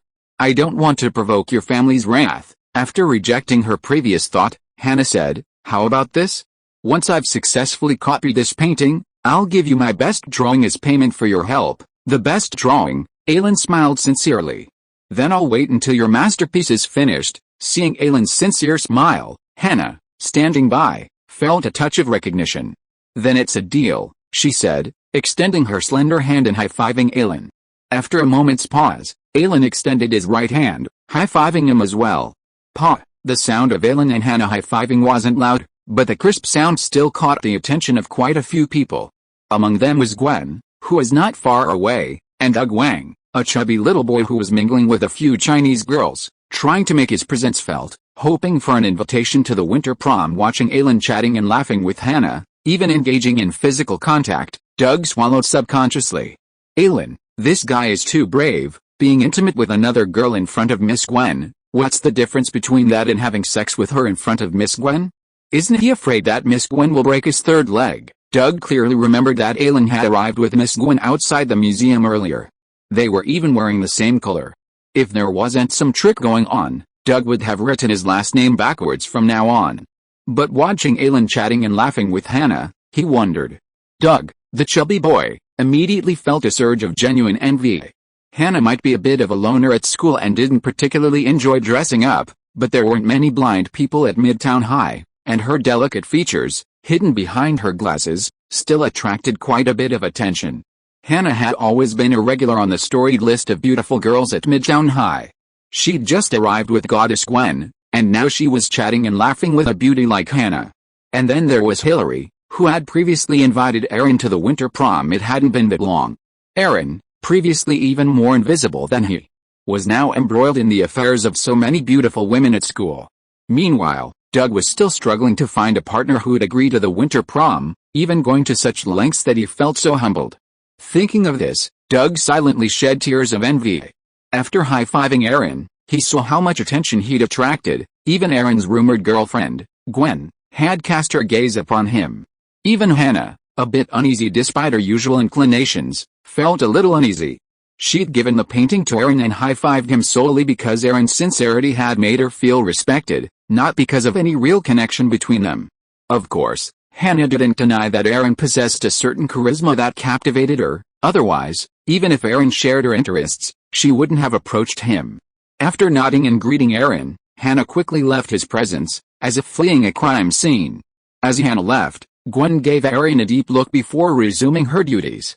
The others, seeing no more excitement to watch, quickly shifted their gaze. Chapter 196 Strange Events. After his previous experience of falling into another mysterious museum, Ailin's eyes grew sullen, and he felt a certain apprehension about the Museum of Modern Art.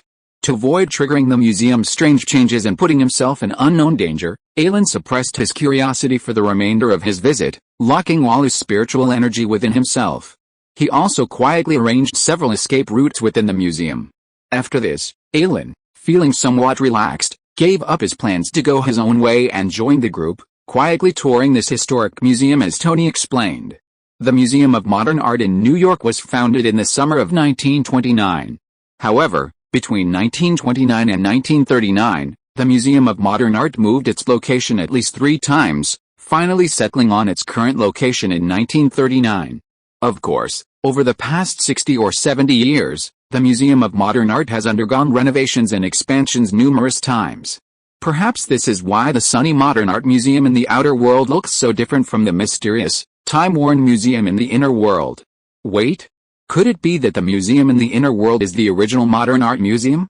After observing it just now, Ailin discovered that, aside from a slight difference in appearance, the Modern Art Museum in the outer world and the Eerie Museum in the inner world share a strikingly similar layout. However, the collections on display in the 2 museums are completely different. The walls of the Modern Art Museum's galleries are decorated with numerous world-famous paintings and classic works by renowned artists from around the world. But none of these paintings appear in the mysterious museum in the inner world. Furthermore, perhaps Ailin's imagination is unclear, but compared to the distinctive, individualistic paintings in the inner world, the works in the Modern Art Museum in the outer world seem to lack a certain artistic conception. They seem to lack a certain special spirituality. Could it be that only those exceptional works with spirituality are worthy of inclusion in that mysterious museum? The Museum of Modern Art is enormous. By the time Tony had finished touring 3 galleries, over 3 hours had already slipped by, and it was 5 p.m. He glanced at his watch. Instead of rushing to show the students the other galleries, Tony dismissed them, allowing them to explore the museum's exhibits at their leisure for the remaining half-hour before closing. They could explore the museum's exhibits up close, exploring their own interests. It must be said that as the youngest teacher in the school, Tony was arguably the most understanding and open-minded. His decision was immediately met with unanimous support from the students. If it weren't for the museum's prohibition on loud noises, the over 100 students present would have probably shouted Tony's name and raised their glasses in cheers. After Tony's announcement, except for the student union officials who stayed behind to review some data with Tony, everyone else dispersed in a flurry of joy. And because of Hillary Riley's publicity. Doug Wang, the little fat man, had struggled for hours, but ultimately achieved nothing. Dejected, he stalked towards Ailin. Looking at the fat man approaching him, Ailin could sense his gloomy mood without even needing to use his telepathic force field. Thinking of this, Ailin raised an eyebrow and said deliberately, "Hey, isn't that Big Dog? How come you look so downcast? Don't tell me you haven't found a partner for the winter dance yet." Hearing Ailin's almost naked sarcasm, Doug Wang gritted his teeth and said, "It's all that damned Hillary Riley. If she hadn't deliberately spread that rumor, would I still be undecided?" And it was true.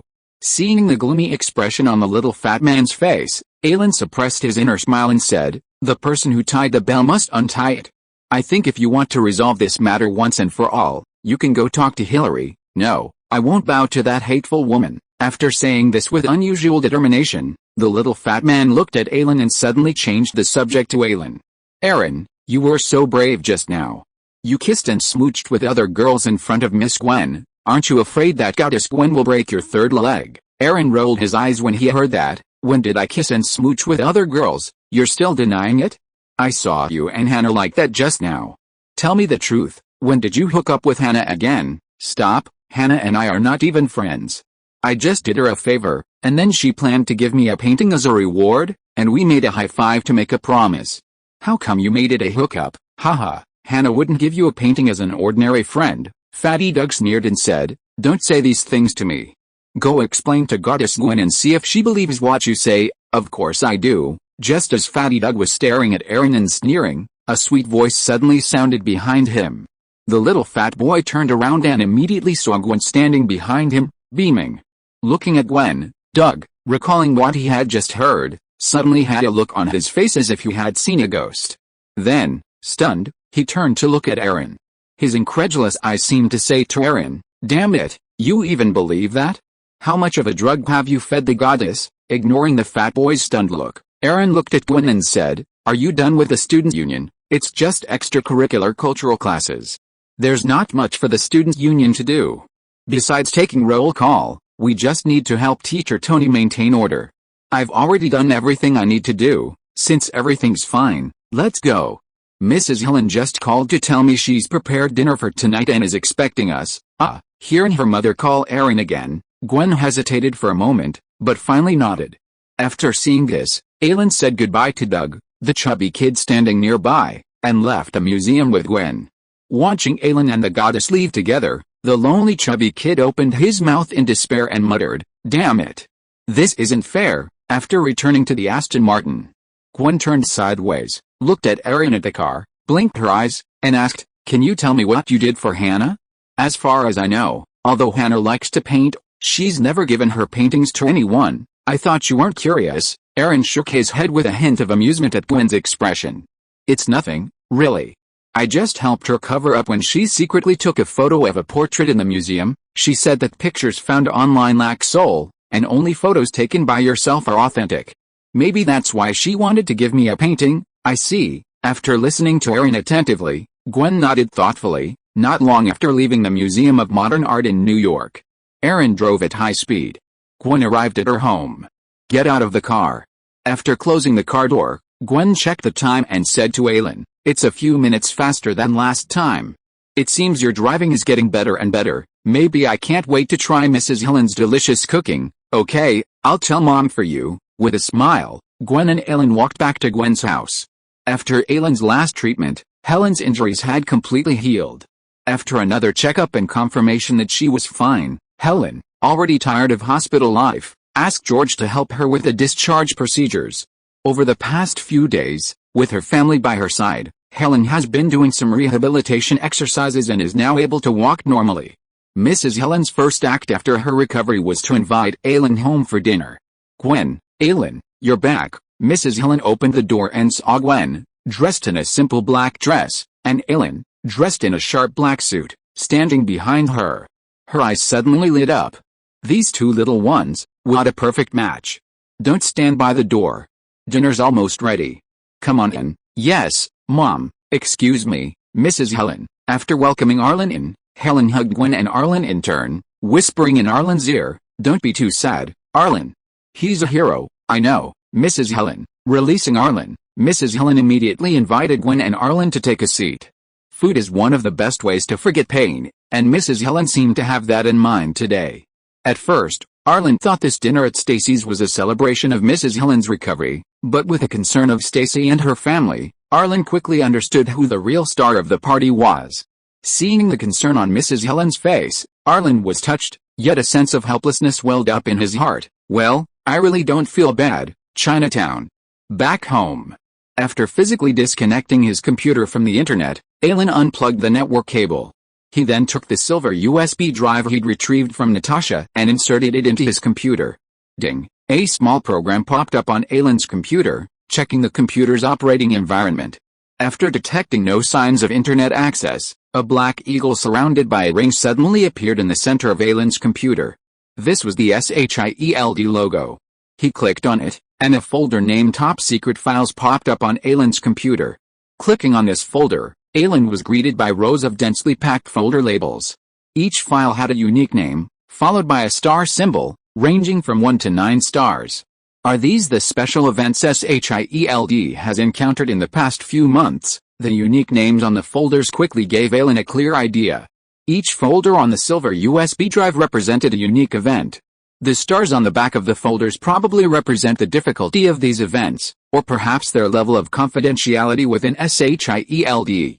After randomly opening a folder labeled Giant Python, Aaron was struck by several photos of pythons exceeding 20 or 30 meters in size, almost unnatural in size. Some of the pythons in these photos were alive, others dead. But the sheer size of each one left Aaron somewhat astonished. At the end of the photos was an SYLD assessment report. On December 20, 2000, several gigantic pythons in the Amazon basin suddenly and violently attacked humans and ships entering the deep Amazon. Sinking 7 or 8 ships and killing hundreds, the local military captured and killed 2 of the attacking pythons, but the remaining ones fled back into the Amazon. Investigations and autopsies of the pythons' bodies indicate that some unknown change has occurred deep within the Amazon basin, causing a dramatic increase in the size of the pythons both in the Amazon and nearby areas. The source of the giant python's sudden change in size and its unprovoked attacks on humans deep within the Amazon River has yet to be found. Amazon Basin. Giant python? Is this a real-life anaconda? After deleting the report, Ailin randomly opened a later document. On January 26, 2001, a huge fog suddenly rose outside Philadelphia Harbor. If you're listening to this novel on a channel other than Fanfic World, it means they downloaded and uploaded it without effort. We cordially invite you to visit our channel, Mundo Fanfic Novelis. There you'll find the original version of this story and you can explore many other novels of various genres. We're waiting for you to immerse yourself in a world of incredible novels. Chapter 197, Fear of the Deep Sea. On January 26, 2001, a vast fog suddenly rose outside the port of Philadelphia. All electronic communications equipment within the fog-shrouded area was rendered inoperable. Over half an hour later, the fog dissipated automatically, but within the engulfed dock area, everyone, human and animal, fell into coma. A day later, 348 security guards and workers within the dock area, after remaining in a coma for a day, all died. The cause of death was suspected to be drowning. Drowning? Seeing the word drowning, Ailin's brow furrowed slightly, and he accelerated his mouse's scrolling. As he scrolled, a dozen bleached photos and several short videos showing different scenes filled Ailin's eyes. Glancing at the bodies in the photos, their bodies bleached white as if they had been submerged in seawater for an extended period, Ailin clicked on a video. It appeared to have been filmed in a hospital ward. 3 middle-aged men of similar age, with slightly rough skin, lay on 3 beds in the ward. For the first few seconds of the video, everything was perfectly normal. But then, the Latino man in the middle bed suddenly began convulsing, and seawater began to gush out of his mouth and nose, rapidly soaking the sheets. Soon, the convulsing Latino man calmed down, and the surging seawater from his mouth and nose gradually subsided. Is he dead? Watching the quiet man in the video, Ailin immediately realized he was dead. After the Latino man in the middle bed died, the middle-aged men in the other 2 beds soon developed similar symptoms. Eventually, both were drowned in their beds shortly thereafter by the surging seawater. Wait? Even through the video, how could I be so sure that the liquid gushing out of those men's mouths and noses was seawater? The feeling of automatically forming a judgment at first glance, without needing to verify. Is this some kind of information pollution? Narrowing his eyes, Ailin quickly recalled the rotten smell of the deformed kingpin. Another kingpin-like monster, or... He wondered if this had just happened a few days ago, or if this case involved so many people, leaving SHIELD with too many cases to count. There were many similar videos in this folder. After briefly flipping through a few similar videos, Ailin's attention focused on the last photo in the folder. It was a picture of the ghost ship, nearly swallowed by fog. After staring at it for a few seconds, Ailin felt a sudden wave of drowsiness. With an abrupt yawn, Ailin's eyelids felt like lead, as if he were about to fall into deep sleep. Between sleep and wakefulness, Ailin felt as if he had arrived in the depths of a pitch-black ocean, his body rapidly sinking, and sinking again. He opened his mouth. Gulp, gurgling, mouthfuls of salty seawater suddenly poured into Ailin's mouth. A stream of bubbles emerged, rapidly rushing upwards.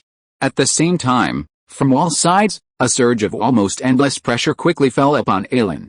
The pitch-black environment, the powerless struggle, and the increasing pressure quickly gave rise to negative emotions such as depression, despair, and fear, as well as the deepest despair. Amidst this endless despair, a faint green light suddenly appeared before Ailin. Then, an immense shipwreck suddenly appeared before Ailin's eyes. It was an enormous cruise ship. Under the eerie green light, the entire ship also took on an eerie green hue. The hull was covered in algae and shellfish. And behind the cruise ship, in the pale green water, illuminated by the ship's emerald light, the outline of a massive creature loomed.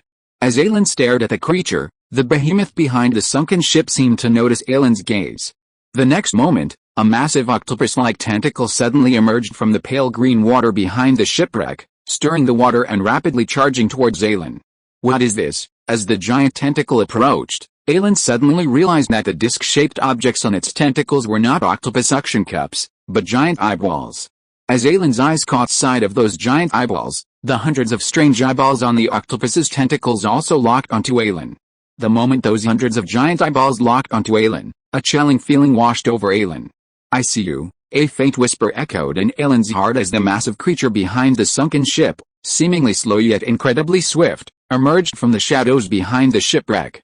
It was a creature beyond human comprehension, a horror beyond description. It was a terror from the deep, beyond the limits of human imagination. Almost a moment the behemoth completely surfaced, his clown intuition heightened, his almost rebellious, frantic warning. Ailin's consciousness, with a flicker of fear, instantly woke up. Ailin, sitting at his computer, gasped violently, his entire body drenched in cold sweat. Beads of sweat, the size of beans, rolled down his face, dripping onto the computer desk in front of him. That was, as a professional hypnotist and fortune teller, Ailin quickly realized what he had just experienced. A lucid dream, or rather, in that moment, Ailin, possessed of extraordinary inspiration, had directly connected with an unknown entity through the image of the ghost ship. In that instant, through his dream, he sensed the ghost ship in the photo and the terrifying entity behind it. Taking a deep breath and calming himself slightly, Ailin thought with a grimace, what was that entity behind that sunken ship just now, if it weren't for the clown's frantic, almost rebellious warning and the terrifying thrill of facing death, which had aroused Ailin's survival instinct and broken the confines of the deep sea, Ailin might have come face to face with the entity behind the ghost ship. Ailin had a strong premonition. If he hadn't seized the opportunity to wake up in that moment, waking up again might not have been so easy. Curiosity really killed the cat. After letting out a deep breath, Ailin realized for the first time that excessive curiosity wasn't a good thing, especially for someone as spiritually gifted as him. Slurp, slurp. The little monster that had followed Ailin into the study seemed to sense its master's palpitations and anxiety. It extended its large tongue and licked Ailin's palm repeatedly, as if trying to soothe its unease. Feeling the damp warmth against his palm, Ailin's mood eased slightly. He rubbed the monster's tongue and whispered, "Don't worry, I'm fine." Although the scene just now was extremely bizarre, Ailin wasn't going to be frightened to death by a bizarre nightmare, of course. After that lesson, Ailin also realized that the strange information provided by SYNOPSIS shouldn't be read carelessly. Ordinary paranormal events or abnormal monsters were fine. If you were to encounter something like the ghost ship incident again, encountering a creature similar to, or even more terrifying than, the terrifying monster behind it, then Ailin might not be able to escape a place like the deep sea dream again. Next, I have to be careful with this information SYNOPSIS gave me. Well, every time I open a folder, I should divine if there's any danger. With my current spiritual power, and the help of the divination ritual, even beings of higher status can't block my perception. After creating a warning device for the next file, Ailin recalled the words that echoed in his mind after he saw the countless eyeballs on the octopus's tentacles. "I see you." Recalling these words, Ailin felt an inexplicable unease rising in his heart. This feeling was wrong. Could it be that, after being seen by that terrifying being, it had placed some kind of mark or curse on him? At this thought, Ailin immediately used the power of his paper doll, attempting to transfer the unknown curse he might have afflicted onto the doll. However, the doll, imbued with Ailin's power, showed no reaction. No reaction? Am I overthinking it? Looking at the unresponsive doll, Ailin felt a flicker of doubt, even wondering if he was overthinking it. But the thought was dismissed as soon as it formed. No. It's not necessarily overthinking. Perhaps the gaze or curse is too high, simply too powerful for my doll to replace. With this thought, Ailin cleared his mind, closed his eyes, and, through that mysterious connection, channeled his spiritual energy. He quickly entered the Libra dimension. Unbeknownst to Ailin, as he began his transition into the Libra dimension, a faint, transparent, ethereal figure lingered around his spirit. It was a strange, octopus-like being, imbued with an indescribable aura. Beneath its twisting, wriggling body, tentacles continuously entwined Ailin's body. It seemed to exist, yet it seemed to be absent. This phantom didn't seem to intend anything for Ailin, it simply clung to his soul, marking something. But just as Ailin's spirit, aided by a mysterious connection, leaped into the Libra dimension, the mysterious Libra dimension trembled slightly, as if sensing a strange aura. Then, the white mist that swirled like mercury above the long river of fate suddenly shone brightly, radiating a surging, illusory light. Then, countless streams of mercury-like mist, like the Milky Way descending from the heavens, instantly rushed towards Ailin, who had leaped in, drawn by a mysterious force. The white mist, descending from the heavens, like a giant white python, instantly engulfed Ailin's spirit. Washed over by this mist of fate, Ailin's spirit seemed to be baptized by something inexplicable, a faint, silvery glow emanating from it. Initially startled by the sudden onslaught of the long river of white mist, Ailin soon felt an extreme sense of comfort that made him want to moan. At the same time, under the impact of the giant white mist python, Ailin also vaguely saw the strange shadow wrapped around his spirit body. The moment he saw the strange shadow, Ailin's heart trembled violently. There really is something, but before Ailin could be frightened, the strange shadow, like ice and snow under the scorching sun, was washed away by the giant white mist python and quickly disintegrated and melted away without even a chance to resist. It disappeared completely. At the same time, in a huge trench deep in the Pacific Ocean, a terrifying existence that could not be described in words suddenly let out a terrifying wail, as if it had suffered a severe blow. Typos, posted first and corrected later. Chapter 198 Encounter. Endless wails echoed through the deep sea. All creatures around the behemoth, swept by the sound waves, were plunged into a frenzy. Countless fish, shrimp, and deep-sea creatures darted about frantically, attacking anything they caught sight of. Before long, the sea surface for miles around was dyed crimson. The corpses of countless fish, shrimp, and large deep-sea creatures surfaced continuously. It was unknown how long it took, but when the terrifying wails ceased, The 10-mile radius around the behemoth was completely devoid of any living creature, save a battered giant deep-sea shark. The next second, a strange tentacle, covered in countless eyes, like a spear, instantly ripped through the water, piercing the over 10-meter-long shark. Then, with a slight jolt, the terrifying tentacle shattered the shark's body into a cloud of blood. After tearing apart the only living deep-sea giant shark in its vicinity, the madness in the eyes of the octopus-like behemoth behind the massive cruise ship seemed to fade slightly, switching back and forth between madness and agony. Amidst this madness and agony, the behemoth's body seemed to crack open more eyes. At the same time, countless eyes shattered, turning into blood and dripping onto the massive shipwreck below. In that instant, the fateful mist of the Libra dimension washed away the trace of the curse attached to Ailin's body and, through some mysterious connection, directly washed over the behemoth's body, instantly injuring it. Inexplicably struck by this devastating blow, the terrifying being's eyes lost all trace of its prey. However, due to this inexplicable blow, its consciousness constantly teetered on the edge of sanity and madness, and it quickly forgot about the prey that had suddenly piqued its interest. Driven by instinct, its soul severely wounded, its eyes mostly shattered, the weakened behemoth unfurled its terrifying tentacles, emitting an inexplicable aura. It greedily slurped up the blood and flesh essence lingering in the surrounding seawater, replenishing its wounds. After completely draining the blood-stained waters, the behemoth, its countless shattered eyes wearily entwined itself around the massive cruise ship, slowly sinking to the seafloor. Elsewhere, after ensuring that Ailin's spirit was cleansed and free of any mysterious curses or marks, the mist of fate that had washed down from the Libra dimension swirled back, carrying Ailin's spirit with it once again. Once all the mist of fate had returned to the Libra dimension, located in an unknown dimension, slowly returned to calm. Reappearing at the edge of the river of fate, Ailin stepped on the dense white mist that flowed like mercury, gazing at the endlessly flowing river and the immutable scales of fate atop it. He felt a strange sense of peace. Recalling the moment when the scales had manipulated the white mist to wash away and annihilate the strange figure within him, Ailin let out a long breath, realizing how little he knew about this mysterious dimension. The strange shadow that had lingered around him was likely a mark, or curse, left upon him by the abyssal giant that had watched him. Ailin speculated that when his dream was fixed upon by those hundreds of giant eyes, an unknown curse or mark might have afflicted his soul. Considering his earlier words, "I see you," this mark or curse might possess a certain consciousness or positioning capability. Perhaps this was what had angered this scales dimension, hidden in an unknown dimension. The mist of fate that permeated the destiny dimension washed down from the 9 heavens, instantly washing away the mark, or curse, that clung to Ailin's spirit. The terrifying figure behind the ghost ship he had seen in his dream, while powerful, was incomparably inferior to the river of destiny. It couldn't even withstand the pervasive mist of fate within the Libra dimension. Had he discovered a hidden feature of the Libra dimension?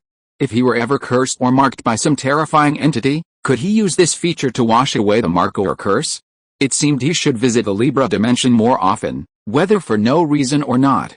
If nothing else, it would at least ensure he wasn't cursed by some unknown entity without realizing it. Upon discovering this hidden feature of the destiny dimension, Ailin also realized that it probably didn't welcome any intelligent life besides himself, otherwise its reaction wouldn't have been so strong.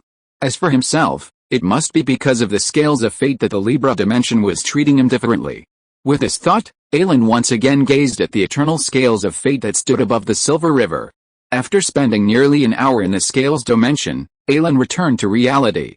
After that experience, Ailin became much more cautious as he read through the information provided by SYNOPSIS. Before opening nearly every folder, Ailin would use a coin for divination. Looking at a brand new silver coin in his hand, Ailin couldn't help but miss the divination coin that had been imbued with a hint of spirituality. It was a pity. That coin had been reduced to ash in Harlem, along with his clone, by the Solar Blast. He wondered how long it would take for the coin in his hand to possess the same spirituality. Rubbing his dry eyes, Ailin picked up the long cold coffee on his computer desk and drank it in one gulp. Then, he closed his eyes, leaned back in his chair, and stretched. Finally finished, after exhaling a bitter breath, Ailin opened his eyes again and glanced at the wall clock. It's already 6 o'clock. I didn't expect I'd stayed up all night, regardless of my dry eyes. Last night, after working almost all night, Ailin had read through all the strange events that SYNOPSIS had copied onto a silver USB drive. There were quite a few strange events on that USB drive. Moreover, because SYNOPSIS had screened them, most of them could be considered truly supernatural. Aside from some of the bloody sacrifices perpetrated by cults and a few fabricated incidents, most of these events involved supernatural beings. These included creatures resembling ghouls, water ghosts, and ghosts from dark legends, as well as indescribable aberrations that appeared from nowhere. Compared to the dark creatures of ancient legends, these aberrations were stronger, more insane, and more dangerous. According to SYNOPSIS records, the devastation wrought by these deformed creatures far surpassed the legendary dark creatures. Fortunately, however, Ailin hadn't discovered any more terrifying creatures like the ghost ship. Otherwise, Ailin would have been truly shocked by the sheer number of monsters hidden in this world. Based on the date stamped on the records, Ailin discovered that during this period, the number of strange events in this world has been increasing. The closer to the present, the more strange events there are, and the more powerful the creatures involved. After Iron Man opened the curtain of this world's extraordinary beginnings, did all the monsters and demons of this world begin to appear on the stage? Shaking his head, Ailin shut down his computer and casually unplugged a silver USB drive into the mouth of a nearby monster. After so many days in SYNOPSIS possession, the silver USB drive had long since become dirty. Ailin had no intention of keeping this USB drive, which had been tampered with countless times by SYNOPSIS anyway. He'd already memorized the data on the USB drive, so this thing was useless. Bang! The gleaming silver USB fell into the monster's mouth, instantly shattered by a row of sharp teeth. Then, in its bottomless maw, it rapidly disintegrated into its most basic particles. No matter how much S.H.I.E.L.D. had manipulated the silver USB drive, once it entered the monster's stomach, all those tricks would be futile. After watching the monster swallow the silver USB drive, Ailin, who was heading towards the bathroom for a shower, paused briefly, then pointed at his computer and said to the monster, "Eat this one too." The moment the silver USB drive was inserted, the firewall Ailin had programmed after traveling through time was attacked by several unknown viruses. Ailin knew without hesitation who had created these viruses. The viruses created by SYNOPSIS were incredibly powerful in this era, but they were powerless against a firewall built by Ailin, a veteran programmer with a groundbreaking experience. If Ailin hadn't worried about damaging the files on the silver USB drive by directly detecting and eliminating them, he would have just eliminated them all. Although his own computer hadn't been compromised by these viruses, Ailin still didn't want to keep it. It wasn't for any other reason, but simply because it was too old and its specs were too poor. Even the firewall Ailin had designed barely worked. What use was Ailin having such a crappy setup? Ailin wasn't short of money anyway. He decided to take this opportunity to upgrade to a more powerful computer. He could then design a firewall to protect his privacy. As for the study materials left behind by the original owner on this old computer, he destroyed them immediately. Ailin had already learned them. By the time Ailin finished his shower, the sky outside the window was already turning pale. After a night of silence, Chinatown outside the window gradually became bustling. After a long night of tossing and turning, Ailin was too lazy to make breakfast. He simply changed into his workout clothes, grabbed some change, and went downstairs. As soon as he stepped out the door, the unique early morning bustle of Chinatown hit him. The alluring aroma of Chinese specialties like steamed buns, fried dough sticks, soy milk, pancakes, and rice noodle rolls hit Ailin's nose. The subtle aroma whetted Ailin's appetite. While Ailin's nutritious meals better met Ailin's nutritional needs, their monotonous taste was still far inferior to these specialties created to captivate the human palate. Walking along the street in front of his door, Ailin finished his breakfast, patted his stomach, and slowly walked towards a nearby park. With just over an hour left before class, Ailin planned to go for a run in a nearby park to dispel the fatigue from a long night of sitting. The park he was running in was built around a small artificial lake. Its beautiful scenery and purpose-built running track along the lake made it a popular spot for morning joggers. Many joggers enjoyed a run there early in the morning, especially women. As for the men, Ailin didn't rule out the possibility that they were drawn to the beautiful scenery. He leisurely made his way to the park. Once he felt his breakfast had partially digested, he began a jog along the lake. As he ran, the food in his stomach was rapidly digested and broken down by the churn of his intestines. This, in turn, accelerated his running speed. In a short while, he passed runner after runner, leaving them far behind as they gasped in surprise. After Ailin ran 2 laps around the park, surpassing nearly every other runner by 1 lap, his lightning-fast speed and streamlined physique immediately caught the attention of a group of beautiful women. If I were to use this kind of speed and endurance, just thinking about it made the women jogging along the lake feel a slight warmth and even a slight dampness. The other male runners, drawn to the women, looked at Ailin with a subtle tinge of envy. Hey, just as Ailin began his 3rd lap, a figure he knew well sped up from behind. Is this Steve Rogers? Chapter 199 Captain, don't trust Nick Fury too much? Looking at the figure speeding up from behind him, Ailin raised an eyebrow, then silently turned his head back. He ran on his own. Seeing that Ailin didn't seem to want to pay much attention to him, Steve, who had wanted to go up and say hello, touched his nose a little awkwardly. But he didn't get angry. Instead, he quickened his pace and ran past Ailin. Seeing Steve Rogers running so fast, his speed was even more exaggerated than his own. Ailin didn't care. Instead, he ran again at his own speed. Steve ran very fast, and Ailin was not slow either. At least it was impossible for Steve to overtake Ailin at the same speed as the Falcon, as in the movies. However, after running several laps along the lakeside track, Ailin, who was slightly sweaty, stopped and bought 2 bottles of water at a nearby convenience store. Not long after, as Steve Rogers passed by Ailin after another lap, Ailin tossed the bottle of mineral water in his hand toward Steve. Come on, Pop. Taking the bottle, Steve Rogers said somewhat surprised, thank you. I thought you didn't want to bother with me. No, I just simply hate being bothered. Opening his own bottle and taking a sip, Ailin looked at Steve Rogers and said, tell me, Captain, what's the matter with you? Having his identity exposed by Ailin, Steve Rogers said in astonishment, you knew I was looking for you? I mean, you know who I am, of course, you're a celebrity. Our school still has your videotapes, for a few students who need counseling. I used to be one of them. Wow, you don't even know that. Looking at the sunny and handsome boy in front of him, Steve couldn't tell that he needed counseling at all. Last year, my only family member passed away. Seeing Ailin calmly say this, Steve, hearing this news for the first time, froze. Then, apologetically, he said, sorry. Ailin shook his head. I'm not here to listen to your apologies. Tell me, Captain, what exactly do you want to talk to me about? The moment Ailin saw Steve Rogers, he understood why the divination he'd done before leaving home that morning had predicted trouble would come his way today. Well, Natasha told me meeting you would be a special experience. I didn't believe it at first, but now I do. After glancing around, Steve Rogers said to Ailin, can we move somewhere else?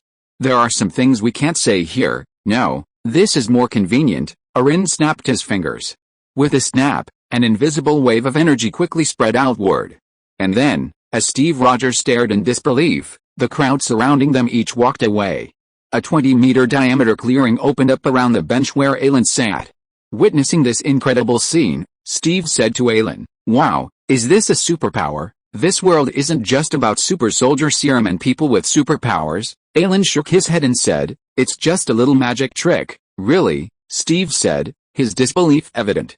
I've never seen magic that works like this before. An invisible barrier seemed to form around Ailin and Steve, separating them from the surrounding crowd. Those around them seemed to have completely forgotten about the 20-meter clearing. Anyone passing by silently took a detour around its edge. They, who had once been a magnet for attention, seemed to vanish, completely ignored by the crowd. In the years before his slumber, Steve had seen many magic performances, but none could achieve this effect. That's because you haven't seen enough, Captain. This world is far more mysterious than you've ever seen.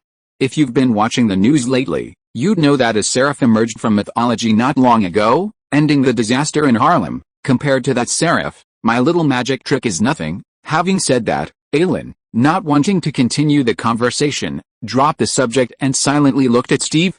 Seraph? Steve frowned slightly at Ailin's words. Having only been awake for 2 days, Steve wasn't very familiar with the seraphs. It seems I really need to brush up on the major events that have occurred in this world.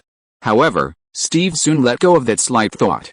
After taking a deep breath, he took a deep breath.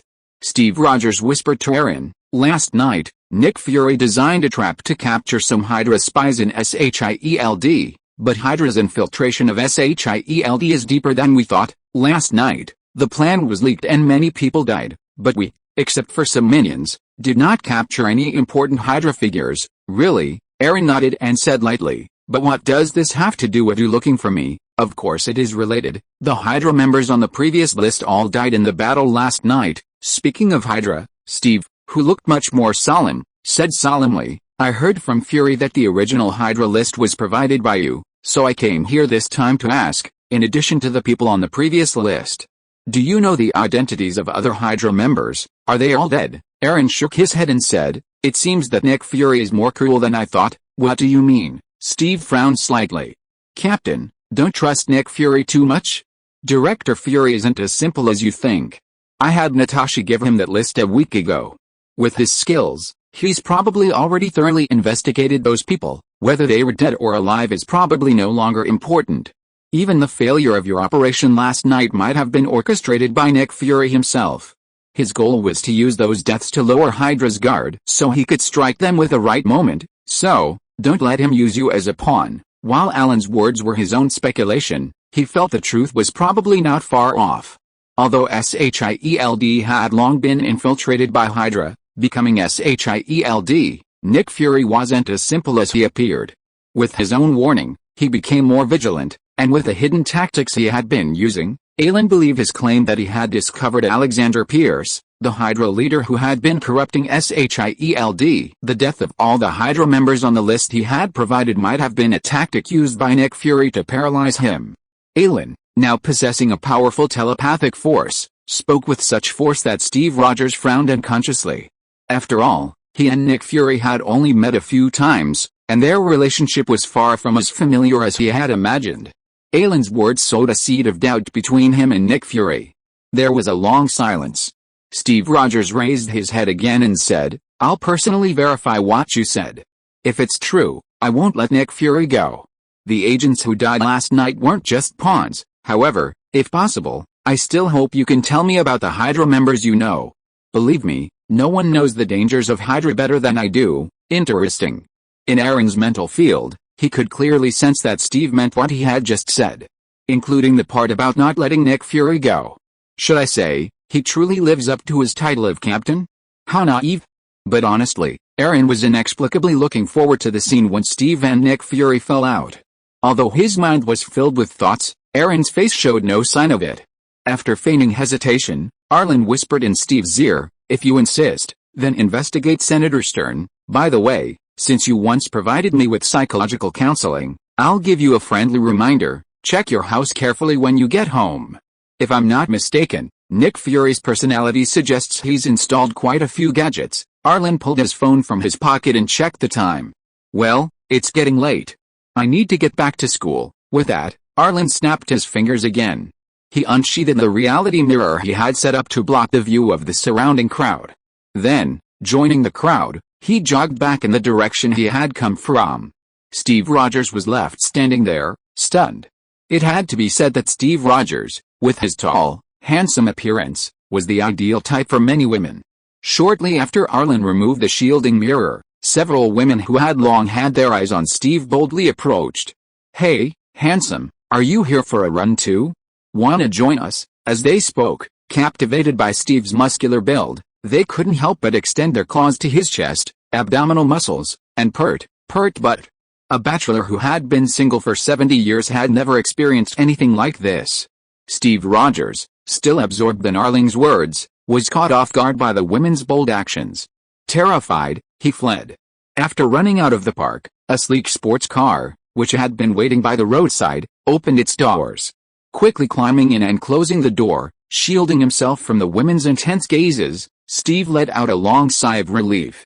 Looking at the somewhat embarrassed Steve, Natasha, who was sitting in the driver's seat, teased, Captain, are you really not going to leave a few phone numbers? Among those girls, some look pretty good. After rolling his eyes at Natasha's teasing, Steve restrained his emotions and said seriously, just now when I was talking to Ailin, the crowd around us suddenly left a vacuum area with a diameter of about 20 meters, and all the people close to that area strangely ignored that area. Do you know what's going on? Natasha's expression changed when she heard this, and she quickly restrained the smile on her face. She said solemnly, are you sure?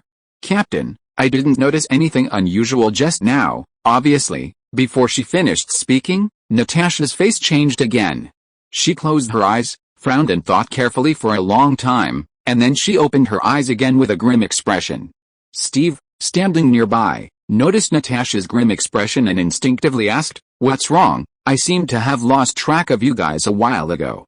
I clearly saw you two chatting together in my mind, but I can't recall the exact scene." This situation was impossible for Natasha, who had been trained in this field. But now, it was happening to her. For a moment, Steve and Natasha fell silent. "Huh?" After a long silence, Steve spoke first. "It seems our little guy is more mysterious than we imagined. But fortunately, we did get something this time." Natasha's eyes lit up at this. "Does he have a list of other Hydra members?" Steve shook his head. "I'm not sure. He just asked me to look into Senator Stern." Senator Stern, Natasha, sensing a familiar name, quickly pulled out a tablet and began to work. A photo of a portly, big-eared man quickly popped up on the tablet. Looking at the photo on the tablet, Steve asked, "Is he Senator Stern?" Natasha nodded. "If I'm not mistaken, he's the Senator Stern that Ailin mentioned. There are 3 senators named Stern in the Federation, but he's the only one in New York. However, he's a powerful senator in New York, so it won't be easy to track him down." Chapter 200 Coulson's Surprise.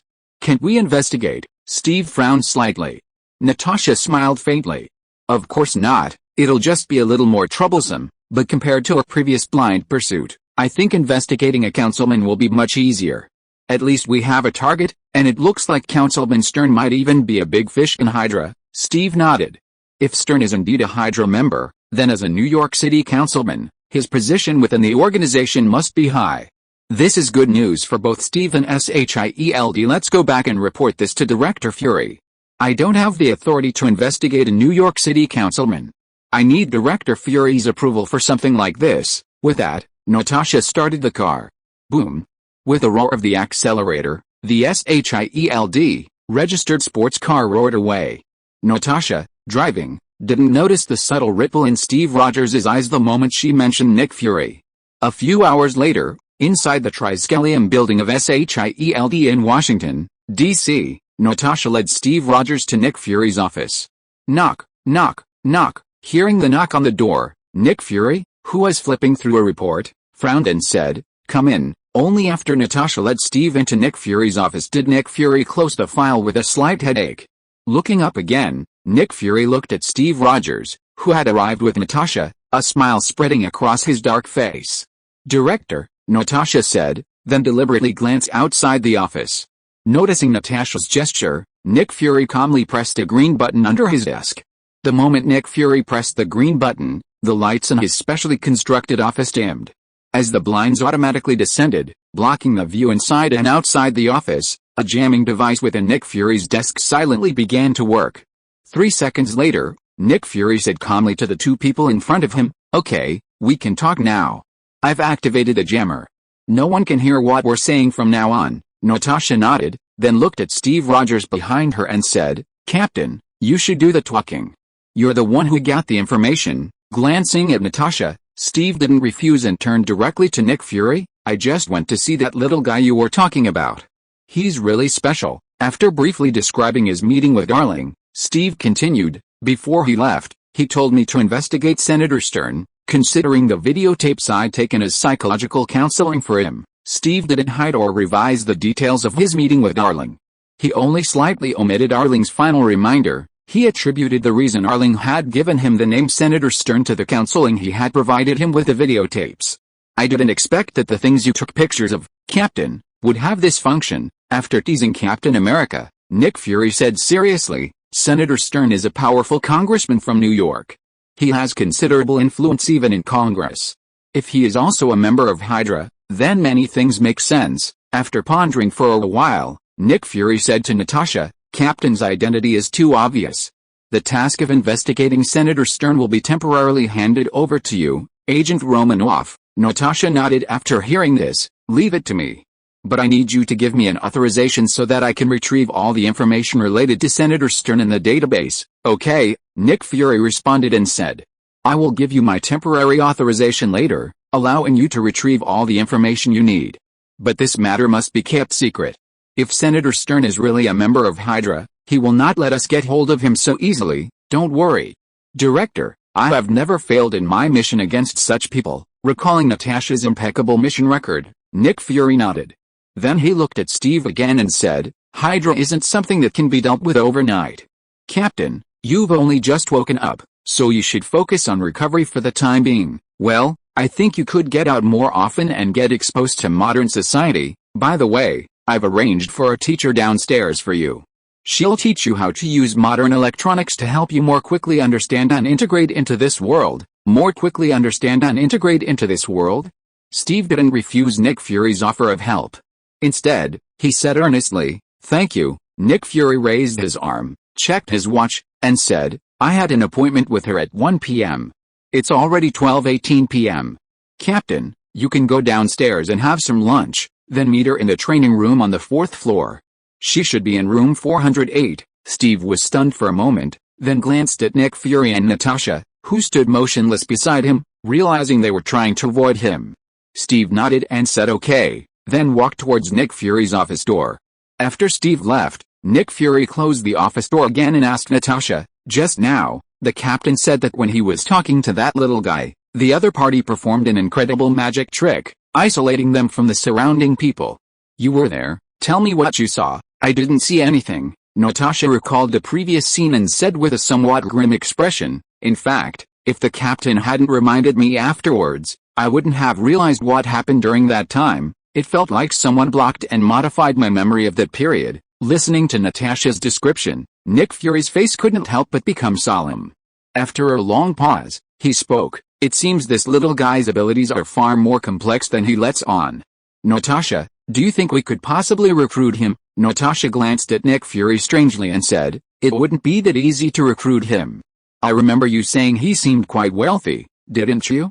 Recruiting wealthy individuals isn't easy. Natasha couldn't help but think of Tony Stark, the playboy.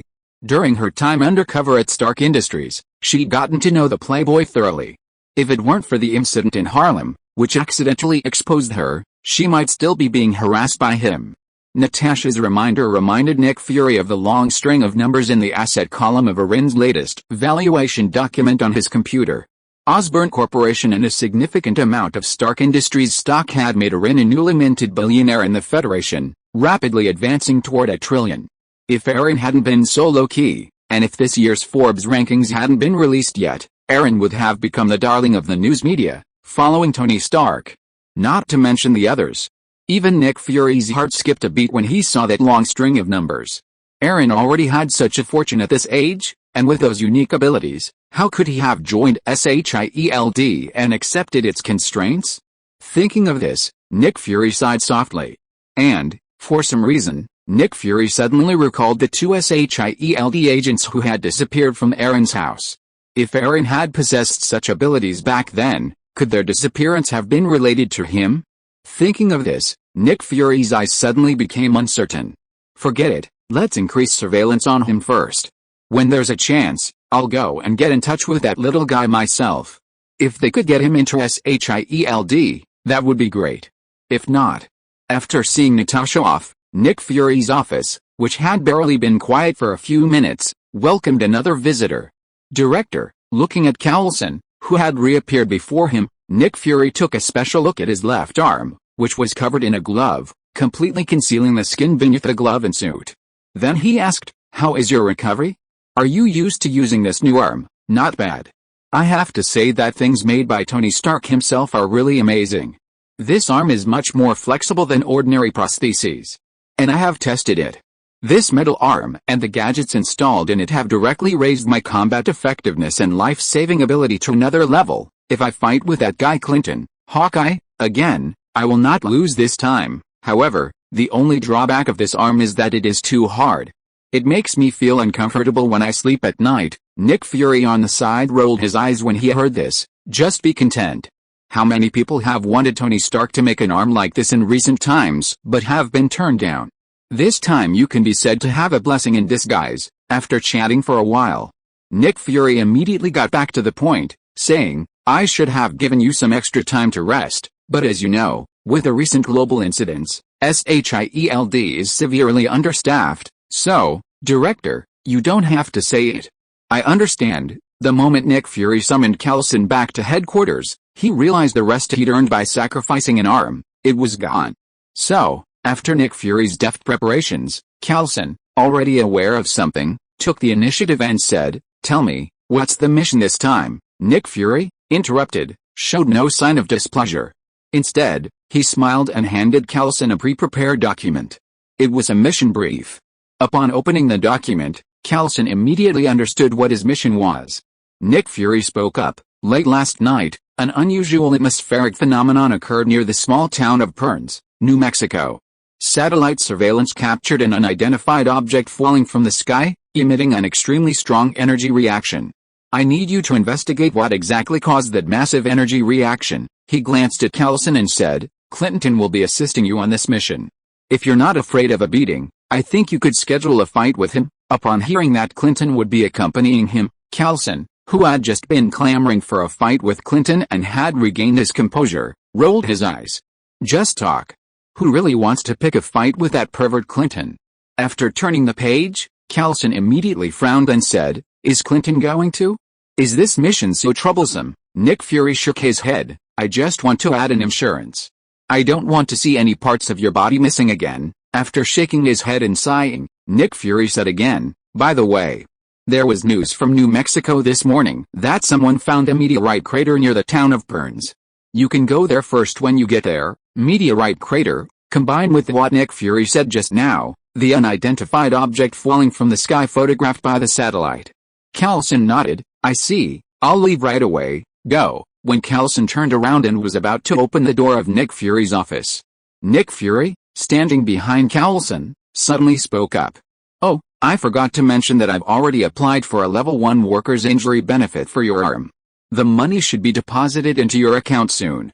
Also, based on your outstanding performance, you've been promoted to level 7 agent of SYELD. Congratulations." Coulson, who had just slapped his hand on the doorknob, suddenly brightened. SYELD's level 1 workers' injury benefit is tax-free and totals a full $500,000.